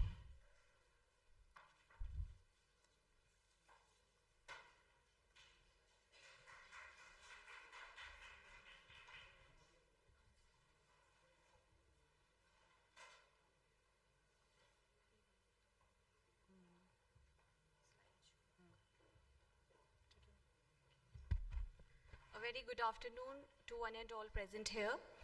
Well, my topic is topic of the research article is Black Women's Identity, a critical analysis of Suzanne Laurie Parks in the Blood. Well, this play is analyzed through the perspective of African American literature and Black feminism. Well, Black feminism has built up a literary tradition of empowerment which leads to clarify a standpoint of and for Black women. It addresses the triple marginalization and social domination of Black women on the basis of gender, race, and class. It depicts that how Black women is relegated to the lowest rung of ladder in the society due to this triple marginalization. Well, we all know that if we talk about African American history, Black women are highly oppressed. From the era of slavery, it has been noticed that white men are always considered at the top, white women next, followed by black men, and black women were always at the bottom of the society. Black women are always found struggling to attain their identity in this patriarchal world where women is expected to be confined within the boundaries that are created by the whites and men. The stereotypical images of black women in literature led to their misrepresentation and create a hurdle in their identity formation. Well, black women are usually excluded from society on the pretext that they are incapable of any responsible work and they should be relegated to only subservient roles like taking care of children and doing household chores. Well, bell hooks rightly acknowledges, I quote, "Black women were told that we should find our dignity not in liberation from sexist oppression, but in how well we could adjust, adapt, and cope. We had been asked to stand up and be congratulated for being good little women and then told to sit down and shut up. No one bothered to discuss the way in which sexism operates both independently of and simultaneously with racism to oppress us." Unquote. Well, the play that I have taken up for the research article is In the Blood, which is written by Suzanne Laurie Parks. Well, she's a very well-known author, African-American playwright. She is the first African-American who have won the Pulitzer Prize for her outstanding play Top Dog and Underdog. She has always endeavored to reshape the African-American identities by rewriting their history and creating it again. She is well known for exploration of black women's identities and vociferously portrays the struggle of black women through her plays. Now let's have a brief introduction about the play that I have discussed in the research paper. Well, In the Blood depicts the plight of an underprivileged and oppressed black woman, Hestella Negrita, and her quest for identity. It focuses on the struggle of an homeless mother and her relationships with her children, her lovers, and society. Throughout the play, Hester is found struggling to attain her identity, where the community has always condemned her, rejected her, and treated her in a very inhuman way. Like any other black woman in America, Hester faces identity issues. The society in which she lives becomes the real cause of her misery and exploitation. Now, the critical analysis of the play. Within the framework of black feminism, from the very outset of the play, Hester's quest of recognition and identity as a woman and as a good mother is showcased. Despite all her efforts, which she has made throughout her life, she was always rejected because she does not fit into the traditional construct of normal family and motherhood. Through Hester, Parks depicts how the character of a black woman is misrepresented throughout, and her image is tainted by the stain of being a mother of 5 children from 5 different fathers without any wedlock.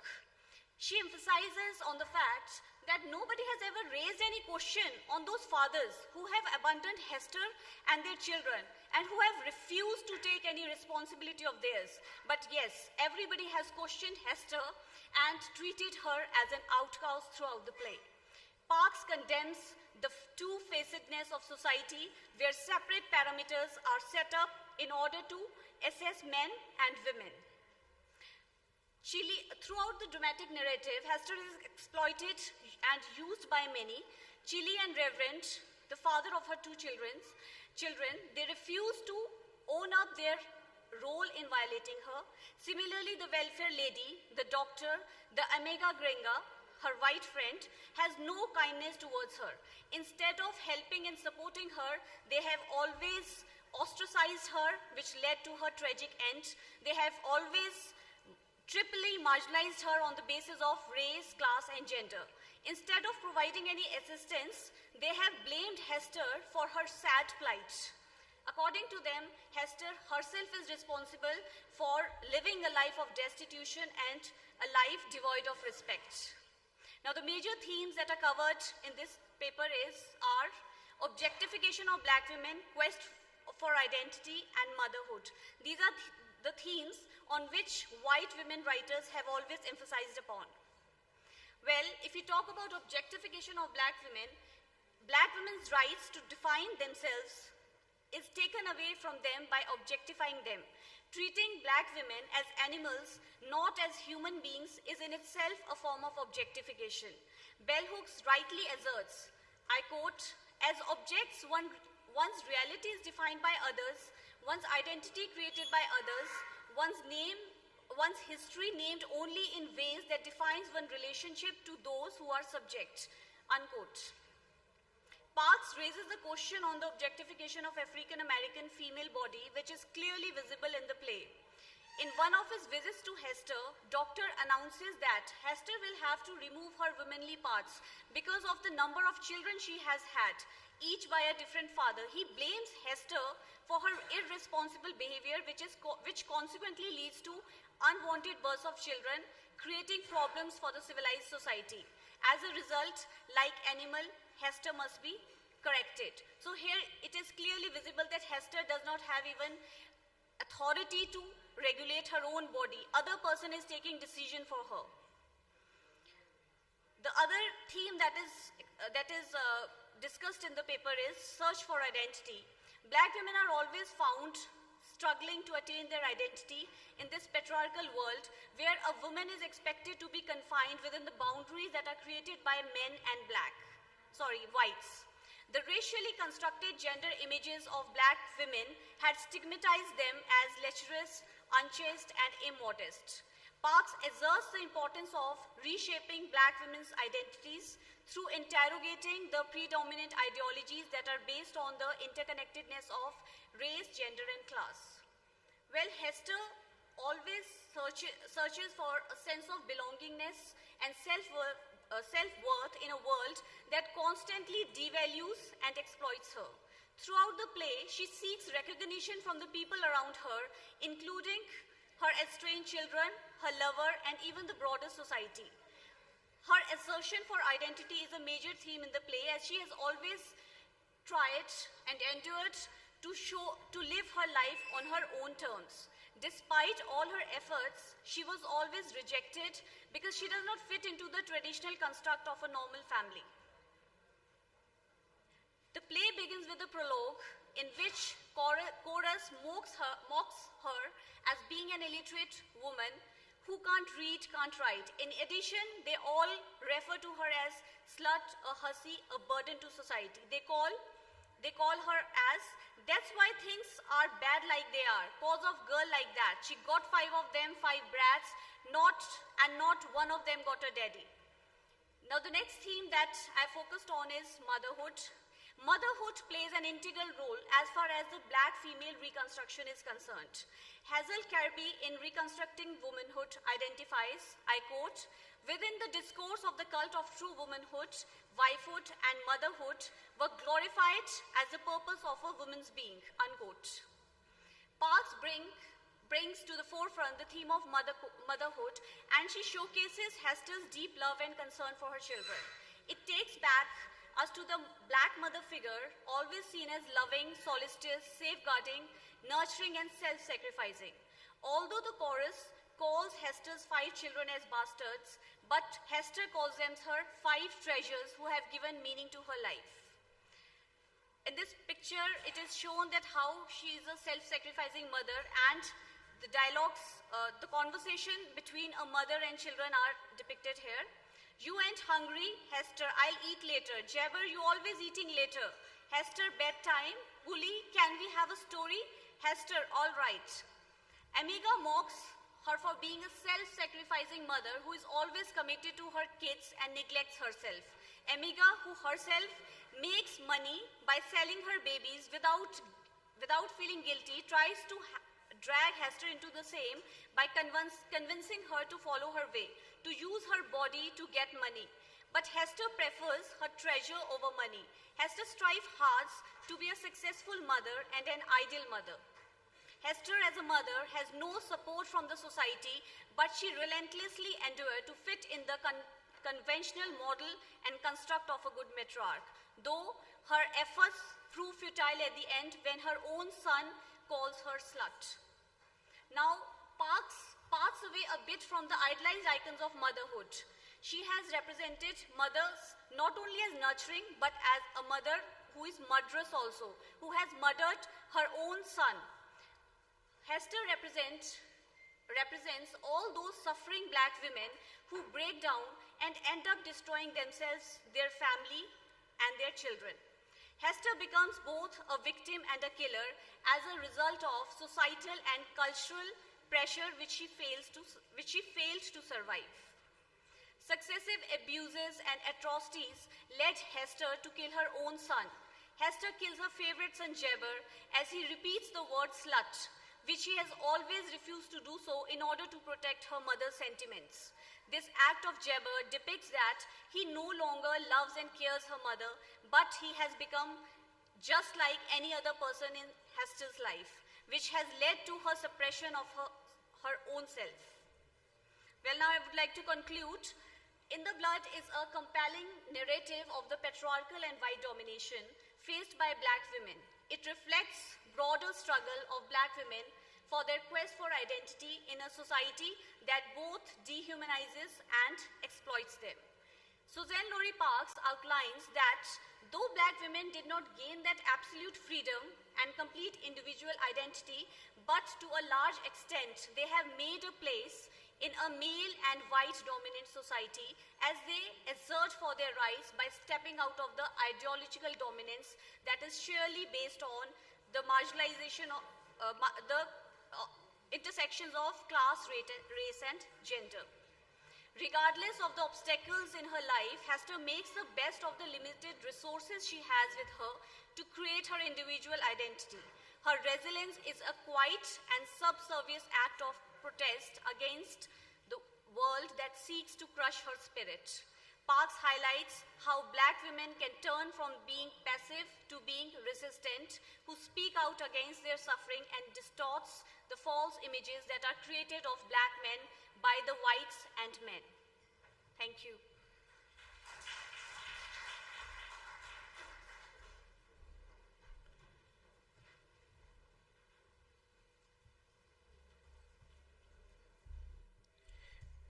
Thank you so much, Dr. Parul Chauhan. It was indeed a very touching presentation. Your analysis of Hester's journey to define herself in the face of societal rejection and personal turmoil was both insightful and moving. You skillfully explored how Parks uses Hester's character to highlight the complexities of identity formation, particularly for the marginalized individuals. Your presentation has given us a deeper understanding of the internal and external struggles that shape one's sense of self. Thank you for your valuable contribution to this important conversation. Coming up next is Miss Vinayana Khurana from English Department, Delhi University. Mr. Jatin Sahota of Government College Una would be her presenter. A huge round of applause.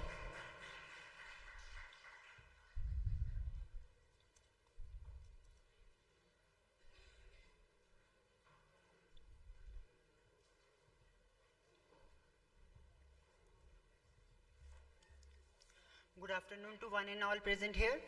So today I feel very blessed that I have been interested upon for this opportunity to present her paper. She is suffering from cerebral palsy, so she could not be present here in front of all of us. So I am Jatin. I graduated with English Honours from Shri Guru Tegh Bahadur Khalsa College, affiliated to Punjab University, Patiala. So Vinayana Khurana is an MPhil graduate from the University of Delhi. So despite suffering from cerebral palsy, she is an poet, an award-winning author, and her works have contributed in spreading disability awareness and inclusion, working on inclusion of the people who are disabled, who could not be the part of mainstream because of their disabilities, how their lives is getting affected because of their disabilities. So despite the challenges of cerebral palsy, her journey encompasses literary accomplishments, winning various awards like Tata Sebel Wordsmith Award, both in 2020 and 2023, Kevin Care Ability Mastery Award 2023, and she has published various works which have been published on Amazon Kindle, and there is her engaging presence on Instagram and All India Radio. She inspires self-acceptance and empowerment through her stories, especially for those who are disabled along with their families, because not just people who are disabled suffer, but also their family members also became a topic for criticism from society. So Vinina's creative contributions are a testament to resilience, that how resilience is very strong, even in the very worst times of human history, like Holocaust, World War I. There is always a feeling of human resilience that encapsulates, that empowers individuals to stand up apart despite of all the problems that are coming. Just face it up. Be strong and be stand apart. So I am presenting the paper on behalf of her. The title of the paper is Digital Storytelling and Disabilities, Empowering Hope and Inclusion in the Digital Age. In today's digital age, the barriers that once separated creators from different countries are overshadowed. They are dissolved. They are not as much as prominent as they used to be back in 90s. So not anyone with internet access can share their experiences with global audience. The world is becoming a global village. This shift has been especially transformative for the marginalized community, because earlier they have been misrepresentative. They have been misrepresented in the literary arena by the mainstream writers. They have been always been excluded. When we go to search for the literature belonging to this particular genre, we do not find many. So their voices have been historically overlooked or misrepresented in the mainstream media. Digital platforms have not given only the space for creative expression, but also given them a powerful tool for advocacy. They can advocate their rights, their demands through the digital platforms. So they allow them to challenge and reshape the society's perception of disabilities.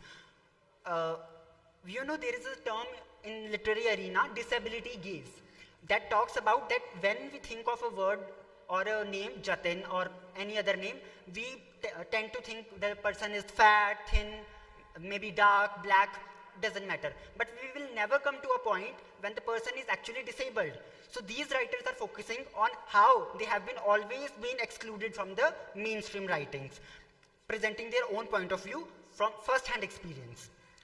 As someone living with cerebral palsy, I, the author of the paper, have personally experienced empowering potential of the digital storytelling. I have previously mentioned that her stories, her programs on All India Radio have continuously been inspiring individuals. So these platforms like Instagram, YouTube, and her blog, it has enabled her to share her story, break many stereotypes and prejudices, and connect with others around the world. So my goal is not only to express myself, but also inspire other children like her with disabilities and their parents along with them, that despite of all the shortcomings, they can still make it up.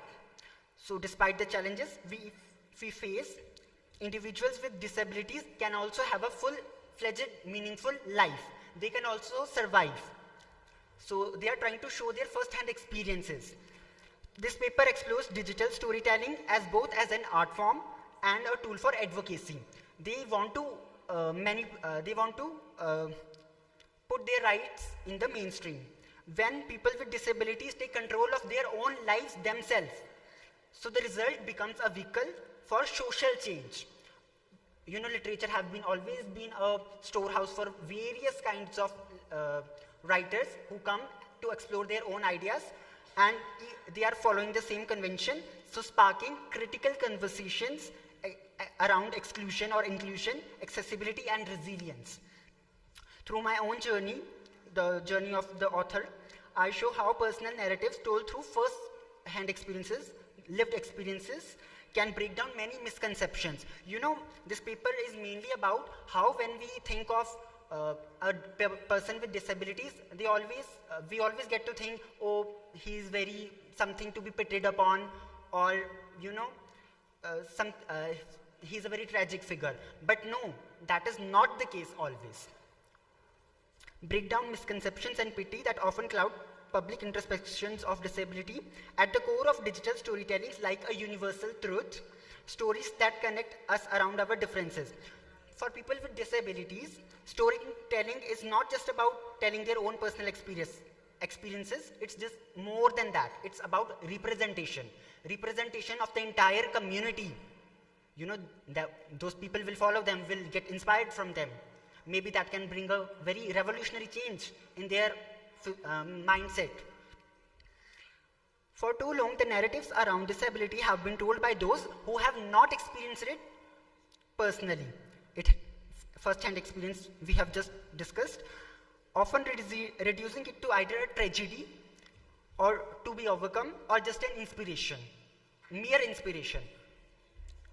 These portrayals, although they sometimes may have meaning, but they always strip the essence of their life, reducing us to merely stereotypes. Okay, so this person, they will be like this and this, only certain sets of conventions. But that is not the case. There is so much to explore.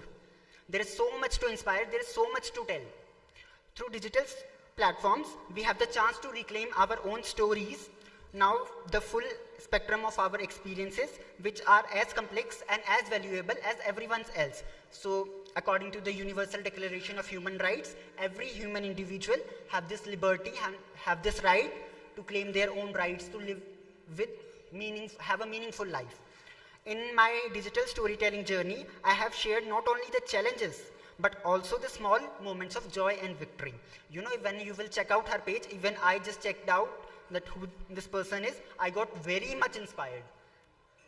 This process has fostered a sense of community. There exists a disability community, disabled people's community, who have been shadowed from centuries, and solidarity among people with disabilities, and has shown that the world that we are also the partive participants in this world. We have also something to contribute to, and we also can make valuable contributions. Our story reveals that disability is not only about limitations only, but also about potential. So the disability becomes not a limitation, but a tool for empowerment. So something not to be determined by our personalities, but by their potentials. One of the most profound aspects of digital storytelling is to dismantle harmful stereotypes. Mainstream media often presents people with disabilities as either tragic figures or inspirational figures. But this disability is something more, to be either pitied or just to be overcome. Everyday realities of living with cerebral palsy, so focusing main on accessibility. So due to time constraint, I will just bind it up. Beyond personal experiences, digital storytelling serves as a tool for advocacy. By sharing our stories, we add a human face-to-face conversation, accessibility and inclusion. This advocacy can inspire real world by influencing public attitudes. They can bring a very great change in the mindsets of people, shaping policies, how the decision makers can also impart certain policies, giving reservations or anything, and promote equity, that they should not be discriminated against, but should be considered equal, as par with us. The impact of digital storytelling on society's perception of digital disability is already apparent. When individuals with disabilities take control of their lives themselves, so society is exposed to a wider range of perspectives. So there is a change of perspectives that can bring a very, very, very huge change. These stories shift the focus from pity to empowerment, that you do not need to feel pity on them, but rather you can get inspired. Oh, this person with a lot of challenges is still able to make up, is still trying their best. So you can inspire them. By what they can achieve through resilience, creativity and self-acceptance. They will accept, okay, some problems may be there, but that's fine. So there is a change of perspective that can be brought up. As we move forward, it's vital that it should be taken into consideration that they are capable as well. We continue to use these digital platforms to promote inclusion, empathy and understanding, creating a future where everyone is the part of conversation. Nobody should be left out. So through power of storytelling, we have the ability to build a more inclusive society that celebrates diversity in all its forms. Thank you so much.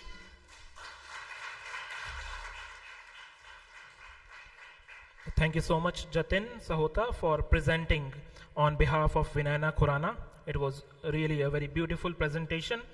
Now, let's cut to the chase and invite our next presenter, Miss Rita Devi from English Department, Central University of Punjab, Bathinda.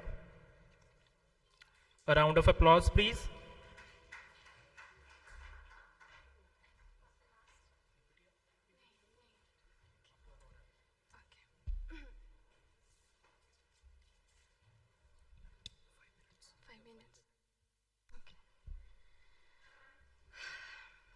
Good evening, everyone. My name is Rita, and this is my very first paper. So, the topic of my paper is Folk Songs of Western Himalaya Gadi Tribe and their literary interpretation. I will read the abstract.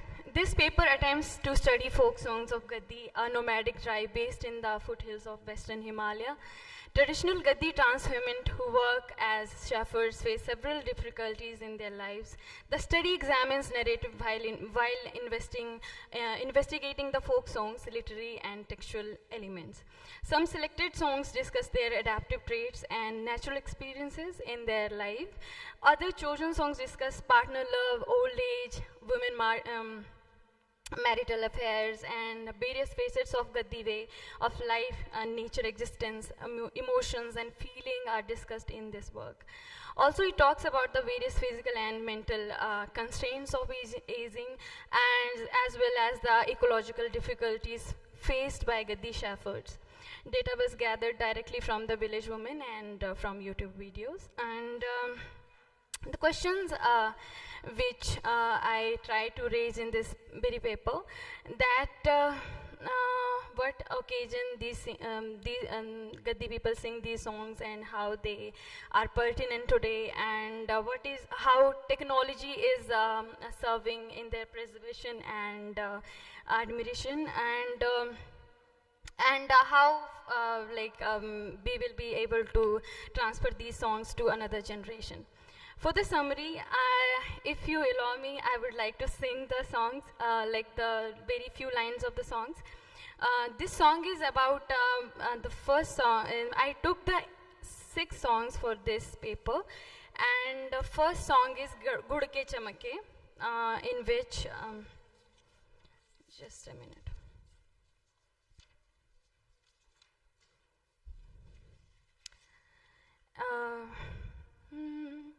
Can I sing? Okay.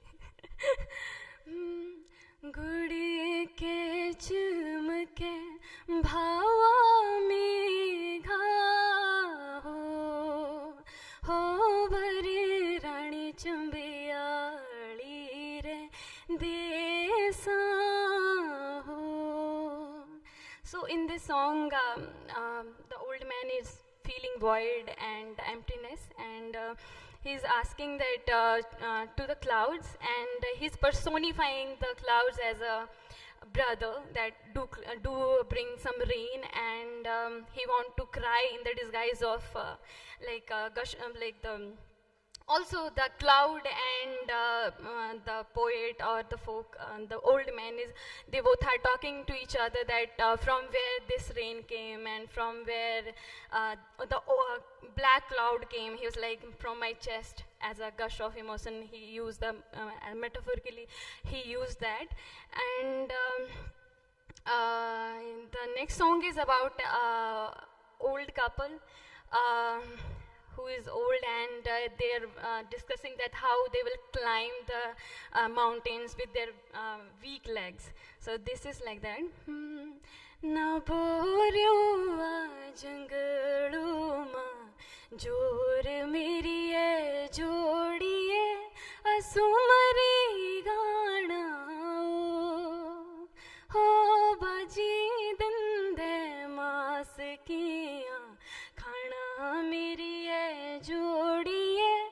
sumari gana ho. And in this song, she's asking to, thank you. In this song, the wife is asking that how I will chew. Mutton is very dear to Gaddi people. So like how I will chew the mutton without my teeth. So he was very like, okay, don't worry. I will plant some silver teeth and you can chew, and we also can drink some local wine for have fun. And the where nature and nomadic life, we can get the glimpse of nomadic life and nature. The songs are Jikbala Badali Ho Chadi Ai Mere Nali Badali. I will sing a little bit it also. Jikbala Badali Ho Chadi Ai Boneri Badali Jikbala Badali Ho Chadi Ai Boneri Badali. Gaddi is ready to transhuman, and he's reluctant because he's also feeling like there is a lot of storm and snow falling is happening up in the mountain, and wife is like pushing him, go, I will comfort you with everything, I'll give you chodu, I will give you trousers, I will give you like the snacks to eat while you're tracking, everything. So, and then in other songs they are also asking that Jote Pura Hina Jote Pura Hina Ho Gadiya Jote Pura Hina Ho. And the very last song is about adoption. It is metaphorically, there is a wild rose, I guess because it is wild, and sheep and goats like it very much, and maybe that caught the eye of like the shepherd, and he created the song, and it is metaphorically because it grow by its own, and it is a wild, and there is nobody has shown and grow it. So it is the song is that Ghatta Kujireya Ghatorunua. So metaphors which are there, I have located in these songs, are that blood in veins is compared with youth. He was saying when blood was running in my veins, then everybody was near, or I was surrounded by people, but now nobody is listening to me, or no, I'm completely lonely.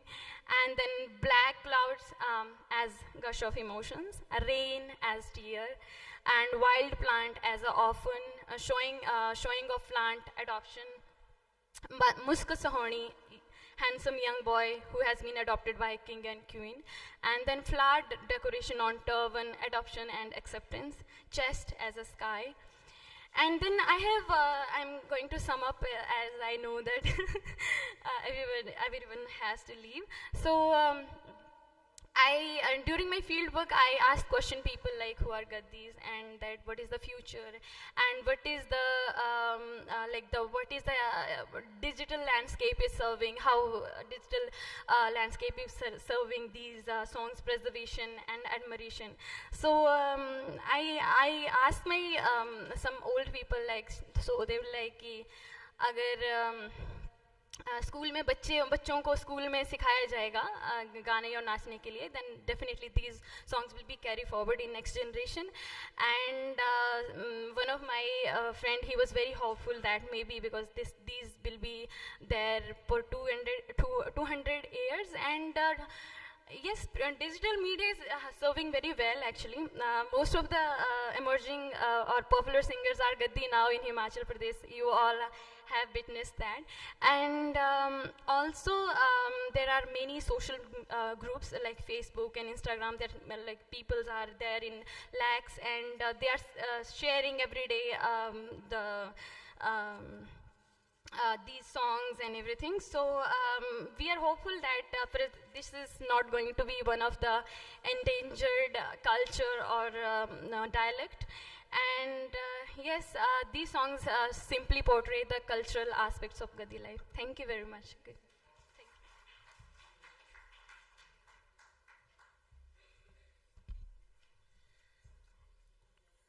Miss Rita Devi, I must say that you have added an element of melody and humor to this conference with your songs and laughter.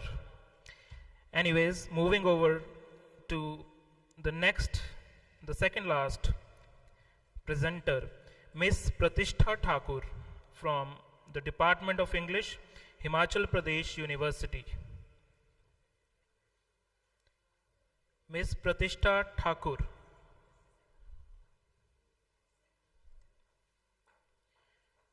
I request all the participants to please stick to the time limit of 5 to 10 minutes.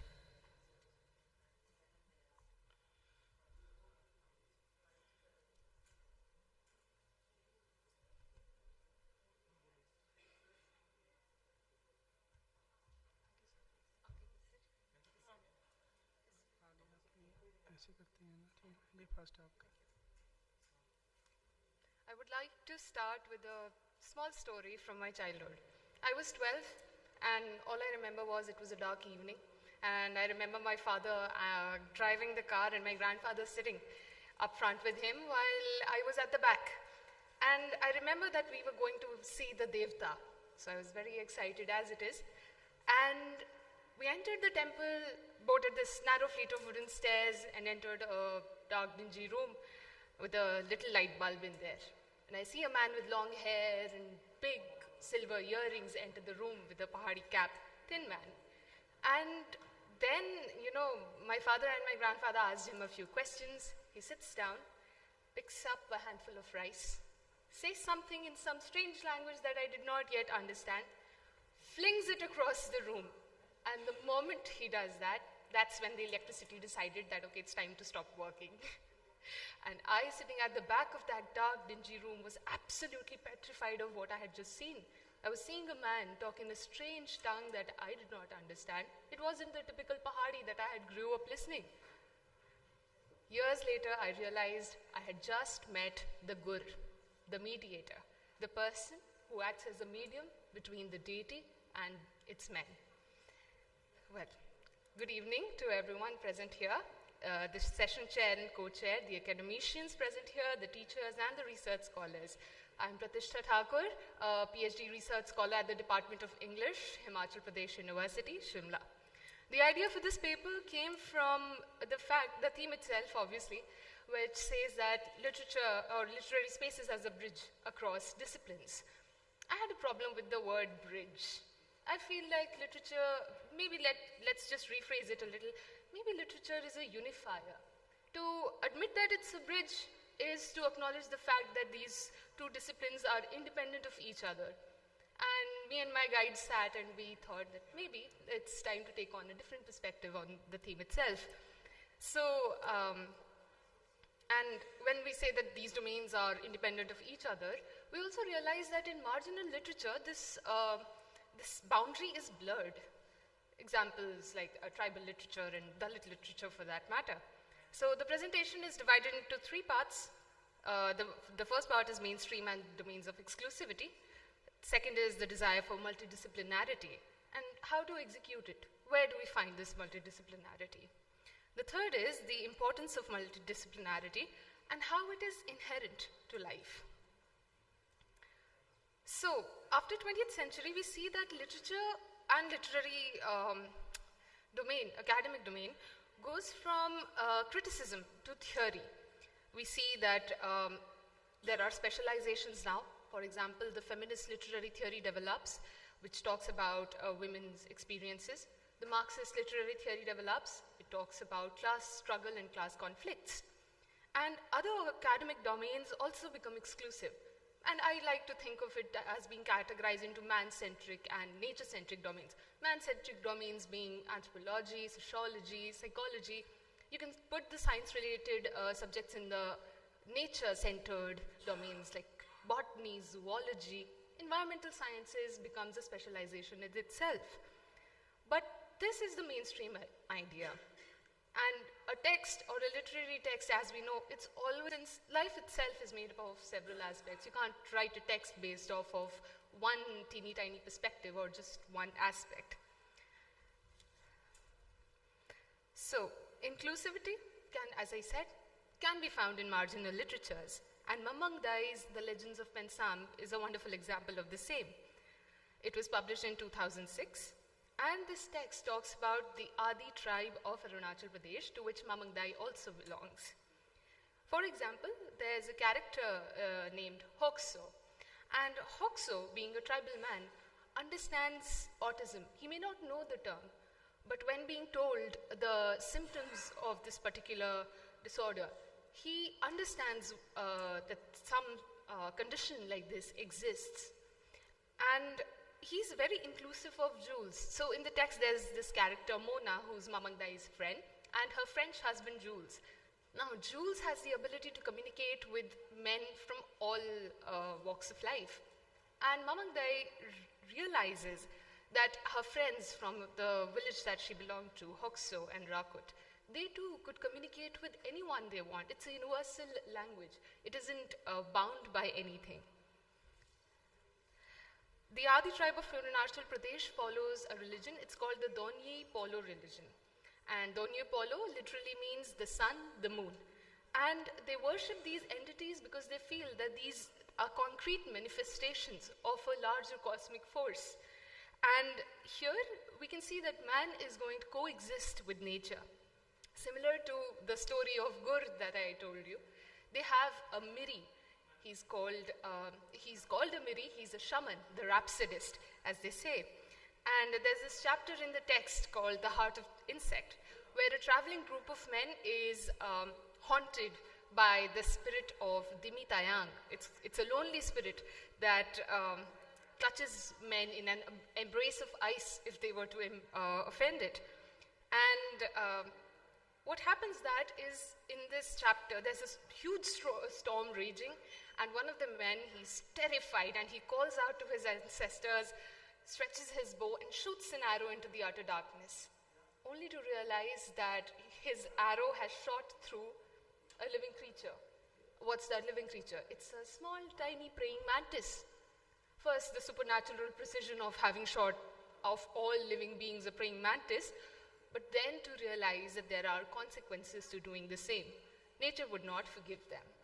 And so they call the Miri, so they call the Miri, the rhapsodist, to communicate with the spirits of the natural world and to solve this problem.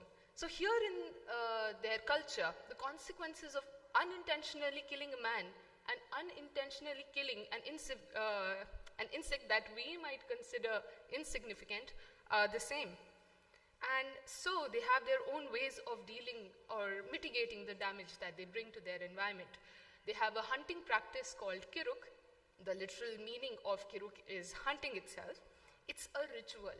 More than a practice, it's a ritual where they're going to hunt very systematically and in moderation.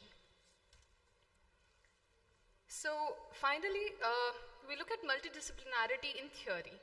But that attempt is going to work only if life itself will incorporate it. The Adi tribe, for example, they are not brutes. They are a community which is civilized in its own sense, perhaps in a sense different than our own. And this reminds me of a quote from one of Chinua Achebe's interviews. And I quote, "I would instinctively be on the side of the white man, the good white man. This is what fiction can do. It can put you on the wrong side if you are not developed enough. In the university, I saw that these books had to be read in a different light. Reading Heart of Darkness, which is considered to be a classic text, and for which Chinua Achebe called Joseph Conrad a bloody racist, I realized that I was one of those savages jumping up and down on the beach. I was not on Marlowe's steamer as I had thought before. And once that kind of enlightenment comes to you, you realize that you need to write a different story, that someone has to write a different story." So the tribe's lived experiences are an example of this assimilation. This unison is represented in literature, where literature acts as the unifier between man and nature. The mainstream has this ideology, for example, Heart of Darkness has this idea of man as the self and nature as the other.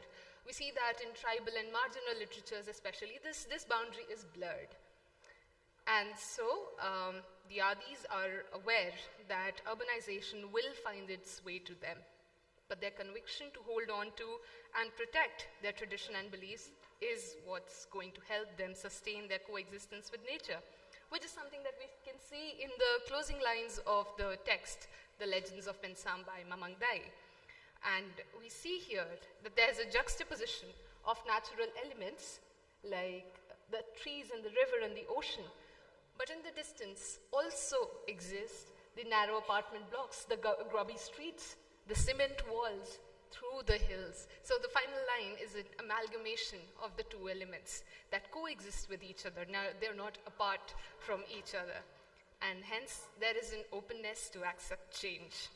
That would be my paper summed up. Thank you so much. Okay, ma'am. Okay.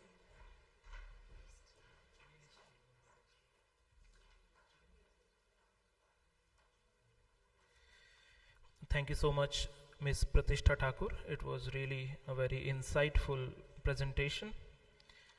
Now, I would call upon the stage our Principal Ma'am, Dr. Meeta Sharma, to kindly honor Session Chair, Associate Professor Shri Dilip Baliji from Government Degree College, Beaton.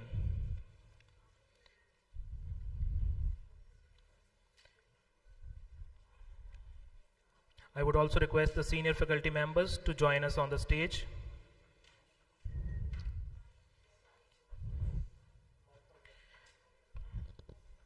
Huge round of applause, everyone, for Professor Dilip Baliji.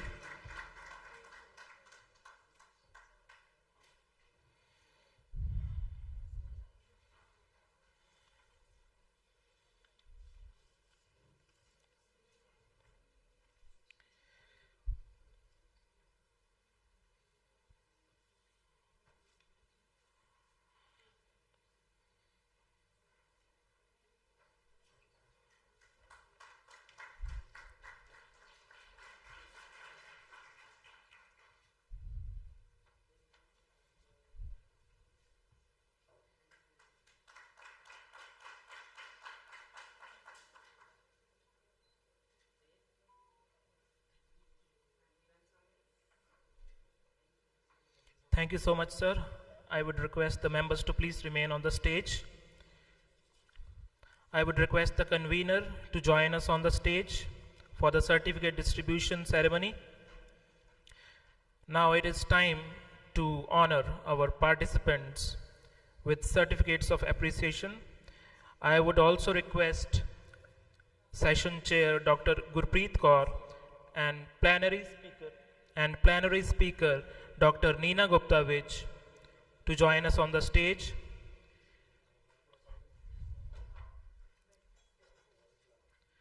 Professor Sanjay Verma from Music Department, please join us on the stage.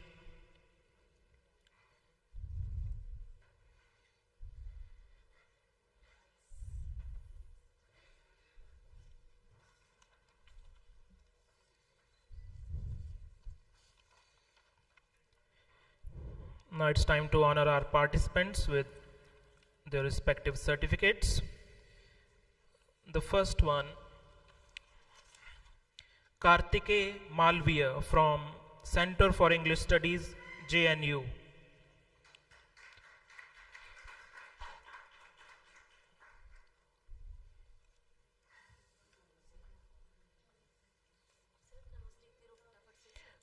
Next is Rahul Dev Ambedkar from Department of Biology, School of Open Learning, Delhi University. Rahul Dev Ambedkar, please gather near the stage. Next, Priya Vash.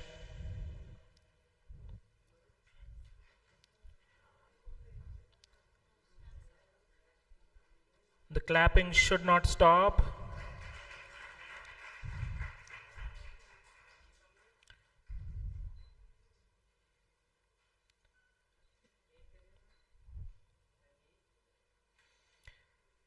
Dr. Vaibhav Pathak from Department of English. I think he's not available now. Miss Priya Vash, Miss Bhumika Panikar,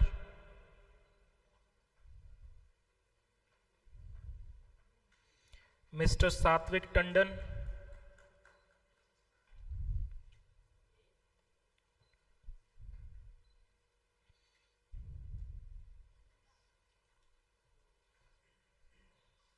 Miss Bhumika Panikar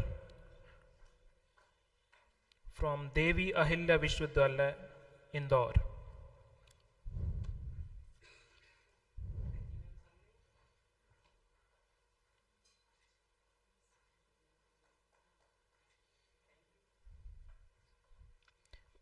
Mr. Satvik Tandon from Center for English Studies, JNU, New Delhi.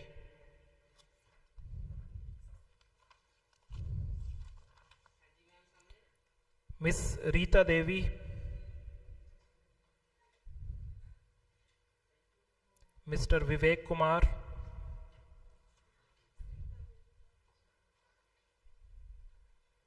Miss Rita Devi from Department of English, Central University of Punjab, Bathinda. Dr. Parul Chauhan,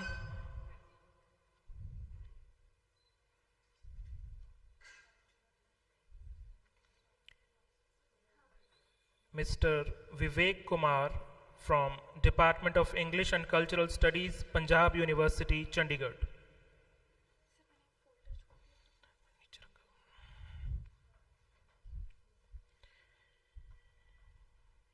Pratishtha Thakur,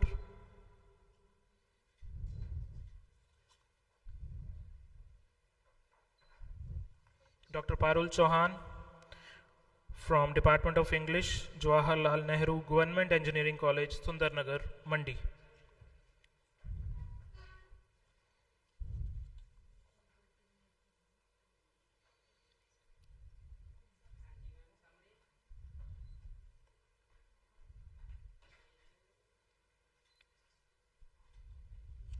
Ms. Pratishtha Thakur from Department of English, Himachal Pradesh University.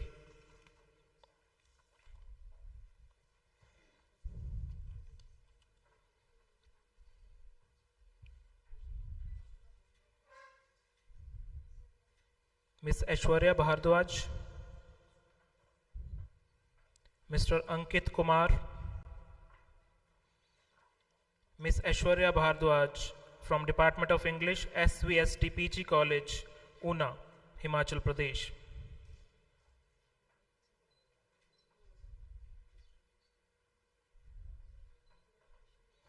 Mr. Ankit Kumar from Department of English, Riyad Bahra Institutes, Group of Institutes, Hoshiarpur.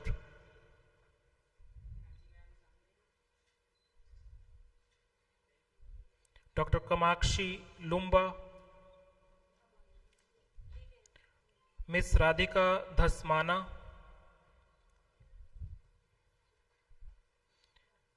from Department of English, Hemvati Nandan Bahuguna, Gadwal University, Uttarakhand. Miss Pramila Devi,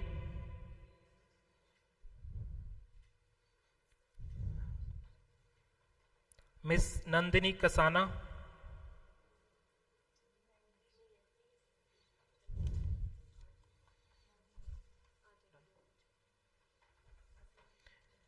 Nandini Kasana from MA English, Government College, Una.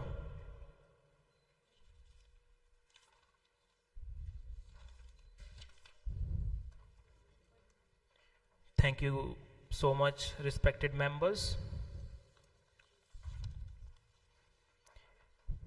Now,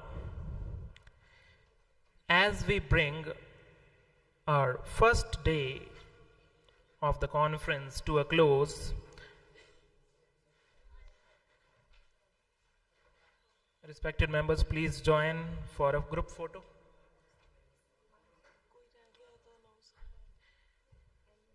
If any participant is left without certificate, please come near the stage. Any participant who hasn't got the certificate?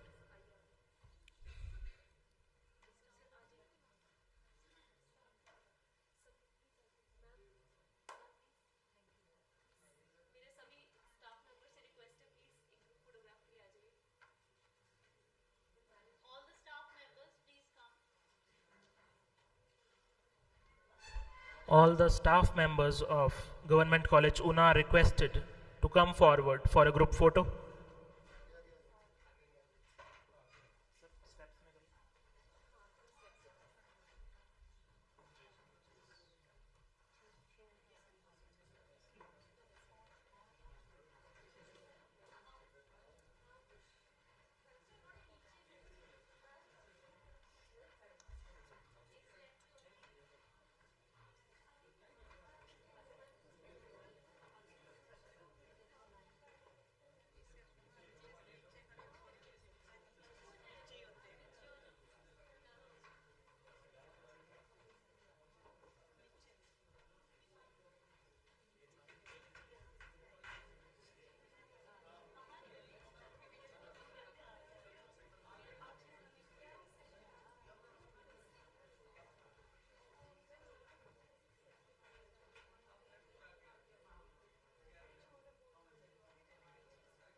Thank you, respected members of the staff, senior faculty members, session chairs, plenary speakers, principal ma'am.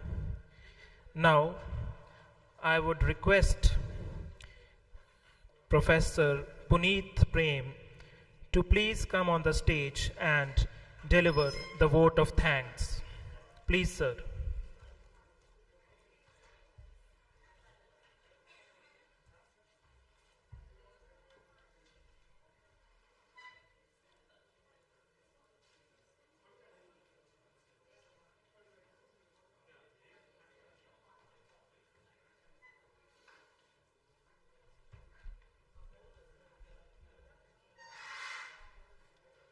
I request each and everyone, please take your seat.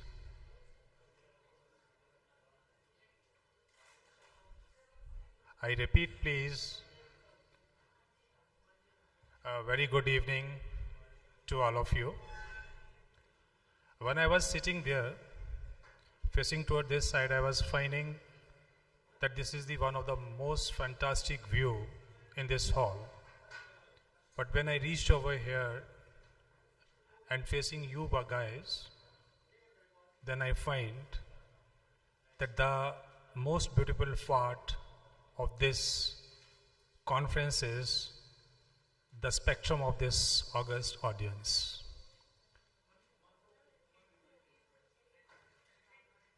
The board-giving speech is not merely a custom. I believe that gratitude is the inward feeling, and the thankfulness is the natural impulse. And I also do believe that the most powerful form of human communication is to praise someone, saying thanks to someone, and we have been surrounded by so many opportunities to use it, and today I have got the right platform. Respected our plenary speaker, Dr. Nina Bish from the Central University, Jammu. Our Professor Gurpreet Kaur from the Khalsa College, Shri Anandpur Sahib Ji, other dignitaries, all the participants who have given their wonderful presentation over here, my worthy colleagues and dear students. I'm greatly privileged and humbly honored to have been asked to extend the vote of thanks in this event, in the inaugural session of this two-day international conference to be organized by the Department of English of this prestigious institution. Words elude me to express my indebtedness and gratitude to our chief guest who has left for his place. Now he is not present over here, Dr. Roshan Lal Sharma from the Central University, Himachal Pradesh. I extend on behalf of the college administration as well as on my own behalf, and honestly speaking, it was actually the intellectual nourishment through his lecture that we have imbibed so far. I also convey my heartiest thanks to Dr. Neena Vich from the Central University, Jammu, who has came to our place very first time in Ona. We welcome also here at our place, and we also extend our thanks to her that she has graced this event through her seraphic presence. I also thank Dr. Gurpreet Kaur. I am forgetting the name of one of our worthy colleague from the Government College Beaton, sorry sir. So he's over here, and I am also thankful to them that they could spare their valuable time with us, because the very presence of you in spite of your busy schedule is depicting the reflection of the importance of your presence in this event. No organization can work efficiently without the presence or without the efficient guiding spirit at the apex or in the nucleus of it. We are fortunate that we would have our worthy principal, Dr. Meeta Sharma, who's always having a helping hand for us.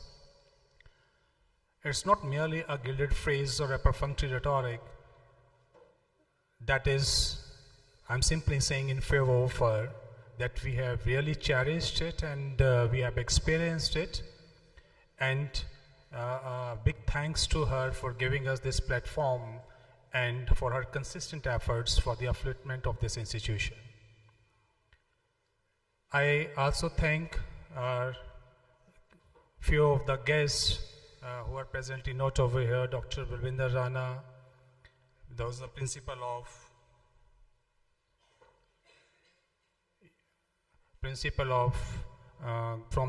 from the Government College, Jockey Manyar, and Mr. Professor Saddev Bhardwaj, retired associate professor from the same college, who could spare their valuable time with us.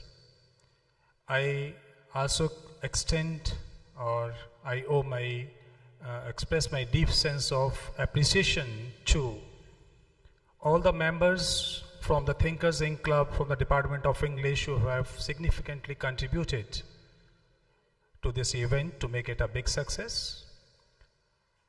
No organization can accomplish its mission without the efficient, or rather I can say without the teamwork, and we are enough lucky that we have a spectrum, such a able team over here, that they have contributed so significantly beyond the comfort zone to make this event a success, and I feel proud to be the part of this team that who is organizing such kind of events in such a smooth manner. Last but not the least, I would like to rather say thanks to all the participants from the different institutions who have come over here for giving their wonderful presentation. Special thanks to Rita Devi for her melodious presentation and very precise and very effective presentation from the Pratishtha Thakur. And many more others.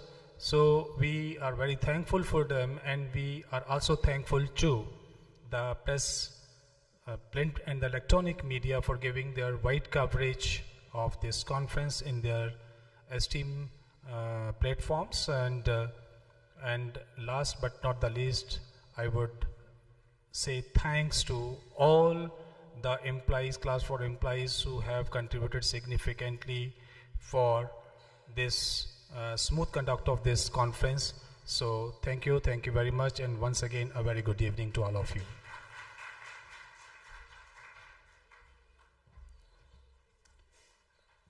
Thank you so much, Professor Puneet, for this wonderful vote of thanks. Now, to conclude today's program, I request everyone to rise for the national anthem. Thank you. अधिनायक जय हे भारत भाग्य विधाता पंजाब सिंध गुजरात मराठा द्राविड उत्कल गंगा विंध्य हिमाचल यमुना गंगा उज्जल जलधि तरंगा तव शुभ नामे जागे तव शुभ आशीष मांगे गाहे तव जय गाथा जन गण मंगलदायक जय हे भारत भाग्य विधाता जय हे जय हे जय हे जय जय जय जय हे. Thank you, all of you.